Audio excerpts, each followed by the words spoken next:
We are live. Welcome to the RedBlue Pods number 66. How are you, Gray?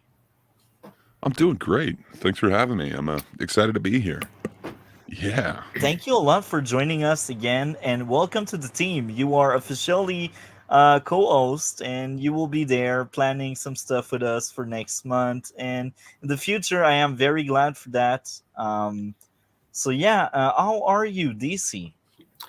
Pretty rough, especially after today, what I told you behind the scenes. I don't want to get into it, but it was so bad, and it doesn't help. The last couple of days have definitely been very rough, and this just made it worse. But still trying to hang it in there for now. But yeah, Sorry to hear that, man. I'm glad you're able to join us, though. yeah, I'm able to join every single week now. There was a brief period of time I was taking like a break, but it was only due to a death.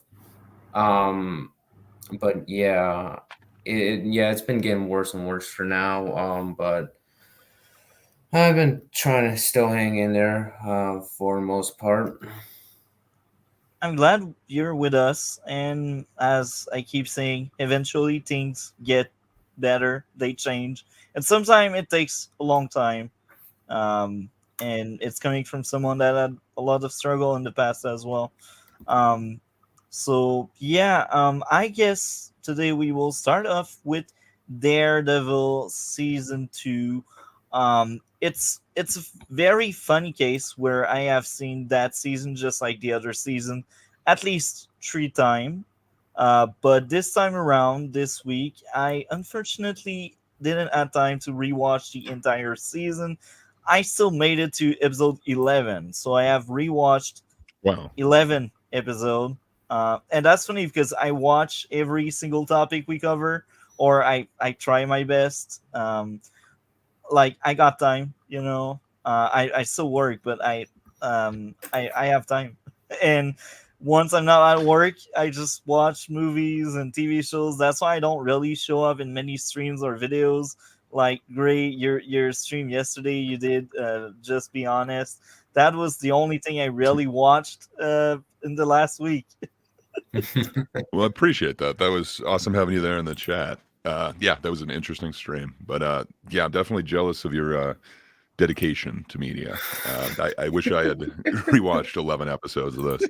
I only caught like two of them, but I kind of rewatched the choice ones that I remembered. The two that kind of had the scenes that I remembered stand out to I me. can So only bet that's I could the take a page out of your rooftop book. episode 3. I can bet that's Yep, one of. 3 was one of them. Yeah, and then I remembered a fight being a little bit more epic than that hallway fight. So yeah, I also watched that episode. I'm blanking on which one it was. I want to say it was. I can't remember exactly which number it was, but yeah, the kind of stairwell fight was a little bit. I, I don't know. Sorry, I don't want to get into derailing this or anything You like that, don't but derail anything. Go in, man. That's the point of it, man. No, it's not the just derail. yeah, We are this right one just into it. Yeah. so many more gems than the first season, and I really like that first season. But yeah, Okay, cool. That one is funny. Unbased nerds, Shaz in the background. Yeah, Bro, so how are what you, Cole? happened? Pretty good. Also, the backstory, that image, Nate was streaming a game, Alan Wake, and it froze, and he was trying to fix it, and people sent him images of what it looked like with his face cam, and then WZ edited, photoshopped one saying, "This is what I see on my screen," and added in Chaz in the background to freak him out. Said it gave him a heart attack. So maybe Gray, you don't know them, but they are part of our community, Unbiased Nerd He knows and Chaz, Just. and Okay.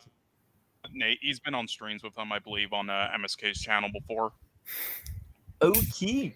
mhm. Um, so that's funny.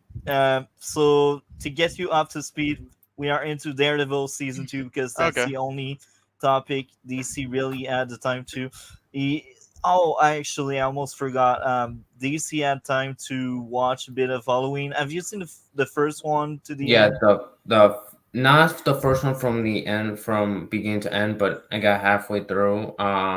But if you want, I can very quickly give my thoughts on that, as well as Indiana Jones Style of Destiny from last week. Yeah. Yeah. All right. So I'm gonna start with probably with Indiana Jones and Style of Destiny because it's probably uh, um, the most controversial one to say the least. Which I enjoyed Down the Destiny. I thought it was a very Mm. um You sure you got the right one, right? You're not talking about the first. yeah, Well, he did enjoy Crystal Skull too, if I remember. yep, I enjoyed Crystal Skull. Sorry, Cole. Yeah, I enjoyed Down the Destiny. I enjoyed how it generally feels like a fifth Indiana Jones film. It generally feels like it, even though it's been years since we had one. It And does. yeah, for me, it still felt. It still Yeah, felt. again, when I say this stuff, I'm just being funny. I don't mean to sound condescending or anything. Just so you know. I know, I know. I've known you for a long time now. To that, I know that's kind of like how you Yeah. your sense Well, of humor. Yeah. did you have an issue with like the fact that since he's like 85, like the stunts are kind of you know?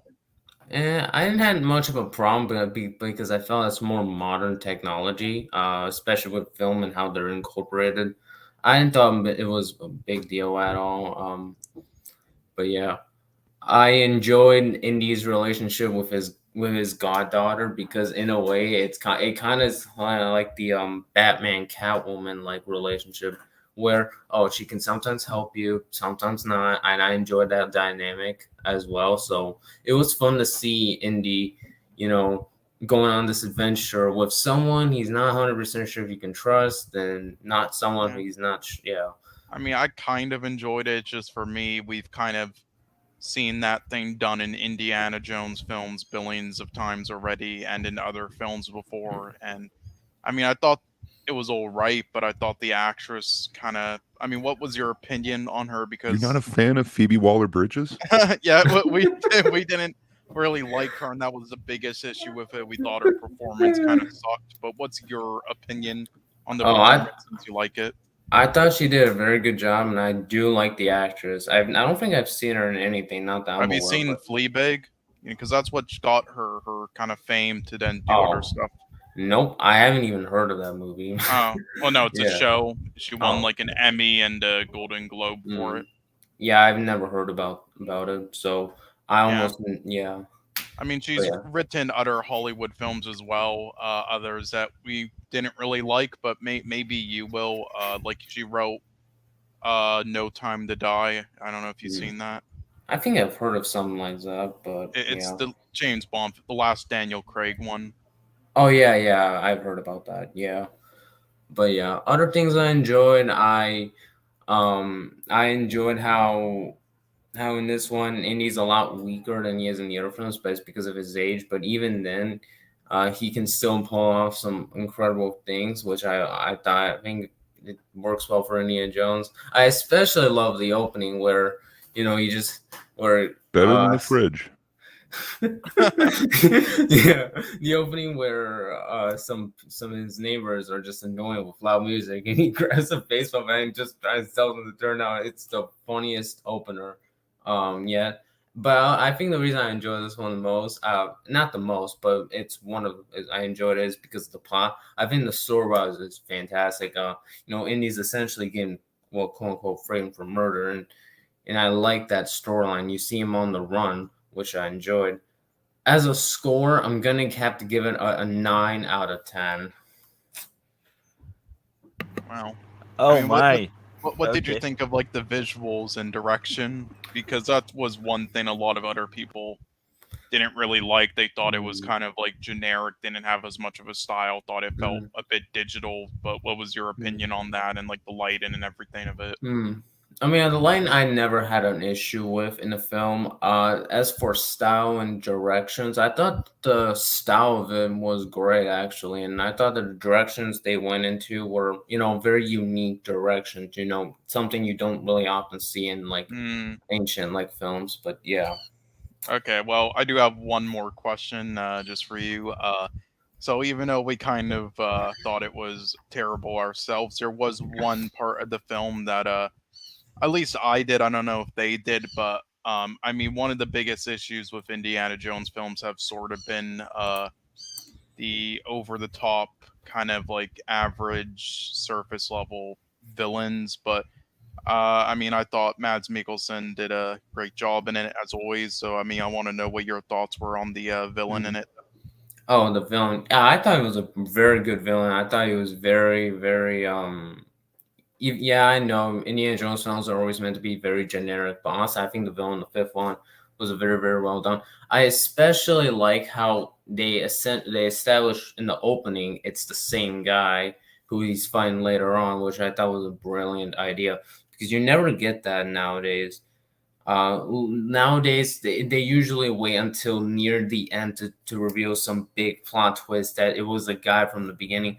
Where they established early on who the villain is in the World War II like stuff, and then later on they showcase him again. It's like it's the same guy.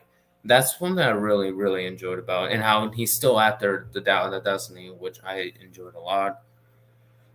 I think that's about it when it comes to Indiana Jones 5 for me. Yeah. Perfect. Yeah. Very interesting. So you're the only person I know that liked it. Um, we have opinion for everyone, as we say. Yep. So with that being said, Daredevil second season. So yeah, I had time to rewatch 11 of the 13 episode. Sadly, I wasn't able to rewatch the last two, but I still have a good idea of my opinion, and this is a bit sad. This last rewatch was my worst. I still like the season a lot, but it was much worse than what I remembered. There was a lot of issues here and there, much more than I used to have for that season. Um, I'm now curious to rewatch season one to see how worse season one may end up being, or maybe season one is actually the best season of the show. I really don't know. So season two still had a lot of good in it. It's still much better than three. I cannot wait to roast three next week. Um, so yeah, it's sad. It's very sad. The pacing is just really bad. Um, there are scenes that are really not needed. The perfect example would be the opening scene in the third episode, which was a really good episode. Just before the intro, we get some kind of flashbacks where you get cleaned up by these people at the church. I'm like, that kind of stuff is stuff from season three, or I should say, stuff from the past, but they will keep doing that on season three, that kind of flashbacks. And starting with that episode like that, it's pointless. Just take that one out, start with the intro, and then show Matt being chained to that pillar. Um, so that's the kind of pacing that is kind of bad. The other issue would be plot convenience all over the place in almost every episode. I'm like, bro, I didn't remember season two being that contrived. And watch it. This is really hilarious. Um, Fisk is only involved in the back half, and we don't need him to have many plot convenience. We don't need him. That's what season two showed me. Because I remembered season one and season three, most plot convenience revolves around him blackmailing the right person, and everyone fall into that trap, and he controls everyone by fear and by blackmail and by bribes and that kind of stuff. Nobody stand up until the plot wants them to stand up. But season two, it's like, oh yeah, that person shows up at the right place, right moment. Great, great. And we get Fisk. I'm glad. I like the actor. He is a good villain. But here again, he brings a lot of plot convenience. Everyone is on board. Oh, he still has money even if he's in jail. Oh, he has all that power. He controls basically all the guards in the prison. Yeah, you really want me to suspend disbelief so much? Um, no, it doesn't work with me. It just doesn't. What else? What else? Well, I think pacing and plot convenience are more than enough. There would be a third. Oh yeah, the third reason I almost forgot. Telling instead of showing, they just overdid it. Everything linked to Frank Castle and his past. He has all of these stories, and to save some money, they tell the stories instead of showing you the stories. I think it's the first time that actually gets on my nerve because I really realized, wow, they could have showed you instead of just telling you like exposition dump everywhere all the time. And it's sad. Another great example would be the mission uh, he was talking about on the trial where the witness was basically the colonel he basically saved.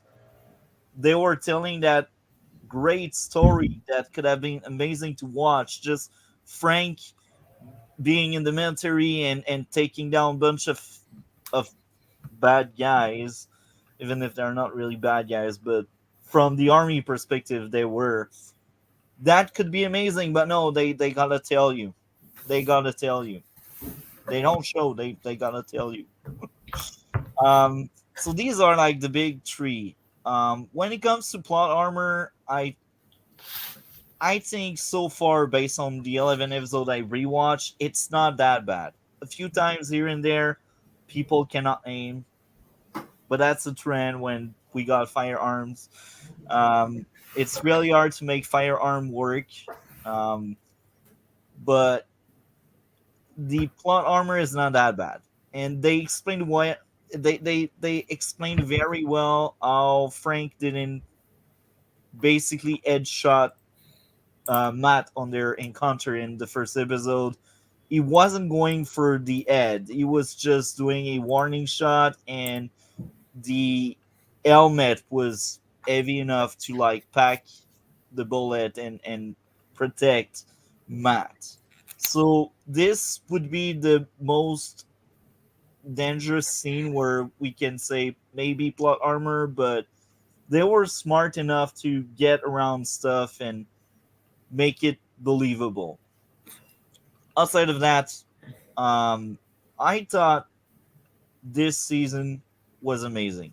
Now I did spoke a lot. I will let someone else talk a bit more. Who wants to go second on Uh, Daredevil? I'll Second. go. I'll go because I am without a doubt the most negative out of the bunch of us. All right, I'm gonna start out with the one you just straight mentioned with Punisher shooting Daredevil and it's like helmet. Okay, maybe from your explanation, I could kind of see that, but honestly, how did Daredevil like not die from that? Look, I can kind of get that the helmet, but I don't know if they established early on or Well, in they said in episode two, the guy that was making the suit, he was saying, yeah, that was a warning shot. If he wanted you dead, you would have died. That's what he said. And later on, like with episode three, when Daredevil is chained to the block, Punisher is basically saying, if I wanted you dead, you would be. So that's the Hmm. other hint at not being really plot armor. Um, Hmm. that I was could a warning shot, and he wasn't going for the kill. hmm. I could kind of see it like that. Just I find it really unbelievable that like okay, to shot in the leg or a torso as like a warning shot is more believable for him to survive. Not in the head though. Just why? Yeah, so that's issue number 1.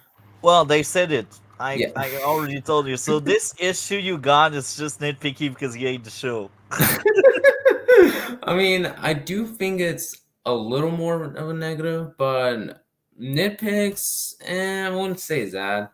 But it might sound like nitpicking, but when we talk about it later, anyways, yeah, we'll go on. Another issue I had was how in near the end of episode 4, when they introduced Electro for the first time, you have Daredevil, who's quote unquote supposed to be blind, which now after this scene, I'm not even sure he is blind.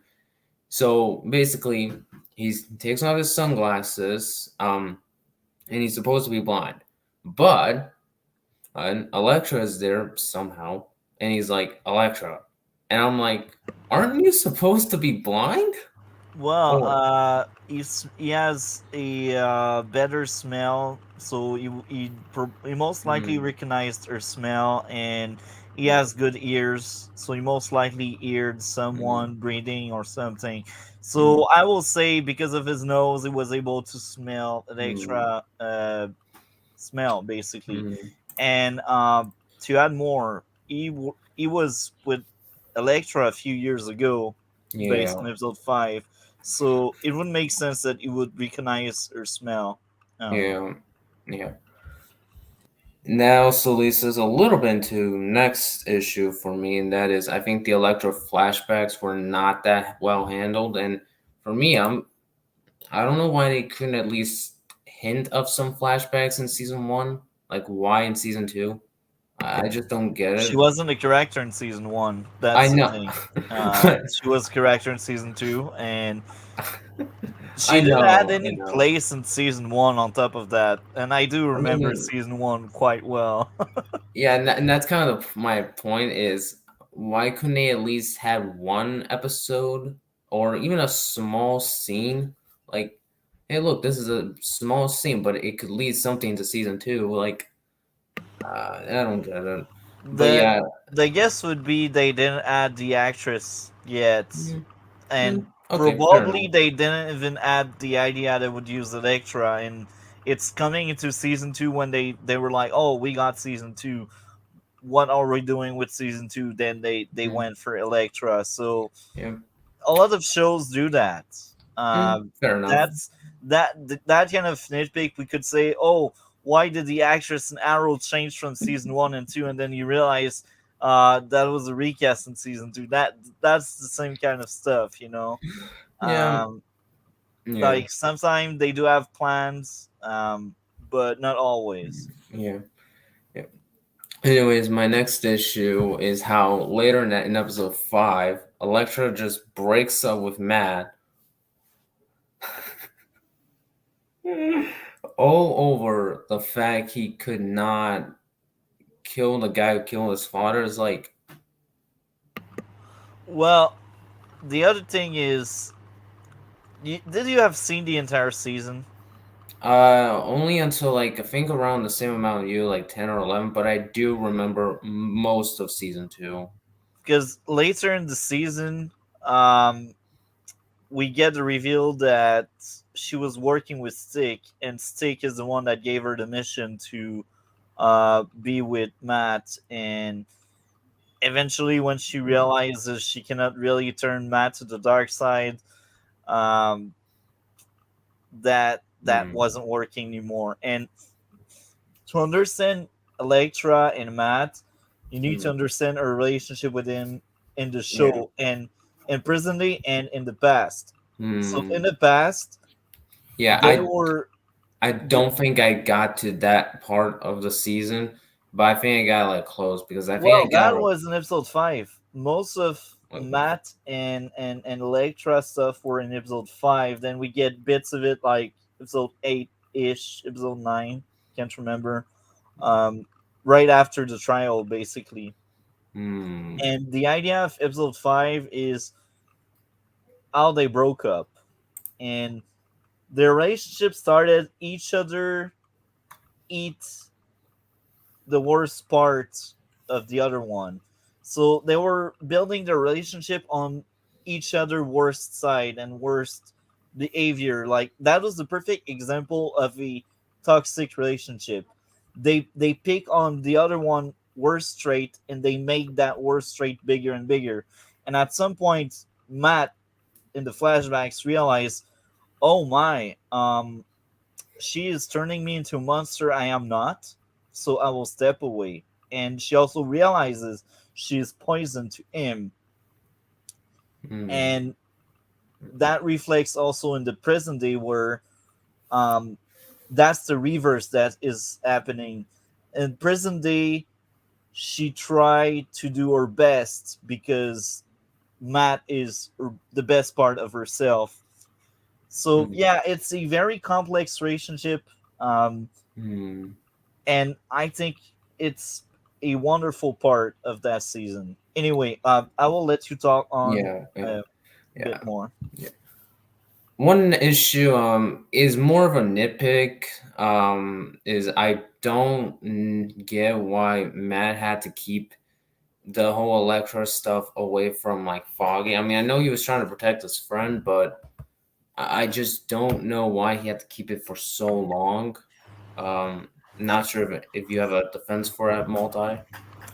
Yes, Matt was always very secretive, and he wanted. At first, he didn't even want Foggy to know he was Daredevil. That's Yep. that's something obvious, and Yep. he tried his best to separate both lives. And it's by the end of that season that both lives clashes.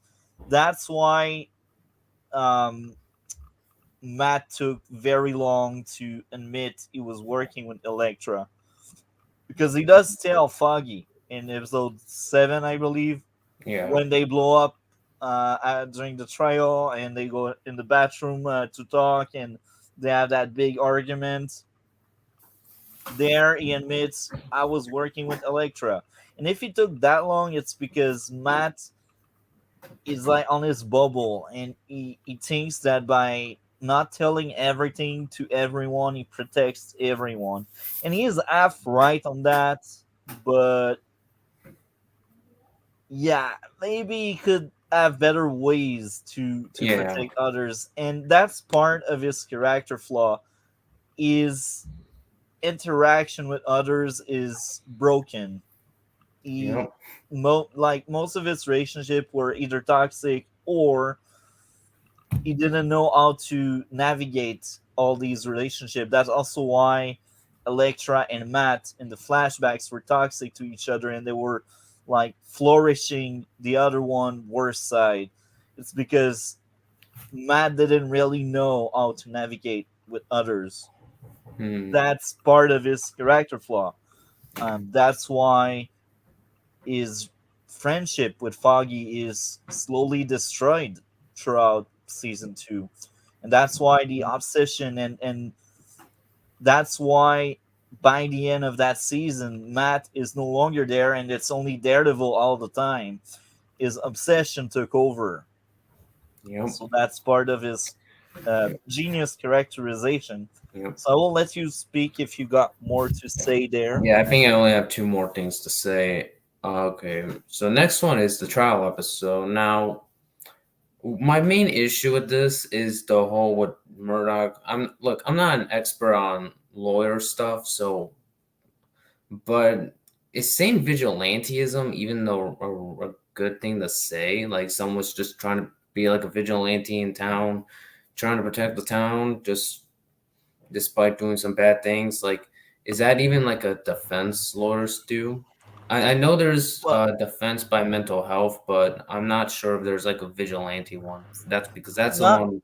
not really. Like it's Mm, the jury and everyone that is the hero and not really a vigilante is more of a hero, because if he says vigilante, that's already like a label you don't really want your client to have, because then they can still be sent to prison for being a vigilante because it's out of the law. It's a criminal act. So by saying he is a hero, that's a way to like convince people in the room that he's a good guy, because a hero is usually a good guy, right? Yep. Mm. Anyways, for my last negative, this is I am around the back half when we're dealing with the hand. I have to say, I have no idea what writers they were thinking when they came up with a plan, because their plan is essentially sucking the blood of like kids very slowly, I might add, and they're using it to destroy the city somehow. Can I think they were taking that blood to open a gate or to create a weapon. I can't remember, but their end goal wasn't to destroy the city. I think their end goal is something that has to do with defenders, which is something we will cover next week.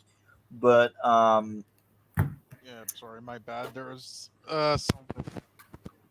Yako, what's going on? I think your mic is broken again. I don't know what's up with that. Maybe try it with your cell phone. So No, no, it's use your cell phone. Maybe it's not the best way, but that's one way to do it. yeah.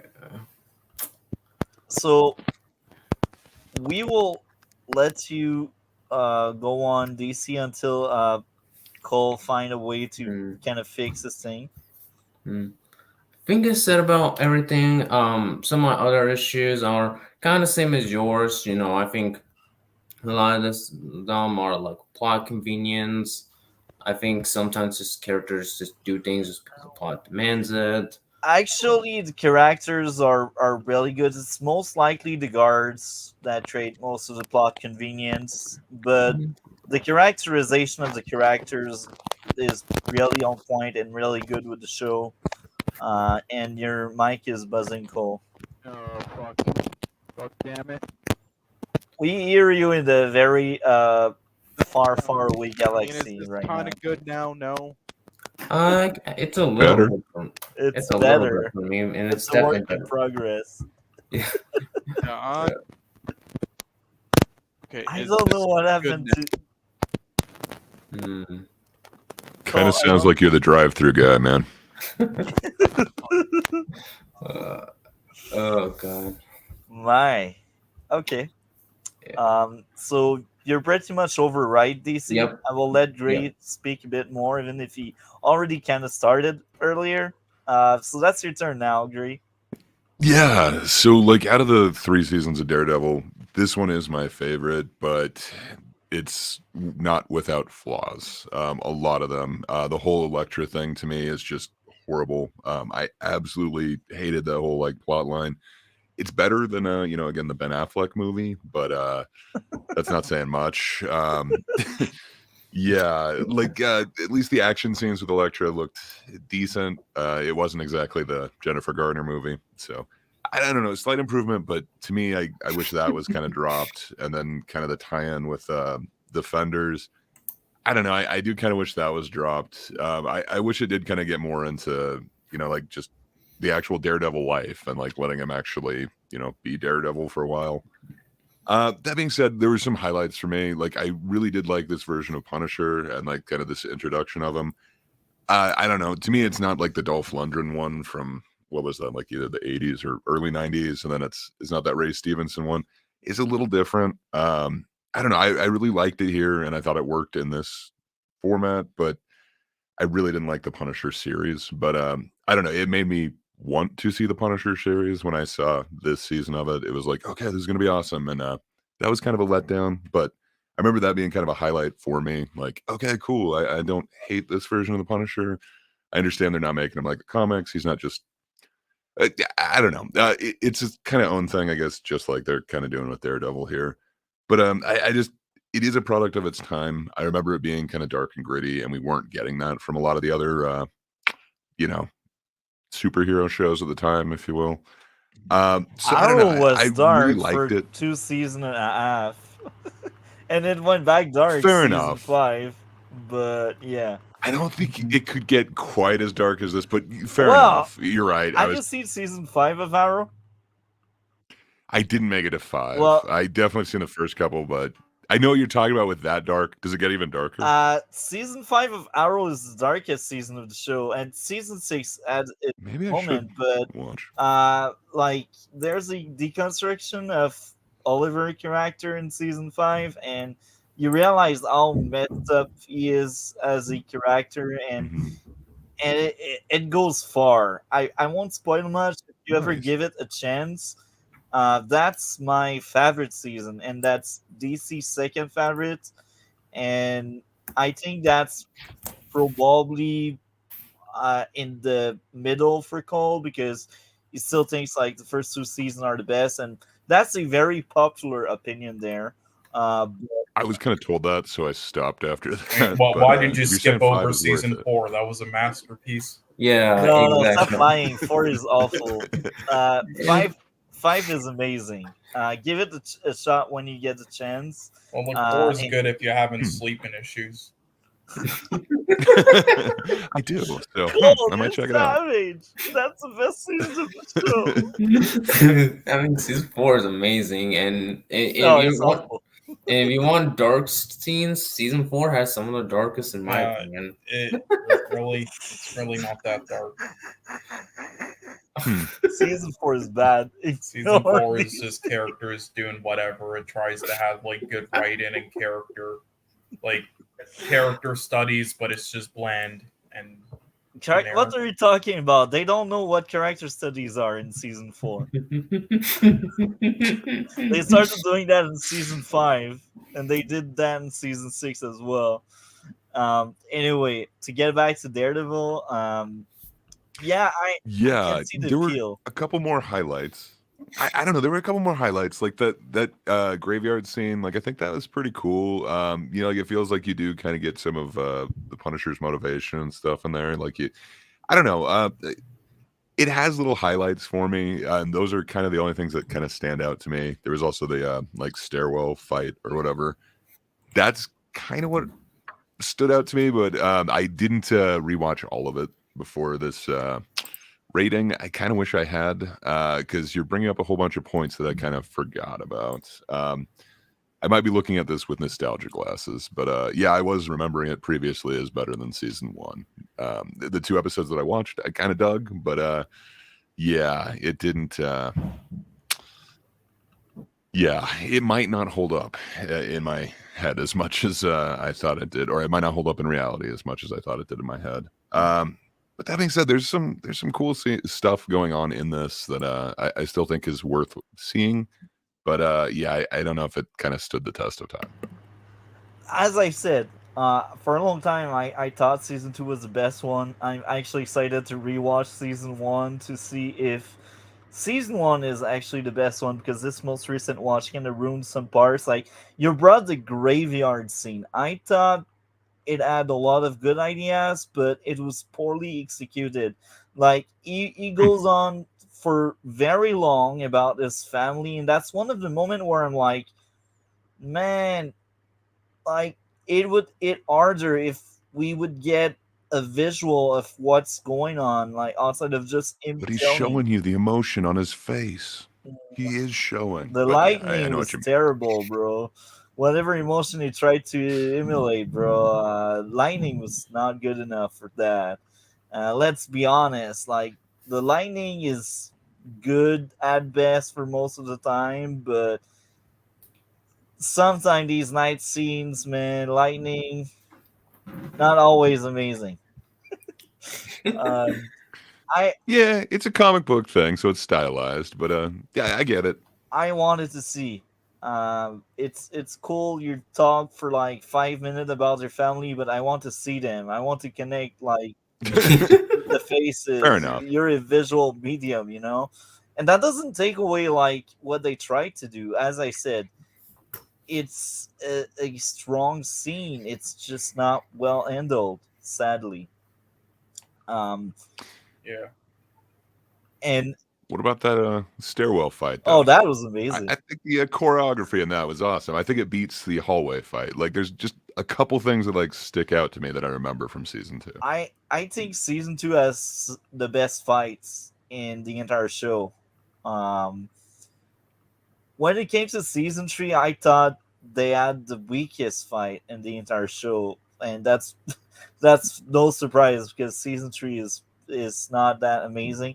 It's still a good season based on what I remembered, but I thought season 2 was a masterpiece in the past, and I no longer do. So maybe season 3 will actually get worse if I get the chance to rewatch it. So yeah, cool. Are you back? Do you have a microphone working right now? Well, if I wasn't, I wouldn't have been talking. I mean, yeah. Hell I, yeah! Cole is I back. had to switch over to Good the point. shitty laptop mic, though, sadly. That's fine. At least that one works. So, Yeah. what did you think of Daredevil's second season? I mean, I enjoyed it overall, but I do think it's definitely not as good as season 1, in my opinion. Since I was fixing my mic issues, I don't know really what your guys' opinion on it was, but Oh, I hated it. One of the worst seasons of TV I've ever watched. really, Through nostalgic Yeah. glasses, I remembered it being better than 1, but I don't know if I'm right on that. I mean, I'm not saying it's the best thing ever, but the worst thing ever on TV, like It's one of them. Yeah. we've watched like She-Hulk and Gotham Knights. Come on now. I mean, Anyway. Yeah, but you got the yellow costume in She-Hulk. I mean, Cole. I hope you do remember. I did enjoy Gotham Knights. So Yeah, but I don't care. me neither, bro. No, but I'll just say this: the one thing that really drags it down is Elektra. All the stuff, that character. She was better in the last couple Agreed. of episodes, though, or the last few. But yeah, that was definitely like the weakest part of the season, though. And I would say though that scene with the empty gun and then also the stairwell was fantastic. That was probably the best moment of the show. That scene also, I would say, actually, what scene was it again? God, I actually already forgot. My bad. It was this one scene though, like near the end of this show, I think that I thought was like pretty well done. Maybe you can remind me what it was. It was like in kind of the last episode. So since you missed the part where I was talking, I didn't have time to rewatch the entire season. I've only rewatched 11 out of the 13 episodes. So That's fine. You know, I again, we do a lot of stuff, so just rewatch as much as possible. But yeah, I mean, okay. But anyway, there's this one scene in the last episode I did like, though. I just don't remember what it was again. It's been a while since I saw this. But I remember liking that a lot. I do think the writing is solid. They're able to make them kind of do these things, but still make you care about all the characters, which I like.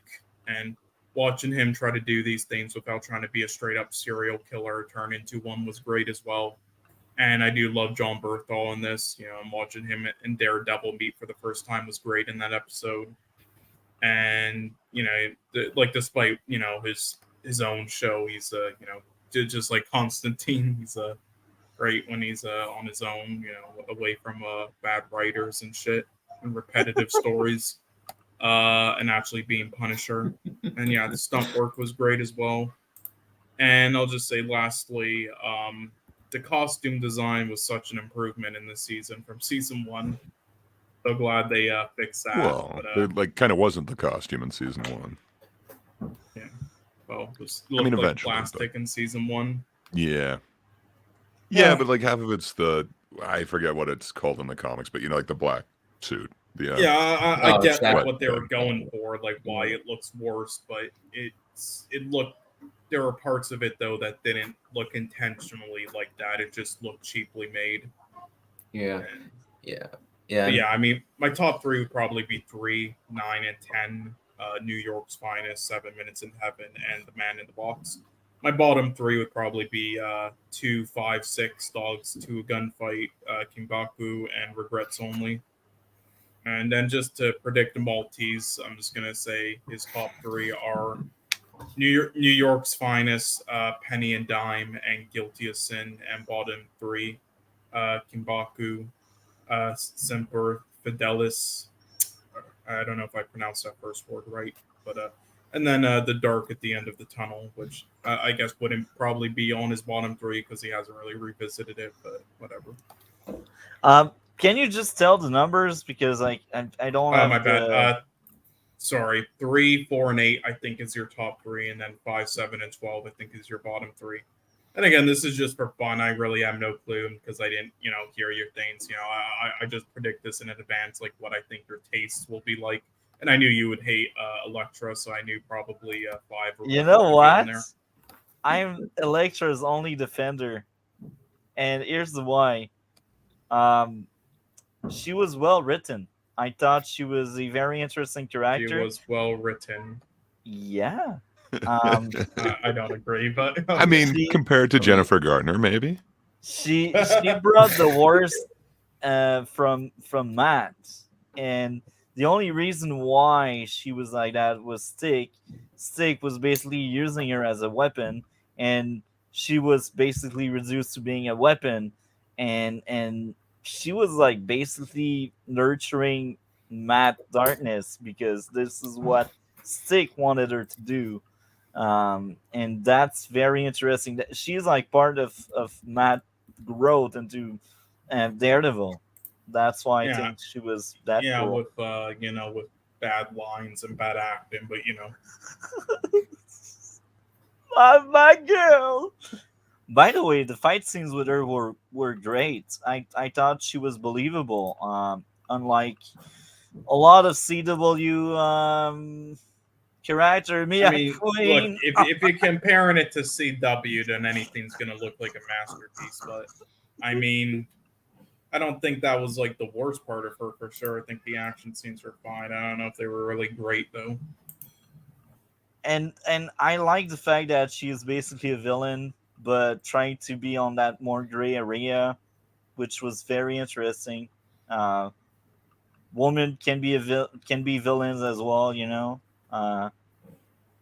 Yep. I enjoy a lot Elektra, I gotta say. And she's like very different from Karen, which is the in quote like love interest for Matt, until everything crumbles and Matt obsession took over. But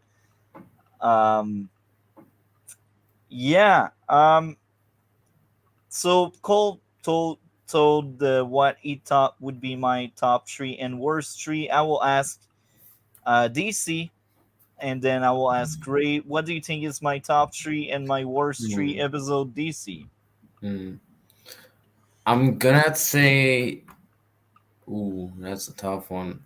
I'm gonna say for your top 3 would be episode 2, episode 8,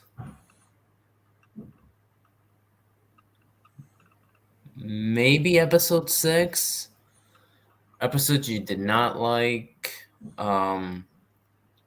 Episode 5. Episode 4. Maybe episode 10. Very interesting. Okay. So 3 is awesome. I think you're gonna like that one. Based off of what you're saying about Elektra, and previously I think you said episode 6 was all about Elektra. I'm assuming since you referenced That's it 5. twice. 5 was all about Elektra, yeah. Okay. I'm guessing since you referenced that twice, that's the one. And then let's throw the one with the stairwell fight in it as well. I can't remember. You actually mentioned it. It's actually episode 3, unless there's another one. Yeah, 3 is the always. I watched 2 of them, and I thought for some reason that was not in that same one. That wasn't the same one. Like, it's a very long one. Then I'm going to go with 10 randomly. Those are my 3 that you like. I have no idea which ones you didn't like. Yeah. I should have done a little bit more homework into this. That's fine. So it's Yeah. very interesting. I like all of your takes. I will shock a lot of you, except Gray, because Gray hit one of the nerves right. Episode 5 is one of my favorites. A 10 out of 10. No issue whatsoever.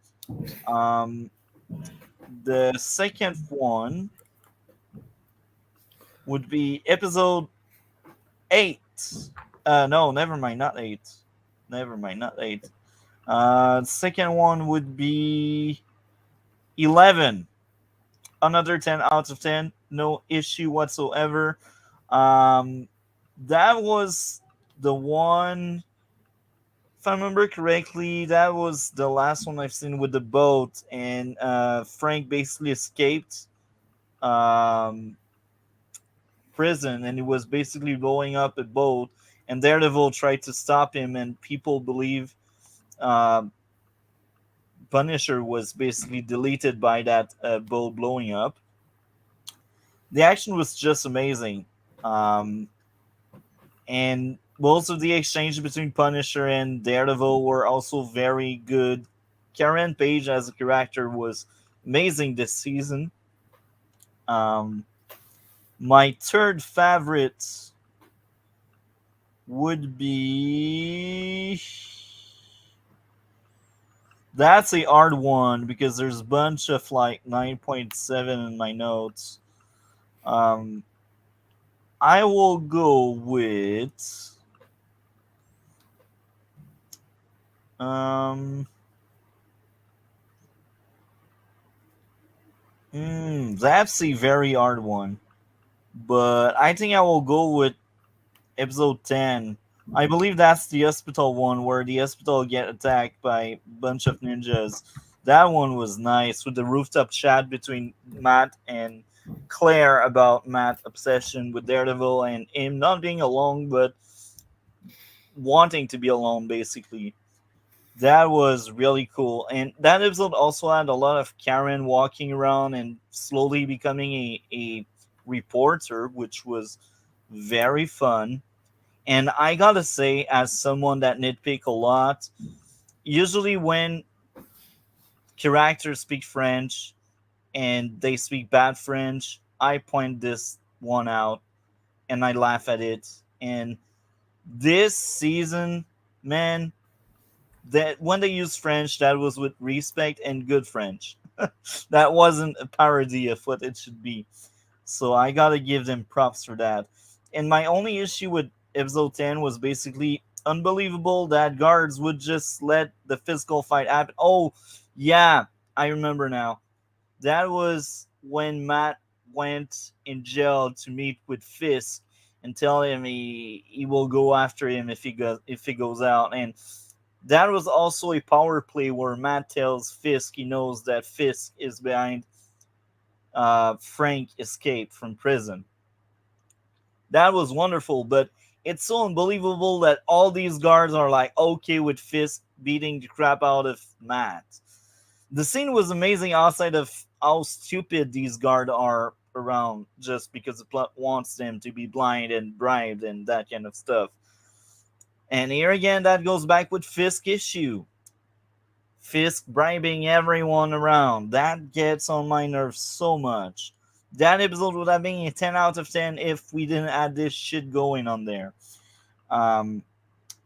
We get a bit of Electra again. And we get growth from a supporting character, which is Karen New Boss, which was amazing. Now, there's an honorable mention that didn't make the cut for best episode, but that was my favorite. The reason why I didn't make the cut it's because I had a bunch of issues with it. And that's funny because this will actually be one of my bottom 3, which is episode 3. It like just entertainment wise, this one is through the roof. I added the opening scene I mentioned where we have these useless flashbacks that were not needed at all just to drag on the episode longer. The other issue I had with that episode would be how did Punisher know about the random guy past? Like, cut the flashback scene and add the scene where Punisher randomly follows that guy. That's already better. That explains something. But he just knows, like Jigsaw in the other movies, he just happens to know. And here again, telling instead of showing. And I can't really remember what I refer to. But episode 3 for me was, as I said, entertainment wise, it was one of the best, but writing wise, it was one of the weakest with a 9 out of 10 for me. Um, that rooftop chat was so great. And how Punisher sees himself as a good guy. Now, episode 4 would be another of the bottom 3. Plot convenience as one of my issues. Frank arrival as they leave his apartment with the dog. People cannot aim. Plot convenience. People going at Frank's house while Karen searches it. Telling instead of showing. Plot convenience. Detective being the one finding Daredevil in the graveyard. I'm like, why him and not the other cops? Well, they really wanted you to show that, oh, this cop is now on Daredevil's side. Okay. That episode for me was still very good. I still enjoyed it a lot, but that was weaker in terms of writing, I think. With a 8 out of 10 for me. And the third one in the bottom 3 would be episode 9. So, telling instead of showing again. Plot convenience. All 3 guards were corrupt in that jail sequence where Fisk talks to Punisher and then they have a fight. It's like, bro, I hate this shit. People cannot aim. Too easy for Frank to escape prison. It wasn't believable at all. He's just, oh, I will dress up as one of the guards and I will just leave. Yeah, sure, bro. Sure.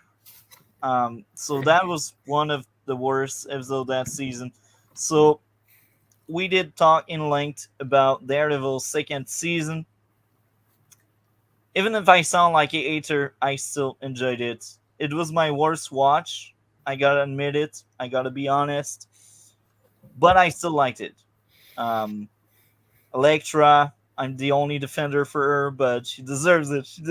She deserves some respect there. No, she doesn't. I wish I can respect her. Only they had better writers for the show. Foggy Nelson was also amazing this season. Karen Page, man, everyone, they all get their piece of the good meat. Anyway, for me, based on the 11 episode I've seen, and I don't think this will change with 12 and 13 because I remember how the season ends. That would be a 9 out of 10 for me. It's still quite high.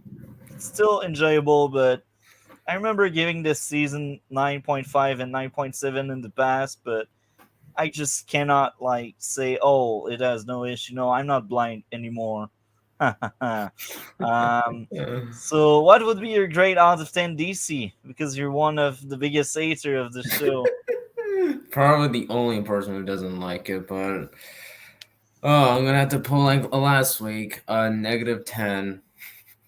Oh my, that Harsh. went low. I know it's very harsh. And by the way, Punisher is so much better in this show than his own show. That's the irony.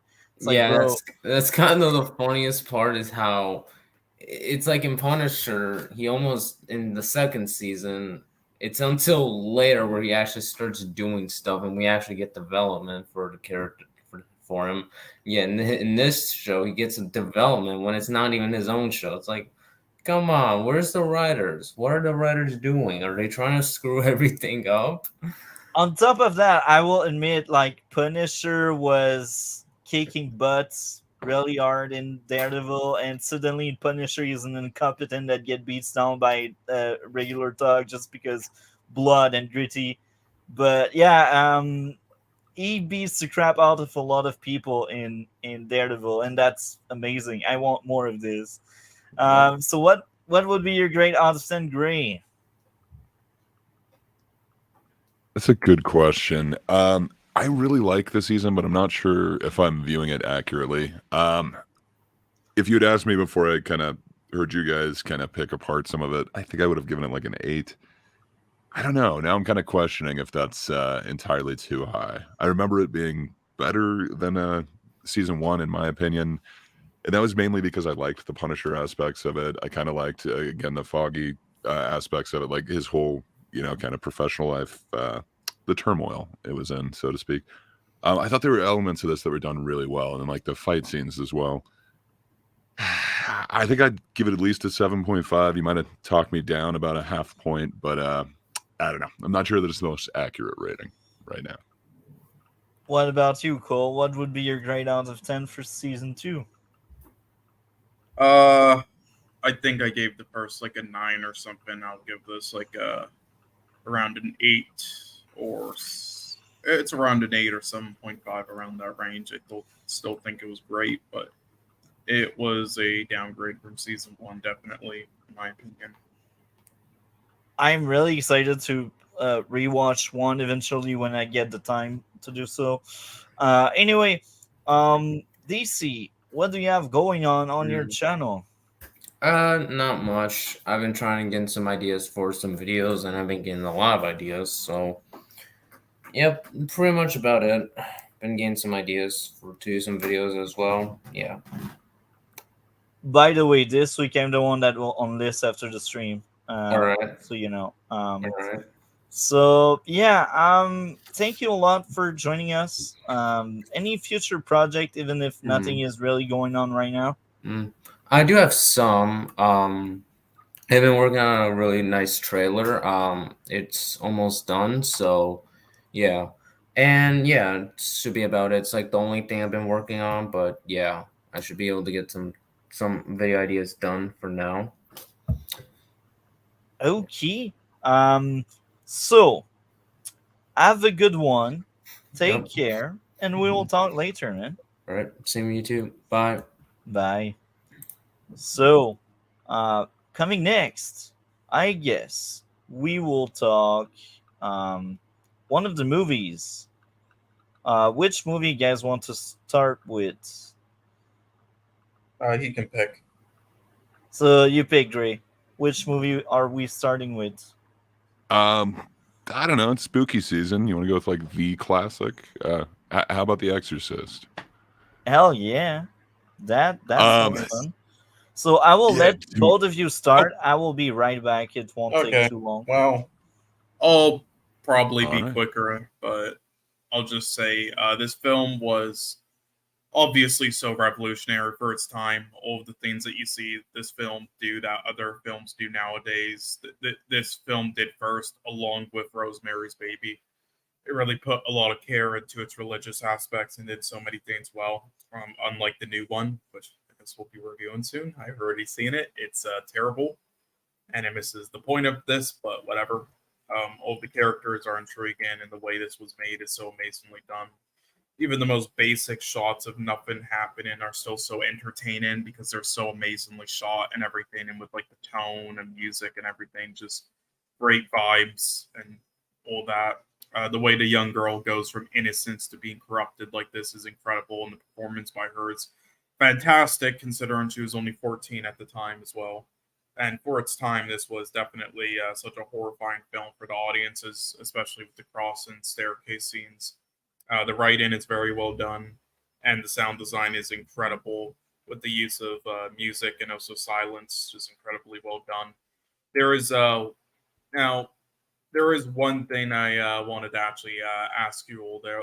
There are people online who think. Wait, okay, actually, hold on. What? Hold on, wait, what? What am I reading? Oh, okay, never mind. Okay, so for some reason, I was writing my notes down for Doom Patrol, and for some reason they got put together with the Exorcist notes. So forget that question. That was actually going to be a question for Doom Patrol. So we'll save it for that. My bad. I just don't know what happened there. Let's edit that. There we go. But anyway, that's about it, I guess, that I have to say. But yeah, incredible film. Just amazingly done. It's almost perfect, in my opinion. I don't know if I'd give it quite a 10 out of 10, but it's very close to it. Anyway, Greg can go now. Yeah, I think you hit all of the main points. Like you mentioned with like the score of it, like just the tubular bells, like that is just like so iconic, just an amazing song. Um, that's really sad to hear about the newest one not living up to that, because I'd heard they brought back like Linda Blair and a couple other people, so I was kind of looking forward to that. But yeah, spoilers for a future one. But yeah, like you mentioned with Linda Blair, like just an amazing performance, especially for like a 14-year-old. And then there's just so many iconic things, like from the way that, she comes down the stairs, like, oh my God, that gave me nightmares for years. Like that was just incredible. And then, like you mentioned, the iconic, like just shots of the city, like the stairs in Georgetown, like that is just like crazy. Just the actual stairs that are there, like they just use the actual city well. But yeah, just everything about that one, just 10 out of 10 for me. I think I do go that far. Just everything about it is just so memorable. Like I can't look at split pea soup the same. Like I don't know. It's just weird. This movie comes up quite a bit more often than it should in my life. And then just even like kind of throwaway characters. Well, I guess she's not a throwaway character, but like the mother, just like the way that like I don't know, if I hear Demi, like I automatically just like imagine that line coming from her. Well, coming from the possessed, I guess. But yeah, like it is just so iconic. Like there's so many things about this that just I don't know. It was revolutionary. I think basically everything that Cole said. I want to amp it up a little bit more. I'm just a little bit more enthusiastic about it. But that being said, I haven't seen the newest one, so maybe that will drop my enthusiasm a little bit when I see what they do to Linda Blair. But how they ruin it, yeah. Damn. But yeah, I just love this movie so much. And then like you mentioned, like Georgetown, and then the whole religious aspect of it. Every part of it was done really well. The one thing that I say I could possibly be improved, that was probably just a product of the time. The very opening, it just seems a little slow to me. I feel like you could have gotten there a little bit quicker. But other than that, everything about this is just amazing to me. But yeah, that's kind of where I fall on this one. I feel you 100%. I got a bunch of issues. I will sound like the crazy one that just blasted classic for many, but hey, I'm honest, just like any other stream we do. So my first issue would be the pacing. Not that much is happening in the first 20 minutes. In the first a product 20 of the minutes, time, though. I was looking at the clock. I was like, man, It's the subtlety. There's a lot happening. You have to pick it apart and notice. The sound isn't great. Telling instead of showing. The priest going alone felt off. Knowing how dangerous the demon is. Yeah. Very dangerous demon. Oh, let's go meet that demon alone. Great idea. Like, the priest is on the other room and he just goes alone. Hell yeah. That's how we do. But I will admit, the music, great. There's lots of creepy stuff well made. So it's a bit okay. These are my issues. So yeah, like I have a few on. They're not that numerous, but they are more than enough for me to like take me out of the movie. Anyway, when it comes to stuff I liked, I said it. The music is good, and the acting is good. The special effect, or well, actually, like things moving around in the room are well made because it's like 1970-ish. So it's still like a kind of old movie that's still old up, like 50 years later. That's how crazy this is. So, despite my flags, I still think it's worth watching. Um, but yeah, um, I don't have much more to say, so I will let Garrett speak if he remembers anything of that movie. So it's been quite a while since I've seen the movie at this point. Um, the one thing I do like about the movie is that even though, as you mentioned, it is now 50 years old, in my opinion, a lot of the effects and stuff like that have aged quite well, considering it's, well, definitely a product of its time and budget for horror movies back in 1973 weren't exactly high, and I mean they didn't get much higher until probably the turn of the millennium. That's my kind of my biggest thing with it. And I do have to agree that the movie does start slow. I do remember that part. It was kind of like, oh, here's the setting, here's the plot, here's kind of like the story of what's going to be going on, everything like that. And I remember kind of watching them and going like, this doesn't quite seem like the horror movie I was expecting it to be. It felt kind of drawn out, and then eventually it started really kicking into gear once the priest came in involved. They have the introduction of the demon, everything like that. It was kind of like the idea of it coming together was a lot better. Just one moment, sorry, I got someone to talk to. Oh, yeah, it's fine. Yeah, I was just So, gonna say though, multi. I mean, I do think there's actually a lot of it that is show instead of tell. There's quite a lot of messages and subtle moments and individuals in this film, quite a lot that are pretty talked about and iconic to this day. And also the pre stuff. That I mean, in the story, it makes sense why they were doing that because that firstly they needed to, even though they knew how tough the demon was, they had to have any chance at it to like study it, so they had to take the chance. And then secondly, these are some of the most experienced out there, so they thought they could handle it. And again, there's never really been like something in the world that they placed it in. There hasn't really been anything like that for a while, so they didn't really fully know the levels of stuff that they were dealing with.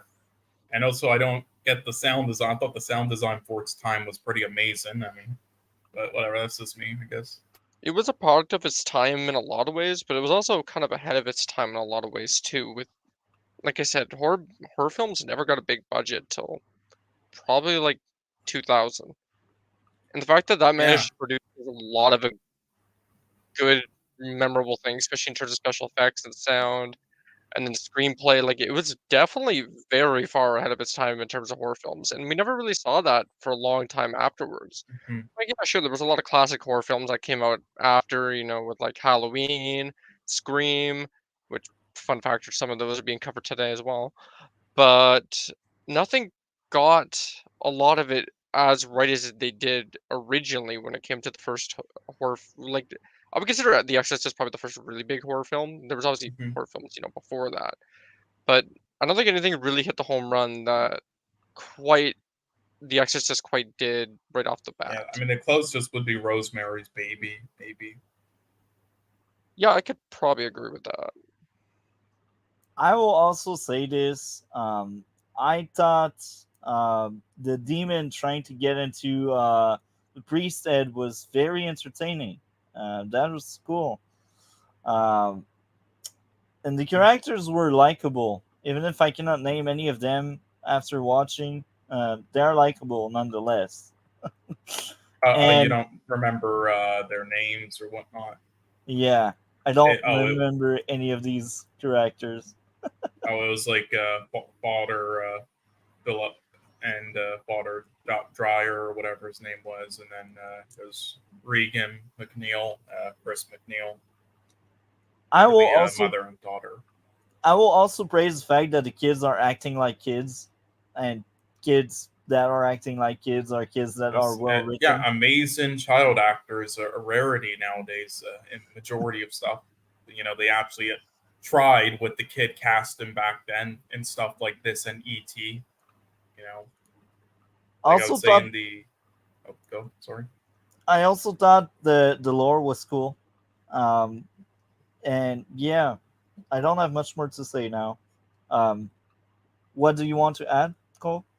Oh yeah, I was just gonna say like yeah, like back then I would say this was like kind of the peak with like child actors, so it also makes sense. Like I believe this year there are honestly like I think three actresses for supporting actress were nominated for Oscars for like under 18, and I believe the winner was like the youngest ever. So for this film called Paper Moon. So yeah, back then they actually really tried on that, but yeah, and also just to add again one last point, like it does start off slow, yes, but again, you have to like focus on the filmmaking aspects and the world building. Like it is slow and it doesn't like nothing happens yet, but just like every single shot of it though, even just like the most basic shots is so well done with the music and everything, where it puts you on the edge of your seat and it looks beautiful and it keeps you interested of what's going on, especially with the sound design around the character and with him kind of like taking effect to things. Like I think it's definitely was a really enjoyable first 20 minutes, even if it was slow. I will also maybe add something else that I think is worth mentioning is the attention to detail, because we can tell by the visual when the room is cold, people are like inhaling. We can see like their breath and stuff, and that's really cool. Even like some modern movie with more money, they don't bother doing that, but here they did. So that was one of the few things that I was like, oh, that's actually good. And when the mother broke in tears at some point in the movie, it felt genuine, and I like that aspect. Anyway, I don't have much more to say outside of Yeah, that. me I neither. I think this movie for me deserves a 7.5 out of 10. What about you, Cole? This is, I would say, at least a 9.5. And Garrett, what would you give as a grade out of 10 for The Exorcist? I still think it's probably my favorite horror movie ever made, and I'm not the biggest horror movie fan of all time. I'd have to agree with Cole on this, 9.5 out of 10. Okay. What about you, Gray? First, I love how you say exorcist. It's awesome. Um, but yeah, I think I'd have to agree. I think I go 9.5. The only reason I'm not going 10 is just I think the pacing of just that first part could have been notched up just a little bit. Not a ton. Like it's still I like the slow build, but that's just a little slow for me. Again, it's like 50 years ago, so I'm sure it's a product of the Yeah, time. But I mean, for I'm going me, 9.5. the 0.5 for me, I would say, is just the fact that there are definitely many like scenes with like the possession stuff and the religious stuff that repeats some of the same stuff instead of showing new stuff. And I would have maybe liked more of that, but I understand that this was a brand new thing for its time. So because of that, might not have Mhm. wanted to go too crazy or confuse the audience. And I guess maybe for its time, it wasn't, thought of like that. But nowadays, looking back on it, yeah, maybe would have liked a bit more like new stuff that they Mhm. tried. There's some definitely like repeating things at points that I holds it think back from being a 10 for me. I think a big thing that's kind of changed in the perception of a lot of things since, between then and now is when you go into a horror film nowadays, you're kind of expecting to go, well, you're going into a horror film, you're just going to want to be scared the whole time, right? But back then, horror films obviously weren't near as big as they are now. Like, I feel like the whole genre of horror films has came a long way in terms of popularity, among other things. Yeah, And I think that's completely changed perception when it comes to a horror film. Like when you go into a horror film these days, most of the time they're just showing you all the scary stuff right off the bat, pretty much.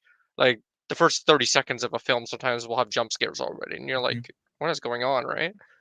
But back then, you couldn't really get away with that because you're not Yeah. trying to scare the audiences. They're more And used they're to a kind of like story-driven dramas as thing. well. Yeah. They're used to more story in their movies. They're not used Hmm. to a lot of films these days where they just rush right into the idea of the movie. They didn't have that back then. That was a completely unheard of topic, and I think that was kind of the And best idea to have. Even though, like we all agree, for the most part, it was a little bit slow getting into. it was the best thing that the movie could have done, especially for its time. I completely agree. And again, just to put into perspective, Multi, this was only like 4 or 5 years after Night of the Living Dead, the very original one, and and I think this is only like a year after some of the like the first slasher films ever made, such as Torso, were ever released. That and like Black Christmas and such in the same year, I think. So, just this was pretty much like the beginning of horror, basically. Very interesting. So now I suggest we move on to Misery, because I know Garrett, based on his comment in the chat, Yeah. he liked a lot Misery. Now I will just double check with Gray. You have seen Misery, did you? I have. I love it. Also love the book, the novelization of it. This is a little bit different, but yes, love that film. Perfect. So I will let Garrett start on that one. Do you remember quite well Misery, Garrett?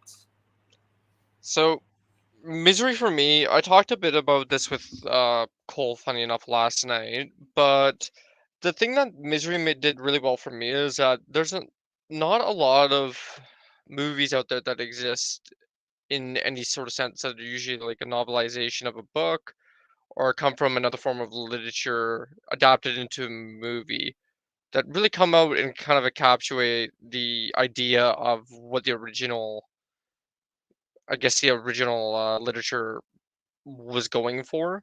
I think Misery encompassed that in quite a lot of different ways that a lot of movies have, tried before and tried since, and they haven't really hit it. And the reason why I say that is because when you look at a lot of the way that the whole way of the movie plays out and from beginning to end is that it really captures every major scene in the book, and it's pretty much the exact same way that Stephen King wrote it originally. A lot of situations that come out in literature that get adapted never end up getting that. There's always major plot points skipped, or things aren't done originally as written, and it just kind of spoils the situation a little bit. If you want some good examples of that, if anyone's seen like the Percy Jackson movies, like it's a completely different movie compared to the book. The book does a lot better of a job, obviously, getting everything done. Oh yeah, and don't remind me of that with the show coming out now. Oh god. Oh god, I forgot about that. Probably best left unspoken. But regardless of that situation, the one thing that I liked about the movie is that the screenplay, especially to a lot of thing, and I talked about this with Cole a lot as well. The screenplay, the sound, the whole kind of structure of the movie. Again, a lot of book adaptations, stuff like that. Again, we just talked about this with the horror genre. They weren't the biggest budget of films. So they had to really work with what was given to them for a product of its time. Like we're talking 1990 here.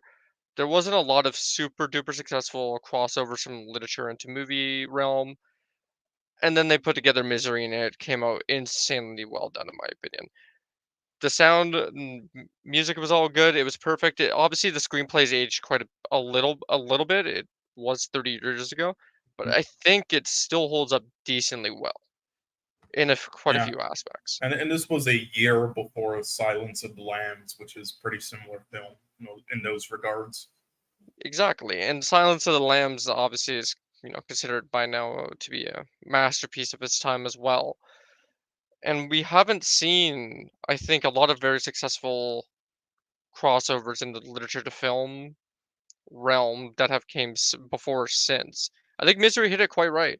I feel like the characters captured everything well, whether it be, Kathy Bates acting as Annie, and that just was excellent because she was able to really flip the switch whenever she needed to in terms of acting. And you could see the downward spiral of, the sanity of Annie's character just throughout the entire film. And I think Kathy really well performed that. And I definitely have to give her props for that. I think she was by far the best acting out of the film. But I have to give respect to James Caan too, because James Caan, he didn't really have a lot of roles that seemed as serious prior to Misery. But once he got into Misery, he was able to really show the serious side of his acting career, and I think that was really a really nice turn for him, because I think he was able to capture the kind of like the mystique of being basically a captive person in the entire film, and try to keep their sanity in check while dealing with a literal crazy person. The whole film in Annie Wilkins. I'll pass on some convo topic to someone else now. If Gray has something to say, maybe you said you've seen it. Yeah. Yes. I absolutely love this film. I think just everything that you're saying is spot on. Just Kathy Bates is just so amazing as Annie Wilkes. Like that, I don't know, just that performance is just over the top in so many ways, but just perfect. Like, I don't know, if I was to depict like a crazy torturer, it would be that way. Like it is just so spot on. And just, you have some sympathy, but at the same time, like she just scares the hell out of me. But just there's layers to that character and the way that she's actually playing it. And then, like you mentioned with James Caan, like just that performance is just so amazing. Like there's still visceral scenes. Like it's so hard to watch, like the blocks and the sledgehammer. Like it's just that's tough. And for this being like from 1990, it's not like they use some amazing CGI or anything like that. Like it's just sound Foley work and then just a slight sledgehammer and a fake leg, but damn, like it's still, it just kind of churns my stomach. This movie just, I don't know, it's such a powerful story, like just everything about it, every performance. I just love it. It does have some weird things like the cigarette or whatever for when the book is done, but I don't know, it just leads to I don't know, so much like fan fiction type of just this was 1990. It was before like a lot of these like internet fans who think they kind of control a product were kind of about. I don't know, it's just a weird way of kind of viewing that before it actually happened, like where you'd have to talk to an author. Nowadays there'd be like so many websites and forums like all dedicated to this stuff. Perhaps that's keeping people from becoming like an Annie, but yeah, just everything about this movie is just like super memorable to me. It is one of my favorite Stephen King adaptations. I do have to agree that the sledgehammer scene is definitely, even though you could definitely tell there's, it's again a product of its time. I think it still came out very good for 1990 and given what they were given at Oh the yeah, time.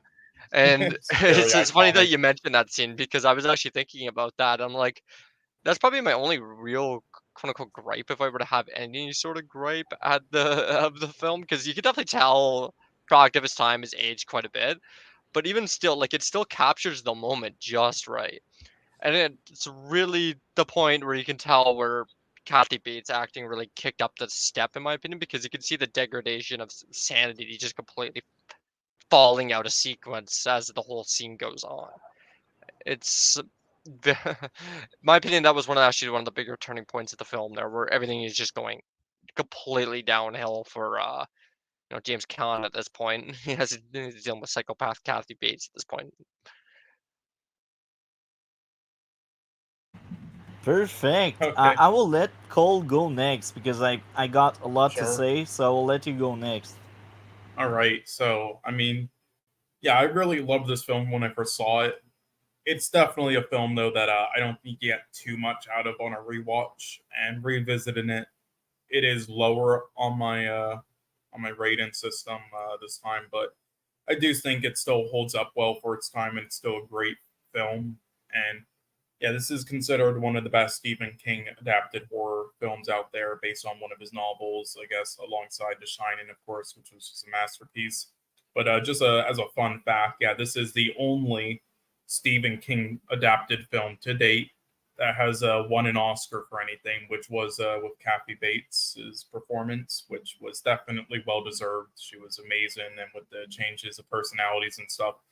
Now, the film is definitely, over the top and comedic at points, but it's done it's done super well, and it blends perfectly with the throw in moments and everything with the characters. I think it's just also perfect and perfectly depictive of like this type of thing, in my opinion. The cinematography would probably be one of my biggest issues, so it is definitely a bit made for TV looking, and does not hold up too well. Same thing with some of the direction, I guess, which is surprising considering who directed it, but it was still good. I mean, and the music was also good as well, but I do think it could have been a bit better, maybe. But yeah, the sound design was pretty great, though. Yeah, the rest of the film I don't really have any issue with. I dig all the performances, story, writing, and production, and so on. I really love the small details that they put, in each area, and how over the top it is in such a good way.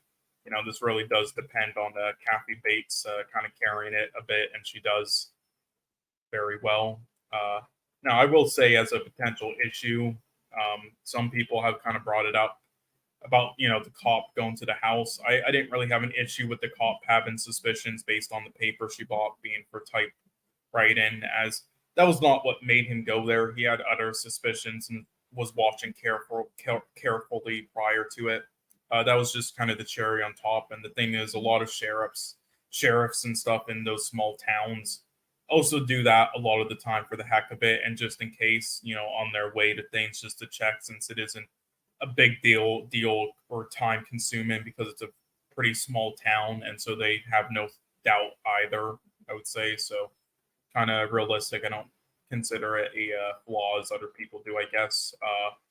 Yeah, and James Caan was definitely great in this. Sadly, he passed away a year ago. That was unfortunate, but yeah, he was great in this. Godfather, El Dorado, Elf, many other films, I guess. Then I would say there are also a lot of people nowadays who think the premise of the film and everything was not very well done with the crazy fan stalker character and their actions and scenes throughout the film, because it's done in other films nowadays that might be a bit better and more like in depth.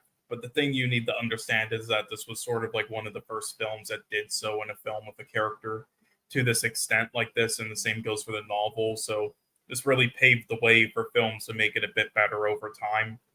And again, the other thing you have to also take into consideration, like, once again, it's going for a more comedic route at points as well. So you can't take it all super seriously or think it's trying to be like a straight up horrific thriller or anything, in every scene.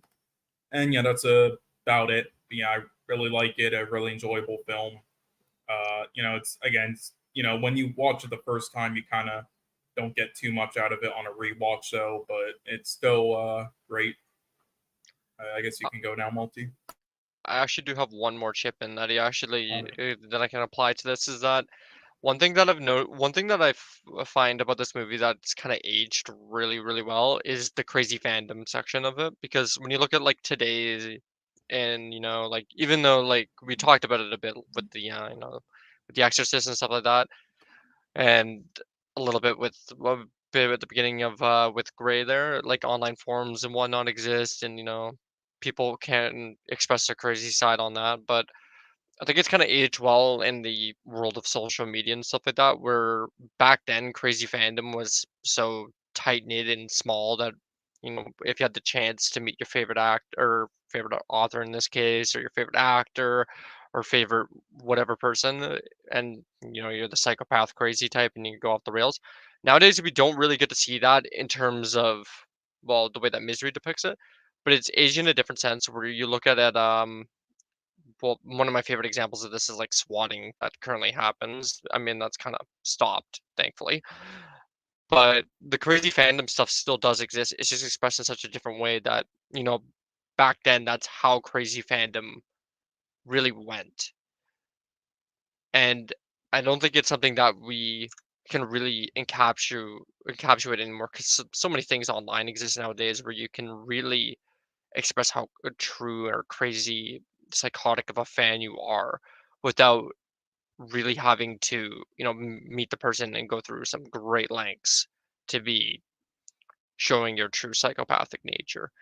And I think that's another thing that really aged well on the film, is because we still see crazy fandom even if it is expressed in a different way.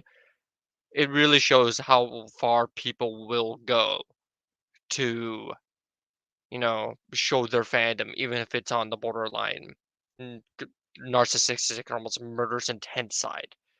that we see still today. Optimality. Thank you for sharing. I do agree with a lot of what you said. And now, I got two side notes. Number one, if Misery was made in 2023, I can bet they would gender swap the girl so only a man can be a villain. No, no, Side no, no. number two. Actually, the opposite, because they love girl boss, yes, slay queen type characters nowadays. So they'll keep it the same. I Um, actually have to agree with Cole here. I think the psychopathic nature of it being a girl in this sense would be a lot better because she was in complete control of the situation the entire film. I don't know. Um, Side note number two, I did consider having the book being only one copy as the plot convenience, but hey, I suspended disbelief there because maybe the guy is truly someone that believed that. I forgot the explanation they had, but it made sense. I forgot the exact term actually. Um, so yeah, my true issues now, and Cole barely touched upon it, is the fact that the villain felt one-dimensional. Crazy fan just does crazy fan stuff because crazy fan. She's just abusive because she's crazy. Um, I she doesn't have mean, many layers.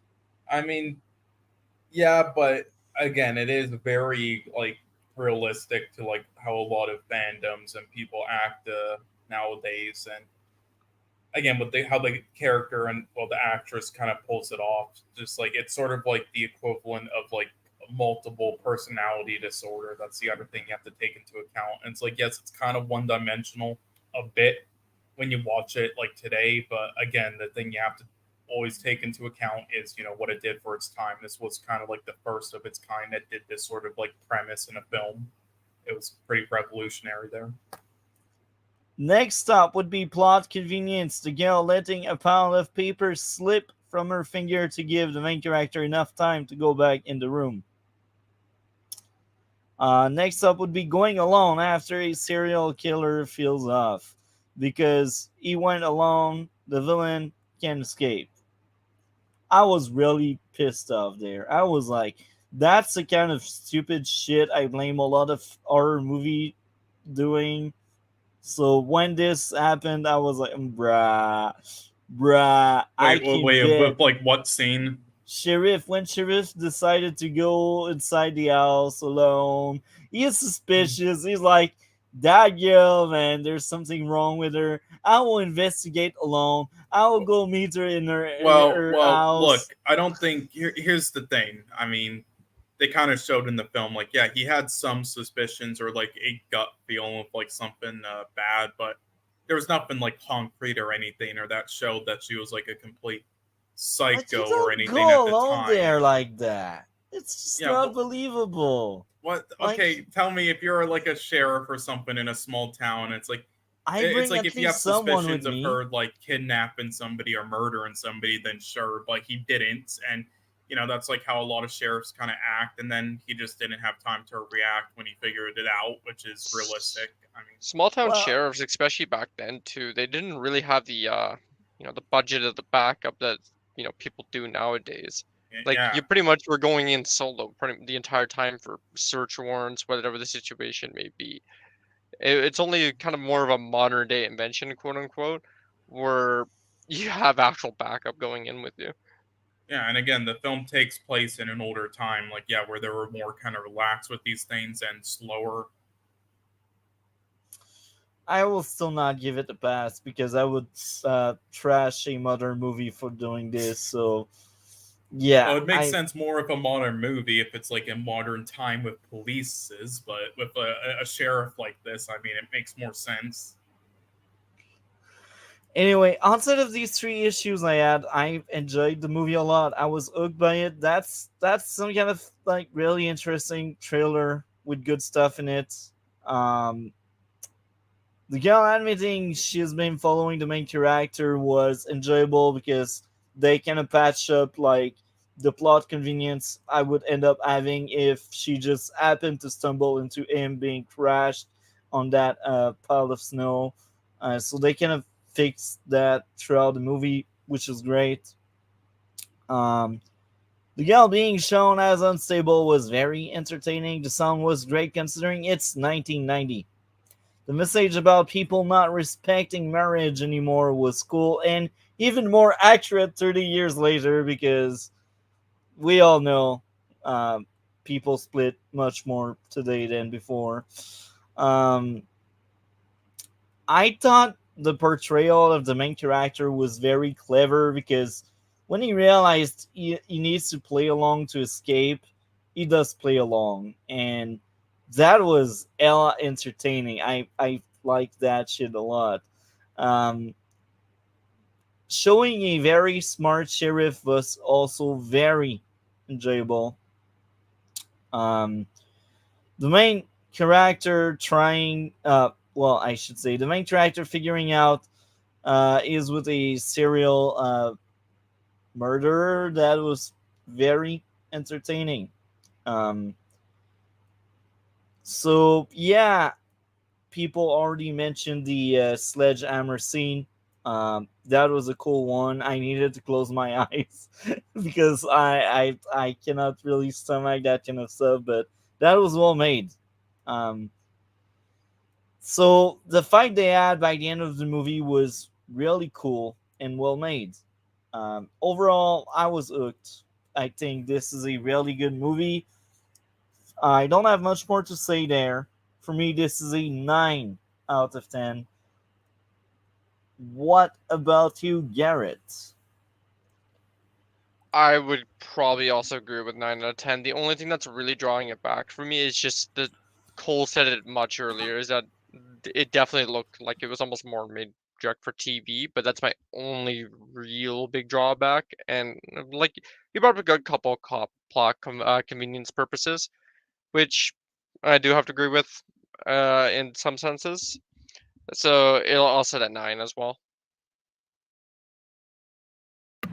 Perfect. What about you, Gray? What would be your grade out of 10, Gray?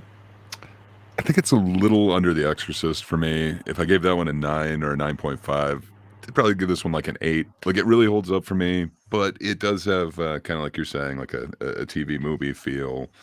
It is kind of a product of its time, but I don't know. It's got a certain place in my heart. I can't. I can still see the sledgehammer scene right now, but yeah. I also always think of paper differently when I go buy paper. So yeah. What about you, Cole? What would be your grade out of 10? In the past, I gave it a 9. Now it is a little bit lower because of some weaknesses like that. I would probably give it around an 8 or 8.5. Perfect. I guess coming next, we got Scream, and I will let KDOT talk about the first Scream movie, Scream 1996. By the way, how are you, KDOT? Welcome to the stream. I am awake. That's all I'll say. What's up, guys? I have made it. I am here. I have arrived. Hey. Halloween 1. Scream. Oh, Scream 1. Yeah. Scream 1. I mean, it's the usual thing that everybody would say about it. You know, one of the few movies in the horror genre that really subverts the usual norms that you would expect from a horror movie. To me, so Scream. sorry. Garrett actually said he had to go.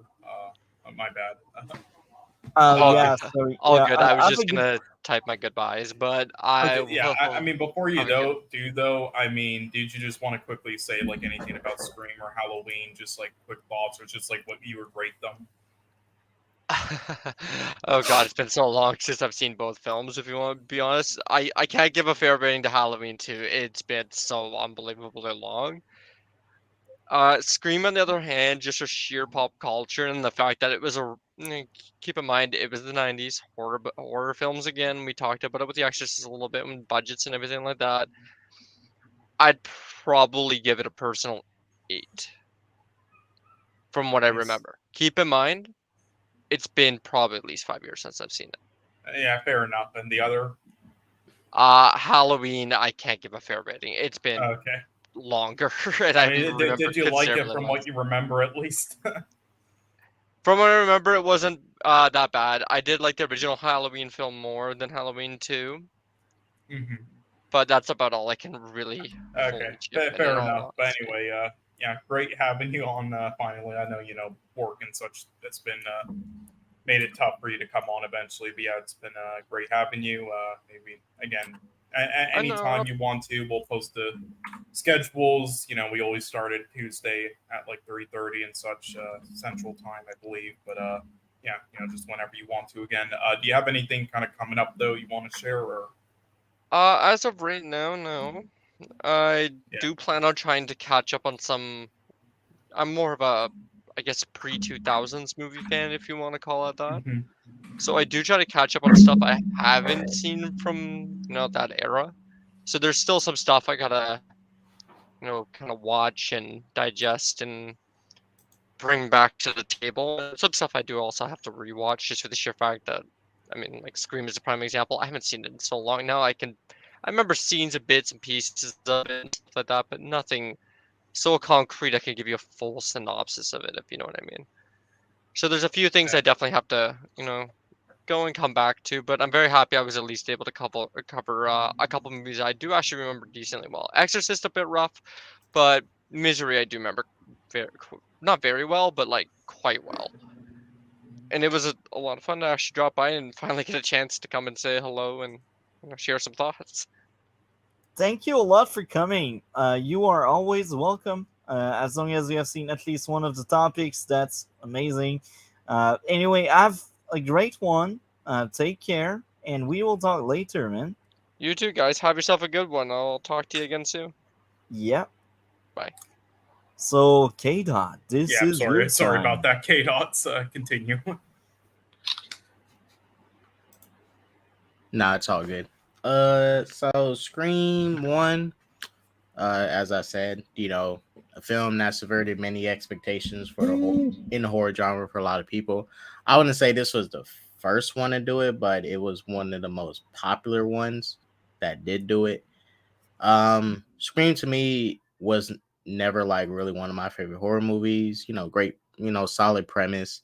A franchise, if you wanted to, you can drag it on until the end of days with the type of premise they created with making Ghostface a killer that keeps getting inspired each time, and the next person just trying to replicate the last and do something even bigger than before.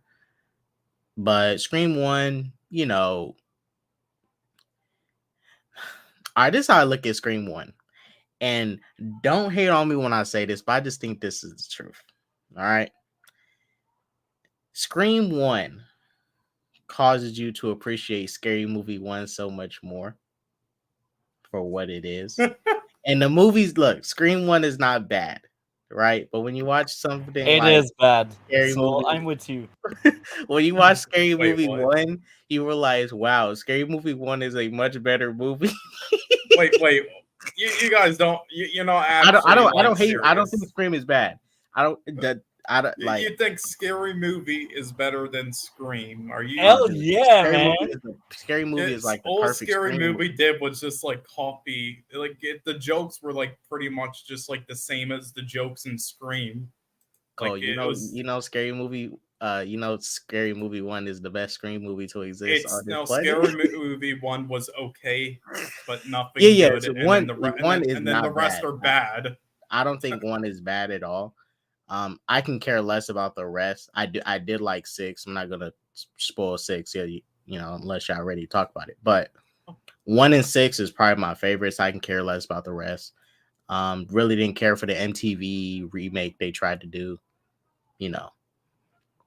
But Scream, okay movie. It's not one of my favorite horror movies.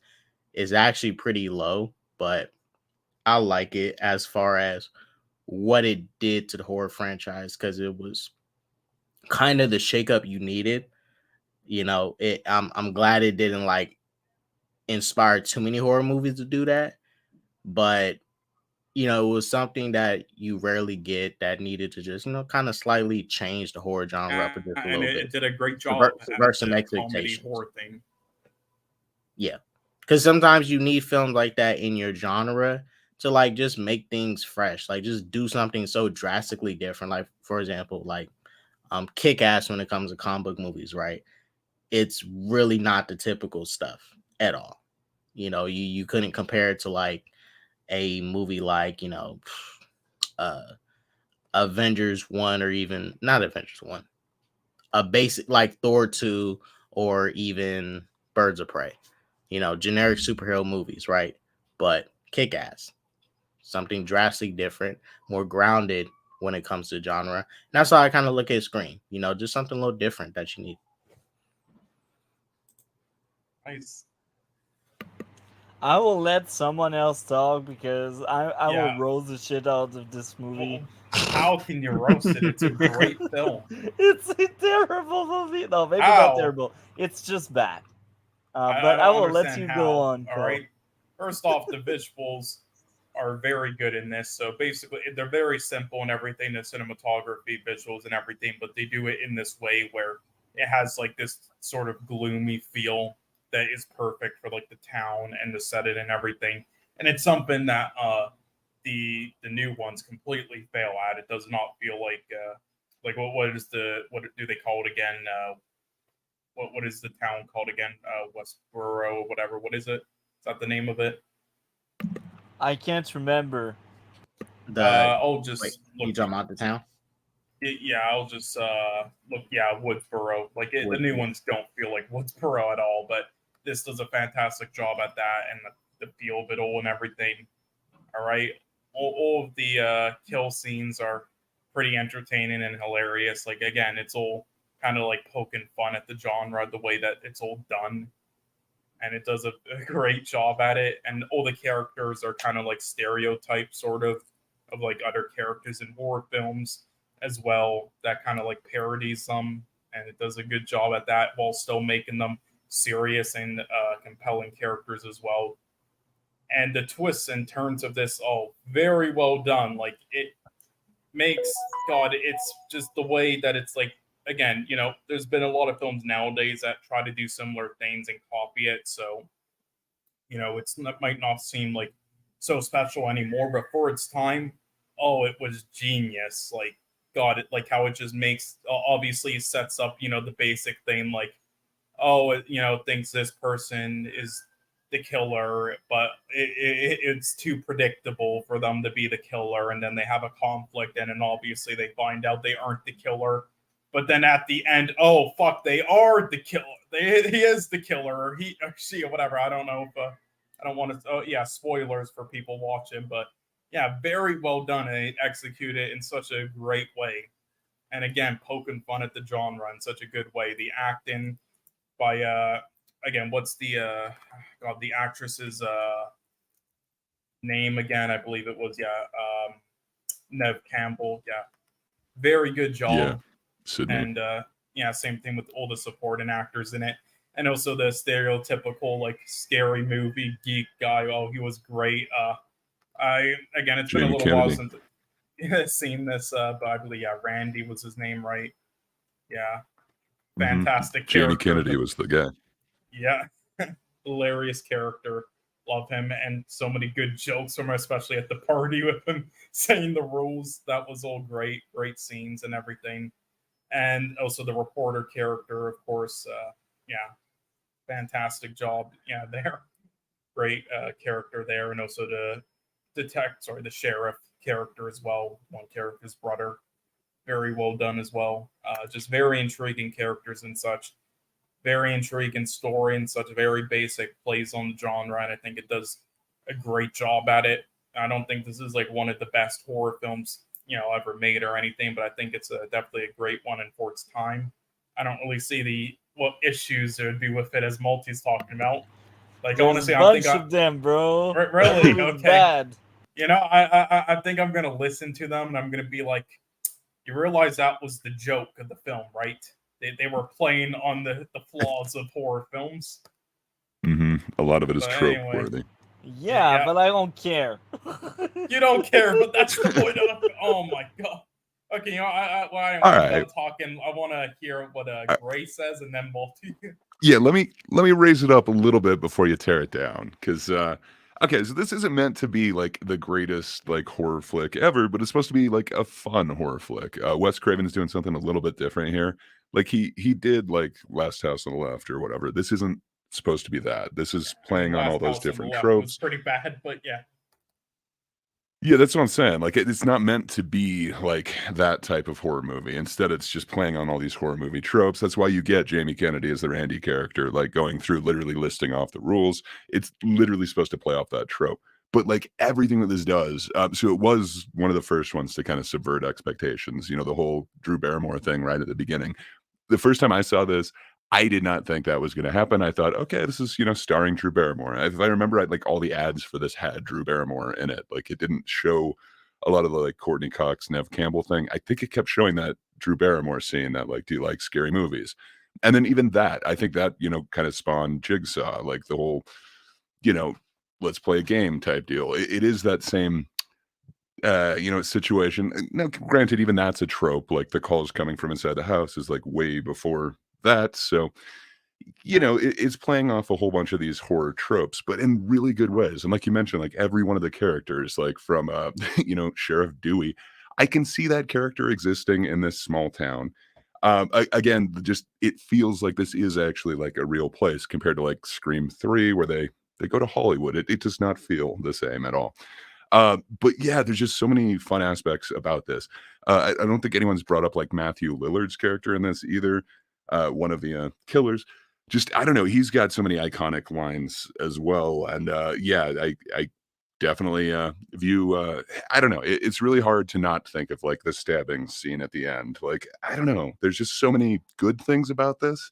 I'm pretty sure Multi's going to be able to tear down some of it. But I think a lot of what's there is supposed to be that way. It's supposed to be, and it does a taking great job the and just to laugh at, especially the opening scene, just all that, how that is done is so great. And also and the other thing as well, just to close it off as well, I mean the opening and everything is iconic, but that reminded me, the serial killer or killers, just the way that they they move in like the Scream outfit and mask and everything is so unique and well done. Like you can tell, like it's just like a regular person in there, and it's a bit clumsy, but it's still intimidating. And they do a very well job at depicting it like super well, and also comedically at points as well. Just again, very for sure, unique, and it's just so iconic. Like it fit along with the Freddy, Jason, any one of those. Ghostface is up there. It is one of those iconic ones. Yeah, this is considered one of the best horror comedies ever for a reason. I don't think it is, but I do think it's a great film. So great. All right, tear it down. Else to add? No, I think that's it. I mean, like, it's awesome, man. I think you might be judging it harshly from what you previously said, but let's hear it. Let's roll the shit out of it. So, starting. First issue. The girl doesn't tell her name, but she tells her favorite movie. Feels often stupid. I hate this character. Next up would be feel love that she wouldn't call the police despite the threats. She's like, hold the phone instead of calling the police. Hold the phone. That's hold the the joke, phone. Multi. I don't care. I was rolling my eyes. What the? Next up would be plot convenience. Both parents just happening to show up right after everything happened. So, like, that's the joke. 10 minutes in, I'm already turned off by that movie. I'm like, Multi, that's every all those shitty horror films. All right, it always has like the parents showing up at the same time, or like 30 seconds after, and then seeing their fucking dead kid. It's a play on it. I don't care. It's oh bad. My god, you don't care what the point of the film is. How is it bad? Next up would be too many characters. I didn't give a shit about any of them. I was like, bro, this movie, man. Next up would be plot convenience. The boyfriend arrival. Oh yeah, that was still like really early in the movie, or no, actually that was in the middle of the movie. When he climbed When through he the went by the window. window. Yeah. Plot convenience, the main character just happening to hear about the other people's thoughts. I was like, bruh, that was in the bathroom. Like, she just happened to be in the bathroom at the same time as two others, and they're like, oh yeah, she's banging you, nah, nah, nah, nah, nah. Oh yeah, they made Ghostface incompetent for the plot to work.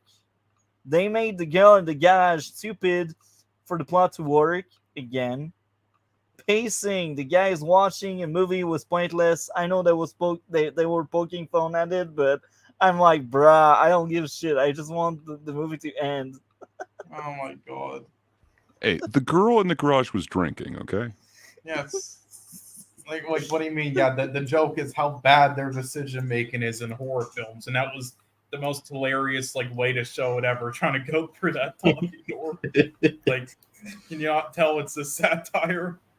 Plot convenience, the journalist just happening to bump into the car. Oh yeah, when they were running away. Oh, a car. We got a car there.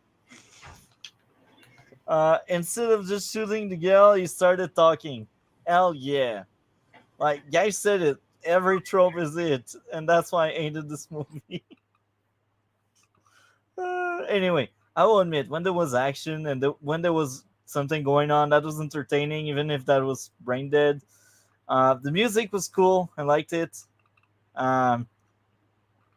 I like the theme of accusing the wrong person resulting into an innocent death. That was really cool. The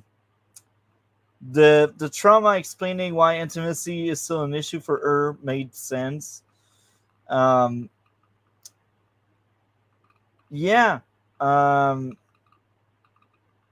thought the movie was bad. Well, okay, it's fine to be wrong sometimes. You know. Hey, I will so- admit, I Hey. like the girl character growth into trusting her boyfriend and then getting backstabbed. That was like very sad. Sometimes in life, peak cinema is not enough for everybody to enjoy.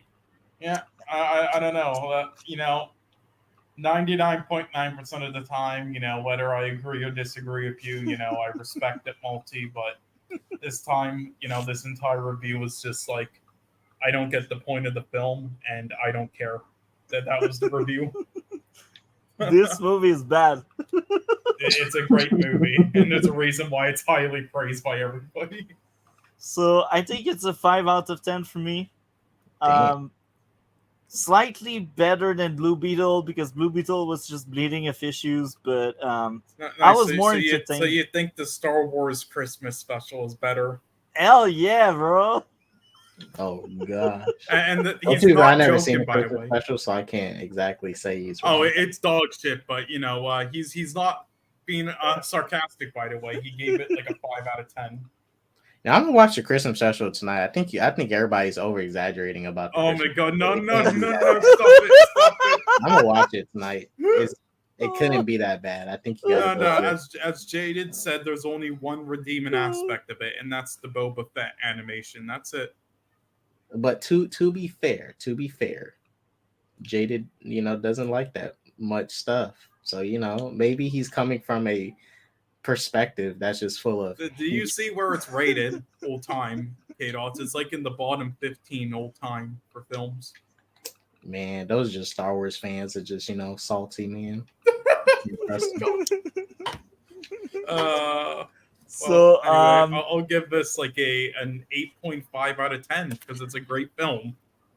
okay. What about you, Gray?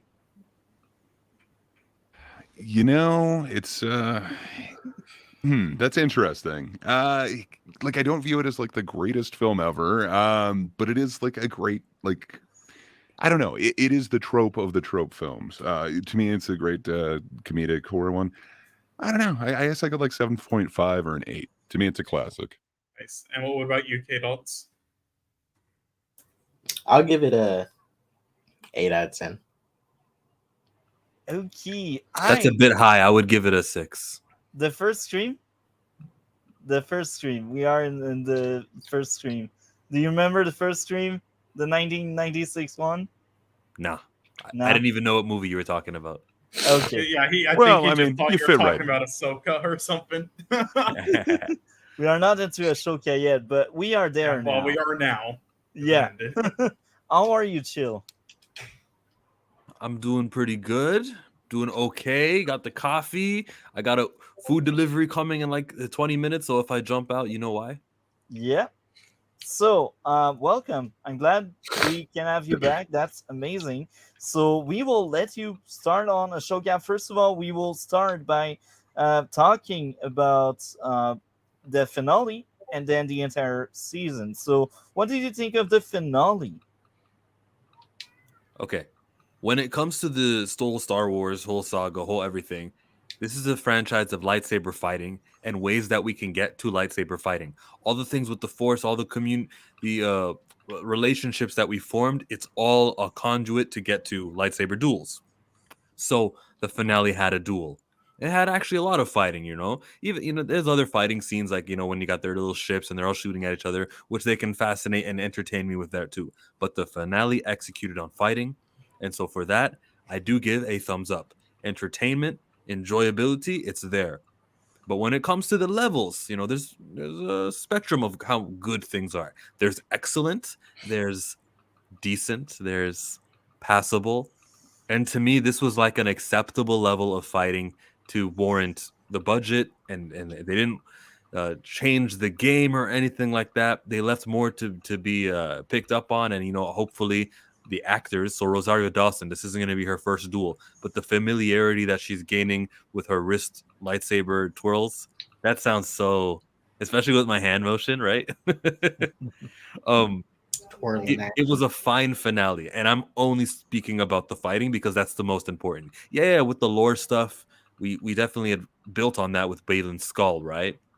I think Ray Stevenson's scenes were cut because of how few we got of him. He just was separate from Shin, and I think that there was probably a conversation had that they decided not to play anymore, and they're probably gonna get the actor who plays him next time around when they do the recast. Should they do the recast? You never know with these guys, but they should. I think they'll just have the actor talk to Shin in the season 2, and they'll just do exactly what they already shot, I think. Does that answer your question, or do I got to go longer? That answers very well. What would be your biggest muted, issue? Or I'm muted. Do you hear me? You guys hear me? Yeah, I hear him. Can you? Yes, sir. We can hear you. I hear. think Chillmonger might be having an issue. Yeah. Well. But yeah, those were all awesome insights into it. I don't have much more to add to it. Oh no! Yeah, I don't have much more insight into it. Everything that Chillmonger was saying, I completely agree with. The one thing that I'd add is just I wish it got there a little bit faster. Just the front half of this season just seemed to drag for me. I actually wanted to watch the last half of it, so it's kind of cool. There's elements that they're introducing to us, like the weird zombie thing now. That's kind of cool. I don't know. I hadn't seen that before, so I was really hoping that there'd be some cool stuff with lightsabers and that, and it was a little weak. Like, you got zombies now. Why aren't you cutting them up? I guess because it's Disney. But yeah, I don't know. There were some cool things. There were some interesting things. And yeah, I think Balin definitely got cut. It would have been cool to see more of that. I have no idea where they're going to go with that, if they just cut him completely or if they do recast. It's going to be interesting. But if yeah, I they think that's kind of my recast, initial then it'll thoughts just on it. prove more the T'Challa thing, yeah? Chill, I'm wondering, what would be your biggest issue with Episode 9 if you didn't mention it? Episode 9 meaning The Rise of Skywalker? 8. Sorry, 8. Well, my biggest issue? I'm lost. Yeah. What would be my biggest issue? The fighting was... No. What's the biggest issue? Damn, it's hard. I don't have that big of an issue that stands out, so it wasn't that bad, Okay. Well, that's good to know, because I know Cole didn't like it. So Yeah, I guess next, Cole, I I thought want this- to hear I why. thought I got was one. I got one, Cole. I got Oh, one, you Cole. got one. Okay. Yeah. So Ezra wasn't using a lightsaber a couple episodes ago. Hey, I'm better with Yeah. the Force, whatever. And now he starts constructing my his part, too. lightsaber. Bro, I was giving you excuses the first time. I was like, no, look. For 9 years, he's just been not using a saber. So what? If you just introduce this weapon to him, it's not going to work out. He's not going to be good with it. He needs to practice because he's been so used to using the Force. The lightsaber will throw him off. That's what I was telling myself before. But now that excuse doesn't fly because he was perfectly handling himself with the saber in this episode. Well, and like one episode back, he was doing some really cool stuff where, you know, like he was kind of peacefully like using the Force to not necessarily fight, but like to dodge, to you know, block. I was hoping for more of that, and that just got thrown out the window as well once he got his lightsaber. This was just shit to me.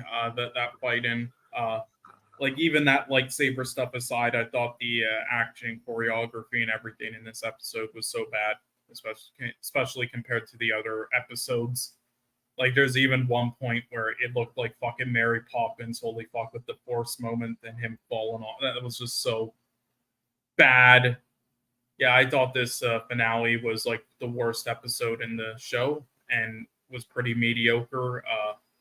I didn't really like the character moments at all. I wanted more Ray Stevenson. The conclusion was kind of dumb. Again, action already told you. Some right in the dialogue was cheesy and stupid. I didn't really feel any tension or anything as they wanted me to feel. And that zombie stuff with the, you know, stormtroopers and everything, the zombie stuff. Yeah, I mean, we've seen it in the other shows before, and it's really cool. But in this, I'm sorry, it was just done poorly. I like, obviously, the look of them, and I like the idea of them and them introducing them. But that scene, holy fuck, it was like they were AIs on a script. It looked so bad and poorly done. I hated it. And yeah, this... I mean, do I have anything else to say? I don't know.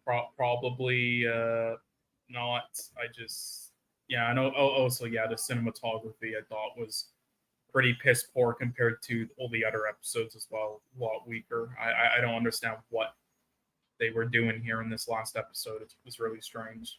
Rick Famuyiwa directed the finale for season 3 of Mando too. Mm-hmm. Did you feel? Oh god, yeah. Okay, got my answer. Coming next, KDOT. What did you think of episode 8? Okay. This is me being completely honest, is slightly better than Book of Boba Fett and Obi-Wan, right? Not better than Mando. Are you kidding me, bro? Not even the weakest season of Mando. And this is the reason I say why. This finale to me lost its priority in what story it was trying to tell, right? I didn't know. I was confused on if this was a story about getting Ezra home or stopping Thrawn. And it seemed like this whole time, this story was just about getting Ezra home because that's what they clearly prioritized. In this episode, their goal is to stop Thrawn. Okay. The amount of dilly-dallying they're doing, they're literally cruising with those crab people on that ship, talking and goofing around like, hey, yeah, my master used to make this lightsaber with me, hey, blah, blah, blah. And then they're just wasting time moving so slow. The ship gets knocked over. They have to hold it up with the Force. Then, okay, they jump on the dog, start running to the palace. Boom. They're dealing with the night troopers. And I'm like, okay, you know, they're doing something cool. They're going to take them out and keep moving. Well, they didn't realize the night troopers going to wake up again. And I'm like, okay, there's no point in fighting them because they're just going to keep waking up. You got to get the Thrawn. And they're just sitting there blocking their blaster bolts when they have this power called Force Push. Just push them down and keep running to Thrawn. Just push and run. Push and run. Push and run. Use your powers. They're not doing it. Then Ezra gets put in a chokehold. And this is what I'll say. Take out all the weird SJW stuff people be complaining about. Every character in this episode to me, even the women, were all incompetent. Ezra, Ahsoka, Sabine, everybody. Ezra was put in a chokehold by a zombie stormtrooper. Mind you, they're not moving that fast. They're really moving walker zombie slow. They're not saying brains, but they're moving so slow.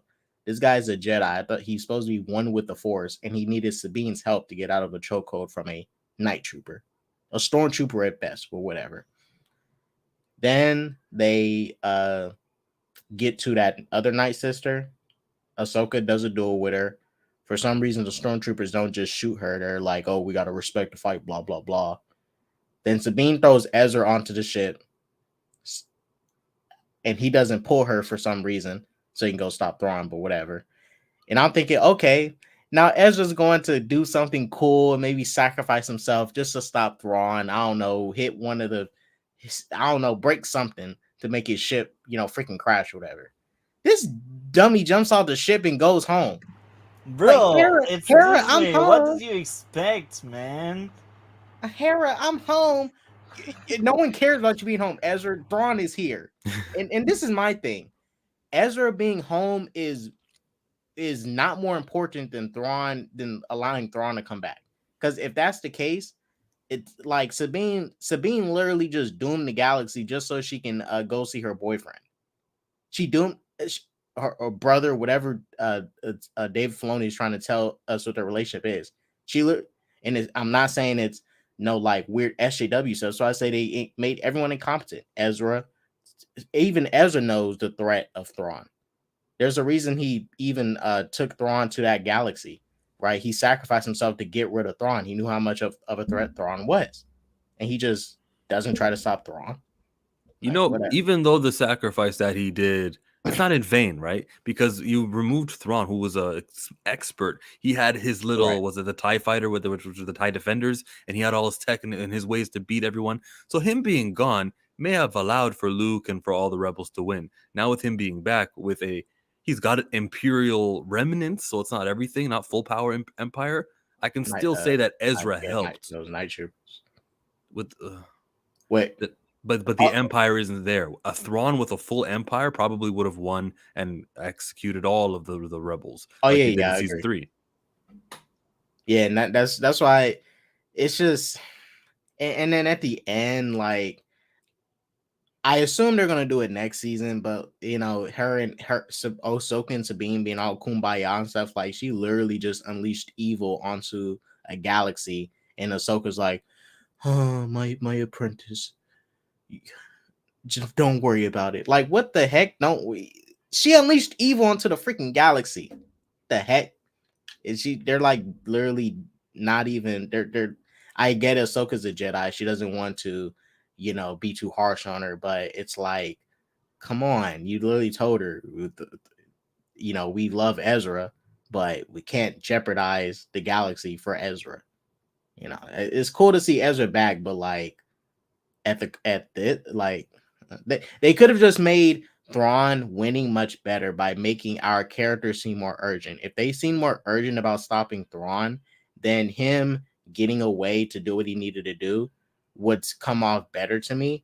But it seemed as if Thrawn was dealing with the most idiotic people in the galaxy, and it's like it doesn't make him look too smart. It just makes it look too easy for him because the people he's fighting are so dumb that there's not really a challenge. You're like, you're already 10 steps ahead. They are negative 10 steps behind. That's basically what it was. I don't hate the show, but that finale and then the lightsaber stuff was kind of average. Disney, stop doing slow lightsaber fights. Bring back the fantasy into it, please. Jeez. It's freaking space wizards. I liked your rant. That's amazing. So when it comes to me, I have a side note. Wasted potential that Sabine wasn't the reason why Ezra would have died hypothetically after failing to force push him. Hey, it's Disney, so she didn't fail pushing Ezra. So I feel like what could have been interesting is the entire idea of that season was to save Ezra, but then by trying to save him, she basically ends his life. That would be tragic and sad, but that would actually be interesting. Would never I happen. think they have the brains to do something like that. No, that's not what should ever happen. If Ezra just dies like that, we think of how cheapened we would all feel because no, I would be happy, like that. I mean, not like that, but Wait. So like Sabine just accidentally force pushes his body into oblivion or something? No, by accident. No, she cannot force push him because Oh, and he just falls. yeah. That, that would actually I- come I- off I funny. mean- That would actually come off funny. That wouldn't even come off dramatic. It would just be funny. Yeah, it would. Well, here's the thing, it would kind of ruin the entire like arc with her and Force. Not the really. show anyway. Did she really have an arc? Well, actually, she had one, but not linked to the Force because Yes, but she barely I mean, pushed no, him. I was kind of on board with your idea at first if they did something else, but not that idea. I can understand like something else, but not that. And it would be more so better in like a season 2 or something. But yeah, not that though. That would just be. I mean, it's already laughable. That shit was already like Mary Poppins level, so whatever. So yeah, outside of that, I thought that episode was amazing. Unlike most of the panel, I'm the crazy one again, and that's fine. I have no issue whatsoever, but it doesn't mean the season was perfect. But this episode I thought was really fun.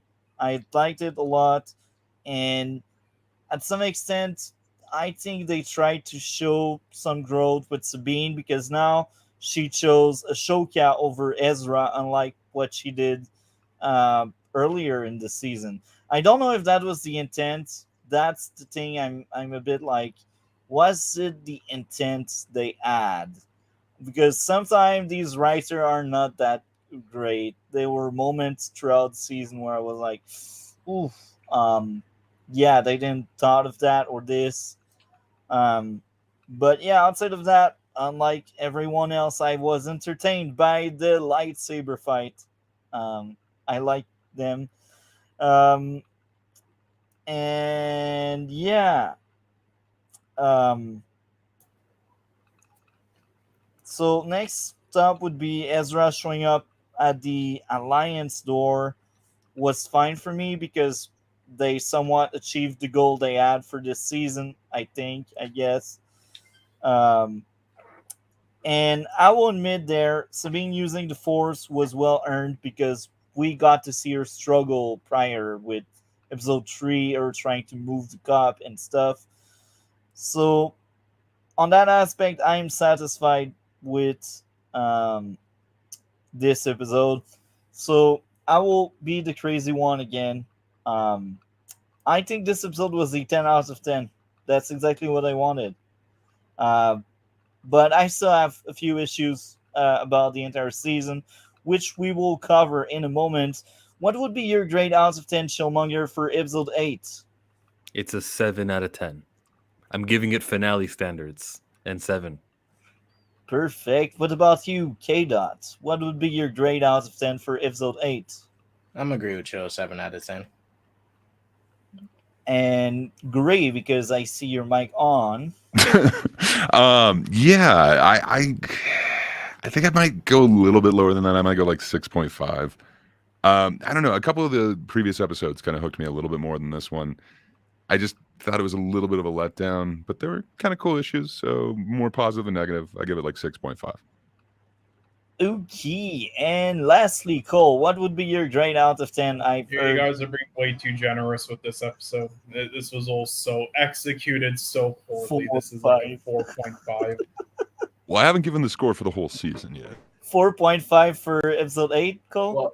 Yes, and for the whole season, I give this like a 6.5. We are not there yet. Now we will start the season talk now. I didn't know that was separate. My bad. Yeah, that's kind of separate because there's a lot more Sorry. to cover now. What did you say, Gray? I think Gray? I was the one who kind of brought up the season rating, so sorry about that. That's fine. So, now the season talk. I got a few questions. Mainly, I will start with Chillmonger. Who was your favorite character and why? Maybe Ezra. It should be Ahsoka, I know, but maybe Ezra was my favorite. Seeing him because he matched the cartoon. That's the main reason.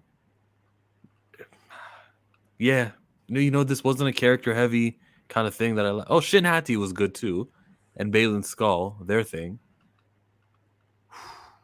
Yeah, I'm gonna go with the villain Balin's Skull.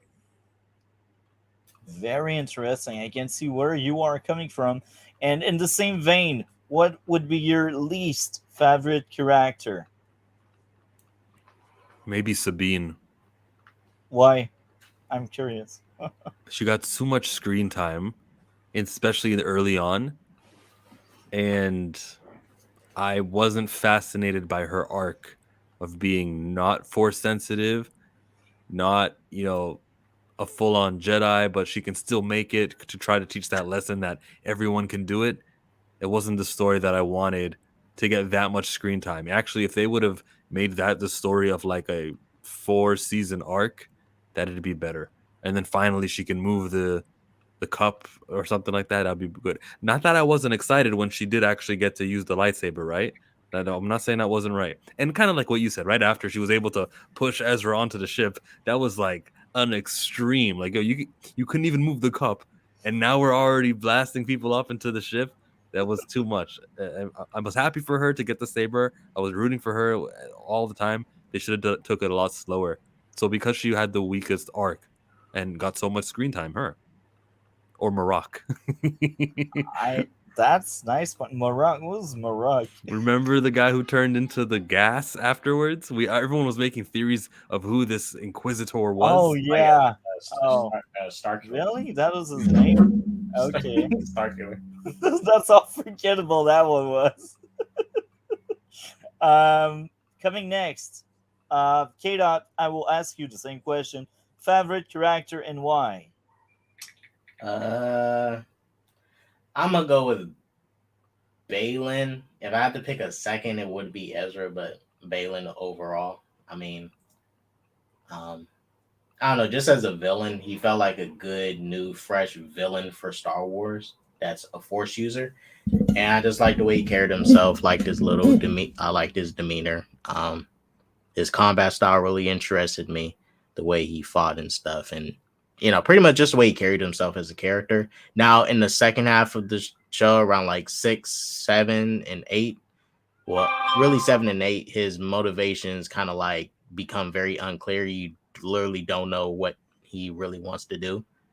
But from 1 to 5, Balin was pretty on point. He seemed motivated to do something. You saw what he was trying to achieve.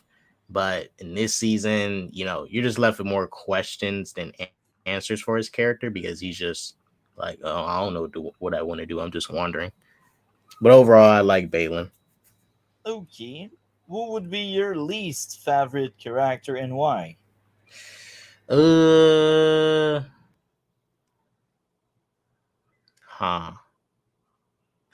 just say that Night Sister chick. She was not intimidating at all. Pretty forgetful.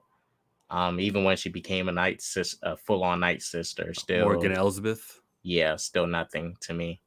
Just super mad villain to be the final villain for Ahsoka to fight. Should have been Balin. Yeah, Morgan sucked. Okay. What about you, Cole? Who was your favorite character and why? Again, I pretty much agree with KDOT's Balin and Ezra. I do think just Balin, best performance is in each episode. Very intimidating, and then Ezra just really liked his character in the show the most. So yeah, just really upsetting that they wrote characters like Ahsoka pretty poorly in a lot of points, but whatever. Yeah, I totally feel you. This should be about Ahsoka and not an entire cast the way it was. What would be your least favorite character? Again, I have to kind of agree with KDOT. I did not find that character intimidating or anything at all. I didn't like the character much. I didn't like the performance from her. And yeah, that finale with her was just whatever. It's definitely my least favorite. Okay. Coming next, Gray Puppet. What would be your favorite character and why? I guess I won't buck the trend. I think also Balin, essentially because there is questions there. Like he's not just some, I don't know, trope. Like I don't actually know all of his motivations. I don't know his goals. I think that's kind of the thing. There is like some mystery with him, where I feel like a lot of the other ones were just kind of tropes. Like I knew what Morgan Elsbeth's like whole deal was. I didn't expect her to get some super sword, but yeah, I don't know. There are just so many questions that I want answered, and now there's way more. Now that yeah, there is no Ray Stevenson. So yeah, I think he would be my top. I'm going to change it up a little bit for my bottom character though. The overpowered space whales. I don't know. I don't dig it. I don't know how you can have like a space whale that can hyper jump or whatever. I don't know. They started this hyper jump. I get it, but I don't get it. Like I don't know. I will sound crazy. As much as I like Balin, he wasn't my favorite. Uh-oh. My favorite was Sabine. She got somewhat Wow. a character arc, and she did succeeded in her goal, which was bring back Ezra. And when she wasn't around, I was like, man, where is she? I want to see her. Yeah, that I have the hot take here. My least favorite character here again. It's someone nobody mentioned, but I truly hate that character. I can't even remember her name. Hera? This is the general, the one with tentacles. The Hera stupid. Syndulla. Yeah, You didn't like all those wide shots where I- they showed you her backside or nothing like that? I feel like this is the way they expected that characterization to be. Oh, they will like her because of her butt. No, I don't give a crap. I hated that character truly. She's stupid. She's useless. She didn't get any growth, and she was the reason why one of my favorite episodes wasn't my favorites, and she was the reason why episode 4 was also kind of shit. Um, so yeah, I truly hate the general, and here again, I said it last week. They wasted a potential storyline with her. Oh, she didn't follow order. She could lose her rank, but no. Let's let her do whatever she wants. She can break every rule the rebellion did. Who cares at that point? She is a general. She nah. Okay. So okay, KDOT. Okay. So since you are leaving, I will ask you what would be your grade out of 10 for the entire season, KDOT? Could you say that again? What would be your grade out of 10 for the entire season? Entire season, I have to include the finale too. Yeah, everything. Like the entire thing. It's starting off, going halfway to it. It was not so bad. Not so bad. Did not end on a great note.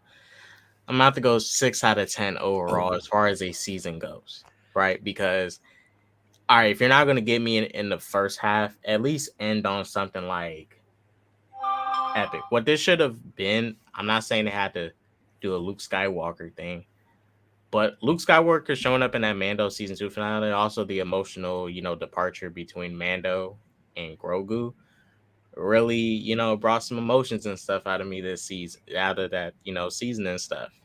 This Ahsoka finale didn't really do nothing like that. Like, I wasn't like, oh no, Sabine and Ahsoka are stuck in this galaxy, boo hoo hoo. I like 6 out of 10. I didn't really feel nothing. I was just like, oh, okay. On to the next. Oh, what were you about to say? Sorry.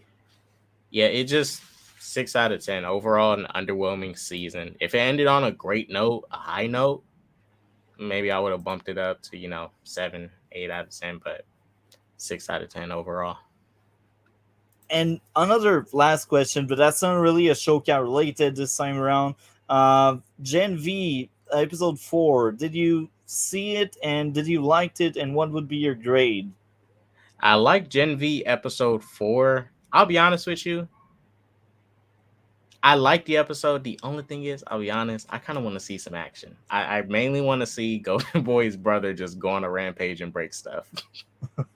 Like because what I was hoping to see in episode 4 was the beginning when the guards came in, right? Yeah, And the girl looked up and they skipped over it, and yeah, they showed all the gore that happened. But I just kind of wish they just showed him just go on a rampage and stuff, right? But so far, I'm liking the show. Shockingly, I do like the characters.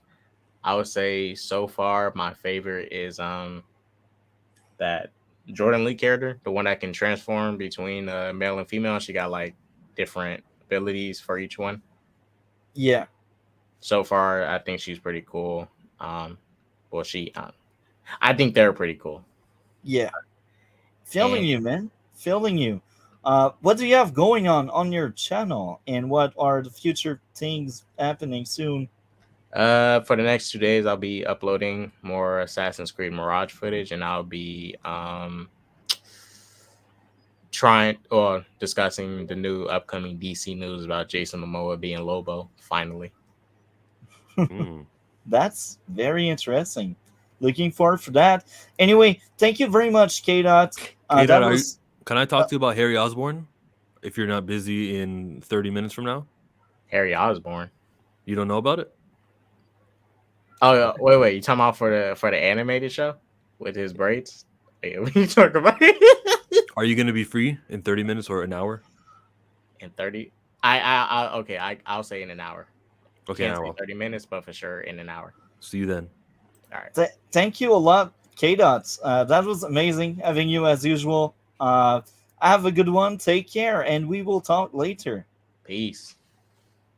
So that was KDOT. So yeah. Oh, great. Another race swap. Yippee. Oh, When You I've know what? seen that, when I've seen that, I was like, oh, okay, okay. yeah. Hey, he has similar hair as you, Chill. You should be happy. Representation. Yeah, actually now I see the light. You're right, Cole. I just don't like how it like inspires or it legitimizes replacement theory of they're coming after us. Look at that. It's just another kind of like on the board of like times that white people were switched out. You see that? They hate us because of the way we look. Like people are really no, it's a different topic than Ahsoka. I give the series. Is it my turn now? The series as a whole. Well, yeah, series as a whole, but I still have other question. I just went right ahead with KDOT knowing he was leaving. I still have like two other question. Well, more and a half, I should say, 1.5. So, next question, starting with Chillmonger. What would be your top 3 favorite episode, and what would be your bottom 3 episode this season? Towards the ending, the episodes feel like they got better. That flashback one with Anakin Skywalker was a great one. So episode 5, and then the week right after 6 and 7 were amazing too. Even though, like I said, the finale was an entertainment episode, so I have to include it in my top 3. So who am I bumping? 5, 6, or 7? Shoot. Let's erase 7, and let's say that 5, 6 were great, and then 8 was great also. Oh, very interesting. We have similar things. What would be your bottom 3? The one she gets stabbed. Episode 1, episode 2, yeah, that one. One is the stab, I think. 1 is the Yeah, stab. 1 is the stab. Yeah. 2 is the reveal that she's okay, so they can both team up. Yeah. Okay. So Cole, you're next. What would be your top 3 and your worst 3? My worst 3 would be like 1, 8, and then either 5 or 2. And then my top 3 would be probably 3. Actually, is it 3? Actually, no. I'll say 4, and then just 6 and 7. Okay. And Gray, you are next. What would be your top 3 and bottom 3? Top three would be 5, 6, 7. Those actually hooked me. Like the front half of this season just did not catch me at all. I kind of felt like it was a chore to like watch the next one. Maybe it meant something different, like if you'd seen like Rebels or something. I just think for like non viewers, I don't know, I just wasn't hooked. But like once you get to that other world, once you start seeing like what's going on, like I don't know, I was hooked and I wanted to see more of what was going on. I thought seeing Ezra like actually like, you know, use force in a different way, I thought that was really cool, and I was looking forward to seeing kind of more of that. I thought he was going to be, you know, like a peaceful Jedi who used force but not to kill. Yeah, we didn't exactly get that, and that's kind of why I didn't like the finale. So my bottom three would probably be 1, 2, 3. So I guess that's kind of weird. 5, 6, 7, 1, 2, 3. Yeah. That's very Perfect code. interesting. So guessing game for mine. Starting with Dre, what do you think is my top three and my worst three? Let's see. You'll probably go the opposite of me. So I'm guessing it's gonna be 2, 3, 4 are your favorites. I don't know. No, you liked the finale. You said it was perfect, so that's got to be in there. So let's go 2, 8. 2, 8, 6 for no reason would be your top ones. Probably 1, 4, 5 are no-goes for you. I don't know. Very interesting. All I gotta say, you got 2 out of 6 good. Cool. What do you think is my top three and my worst three? I'm gonna guess your top three is episode 3, episode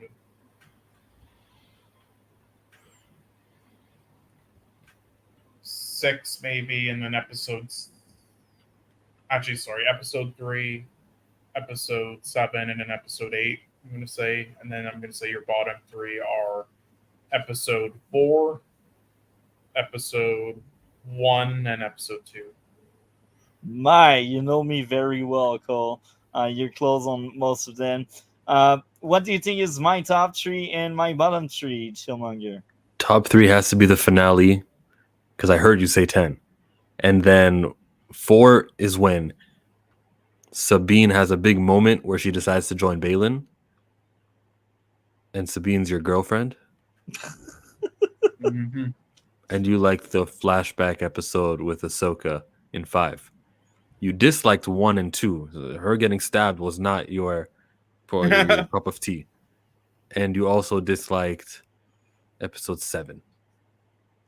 You I know will what? say I don't think he liked 4 very much. I think Cole remember why. That's why. You had a so- bunch of issues, but I enjoyed 4. I know you didn't, and I don't know if like 5 was your best or worst, so I just didn't rank it. I like your take, Chillmonger, and if only episode 4 only had the good in it, but episode 4 was in my bottom 3 because that was a really stupid episode with a lot of stupid stuff happening in it. We talked in length about all of the reason why I think this episode is terrible. So my bottom 3 is basically episode 4 with a 5.5 out of 10, followed by episode 1 with a 7 out of 10, and episode 7 with a 8 out of 10. No. I guessed 1 and 7, so I feel good about myself. Yeah. And the very sad fact about episode 4, it had lots of good action I liked. And you said it, I enjoyed seeing Sabine accepting to go with the villains. That was like a promise, you know, a promise for something good. And it's just a lot of the surrounding aspect of it that were really terrible. Like Sabine was shown as being weaker than Shin, but yet she will like run after Shin and shoot instead of like running away and shooting. She will run toward her, which is like a bit stupid. You have a gun, stay away. And you lost to a lightsaber fight against Shin. So why would you even try again? That's how stupid this episode was. Anyway, my top 3 would be episode 8, episode 5, and episode 3. Episode 8 was a 10 out of 10. Episode 5 was a 9.7, ruined by the general, because I ate her.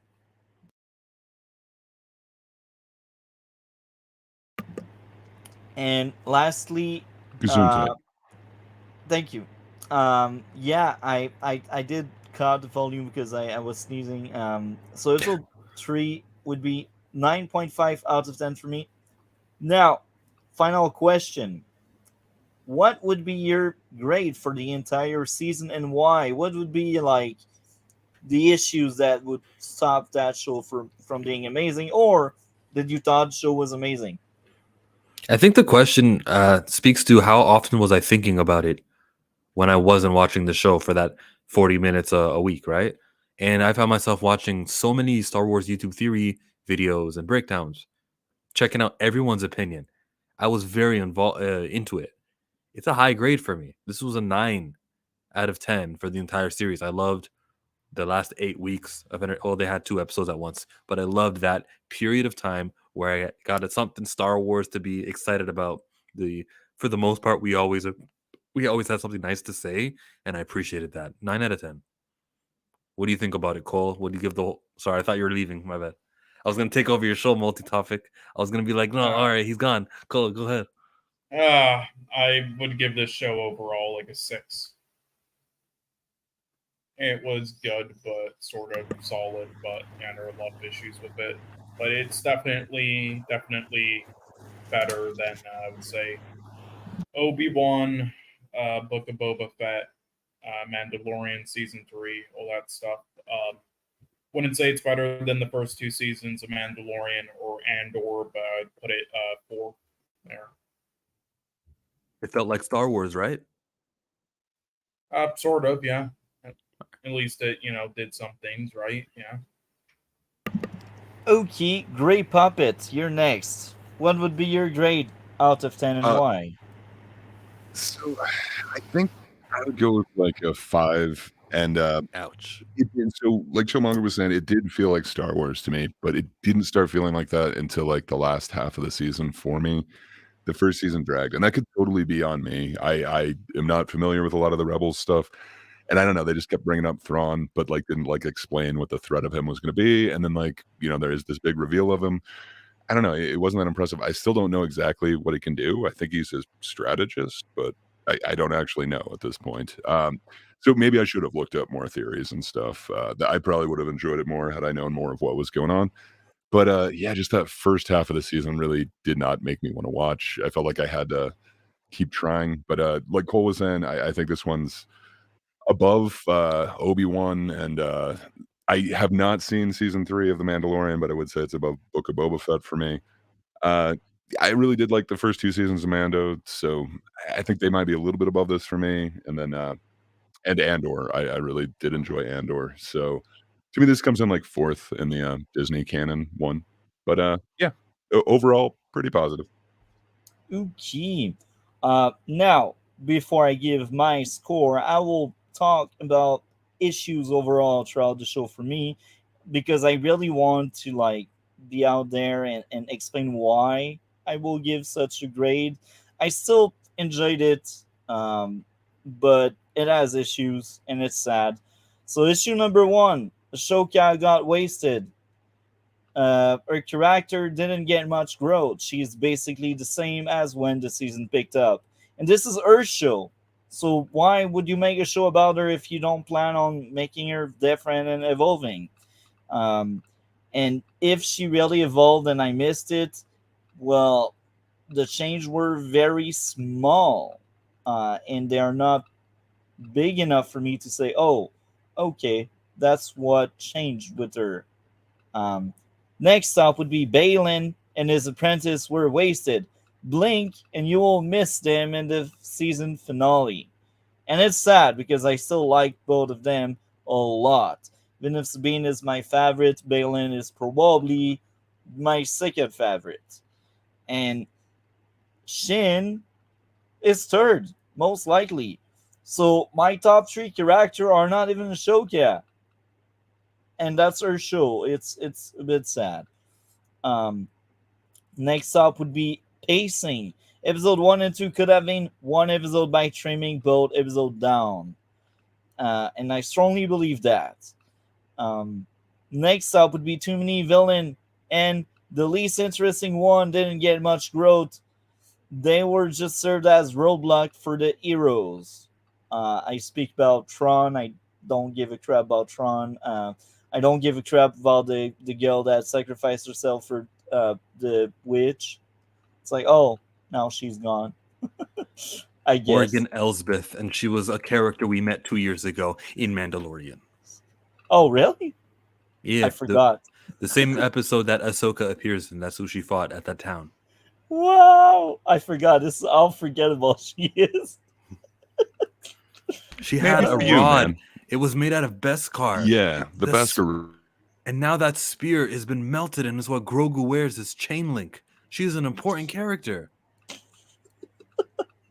This is how forgettable she is. This is bad. No, see, I watched that Ahsoka episode over and over again. That was an amazing season. Next up would be some of the dialogue feels off. Next up would be the general was wasted. She didn't get any growth, and there was so much focus on her booty because she looks good, I guess. I know something that had growth. Finally, the last issue I had was too much telling instead of showing. Now, I know something they showed. Bye. Oh, you're amazing, Chillmonger. For real, you're amazing. I like having you on. It's always a different flavor we get, and that's great.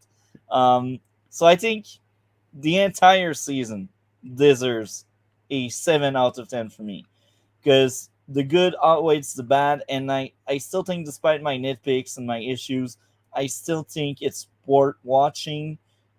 Is it amazing? No. For me, 7 is average. And yeah, I enjoyed the trip. No regrets anywhere. So, have you seen any of the other topics? Chill. I don't care about Daredevil or Preacher, Doom Patrol, Scream, The Exorcist, Halloween. Nothing horror. Okay. I feel you, man. I feel you. But it's Halloween, so we gotta cover lots of them. Anyway, thank you a lot. What do you have going on your channel, and what are the following week project or videos? If you're a Black Panther fan, I'm always reviewing the comic book. So if you read issue 5, you know where to go. You know where to find me. If you just search Black Panther 5, you'll find me. Harry Osborn, I'm going to talk about how they casted somebody and they changed the likeness of Harry Osborn. Now he's much darker, and how that is not the representation that anyone who advocates for representation asks for. It's not a long-term solution. And I'll be talking with KDOT and introducing that topic to him. I don't know, for an hour from now, we might record it. And then I'm going to be on MSK's live stream, 9 Eastern. Nice. Okay, very fun. Thank you very much for coming. You're amazing. I was glad we could have you on for this final talk on Ashoka. And in the future, I will send you the topics if you end up seeing some of the stuff we cover. Thank you a lot, man. Take care. Have a good one, and we will talk later. So here we are. Nice. Us three. Yeah. Well, I'm glad he anyway, came. yeah, a lot of great guests. It's been great. But yeah, now that it's the three of us, we have forgot how many topics we have left, but We have hopefully go by a bit quicker now, maybe. Although there is one film topic I'm going to talk about a bit longer than the others. we have Halloween Gen- 2. I get you. We have Gen V, we have Halloween 2, we have Preacher and Doom Patrol. I suggest these have two you last. seen Gen V, Gray? Have you seen I'm the sorry, but Parker. yes. Sorry, Gen V. Sorry, I heard V and I was Yeah, like, I'll be let me honest, look at that list. Yes, I did. I'll be honest. Can we get that out of the way? Because Yeah, we I'm start by that one with one of you two. I will be right back shortly. okay. But Gen V so- is next. Yeah. Yeah, here's the thing. I'm on. Okay. Oh, Parker showed up. Hey, but okay. Anyway, we're on Gen V right now, but we'll move to like a topic afterwards that you've seen, maybe Parker. But we'll just do this quickly. So Gen V. I just wanted to get this one out of the way, not because I hated the episode this week or I hate the show. It's just the one topic that's the least interesting for me to talk about. I mean, this has been kind of a show for me that I would say is overall, yeah, it's all right. It's solid. It does things that are very good, does things that are kind of meh, but overall, it's not a show that excites me too much or have too much to talk about. It's just a kind of whatever topic out of all of them. And the same is kind of for this week, and I kind of have the same sort of feelings. Like, I do enjoy the characters for the most part and the acting and certain arcs they try to go down. I do think they could be executed better, though. The humor and lines and stuff definitely could be written better. It's really and definitely some of the action stuff could be better compared to like The Boys and such. This is a little, I don't know, it's just not as well done. Like, it really does feel like, they kind of put like B or C level filmmakers and writers on this project while the better ones worked on The Boys. But yeah, was an all right episode, and it's been an all right show so far for me. I did like some of the moments with the main character in this episode, and I do like the one I forgot his name. You probably know his name. Do you remember it, Gray? It was the one male character.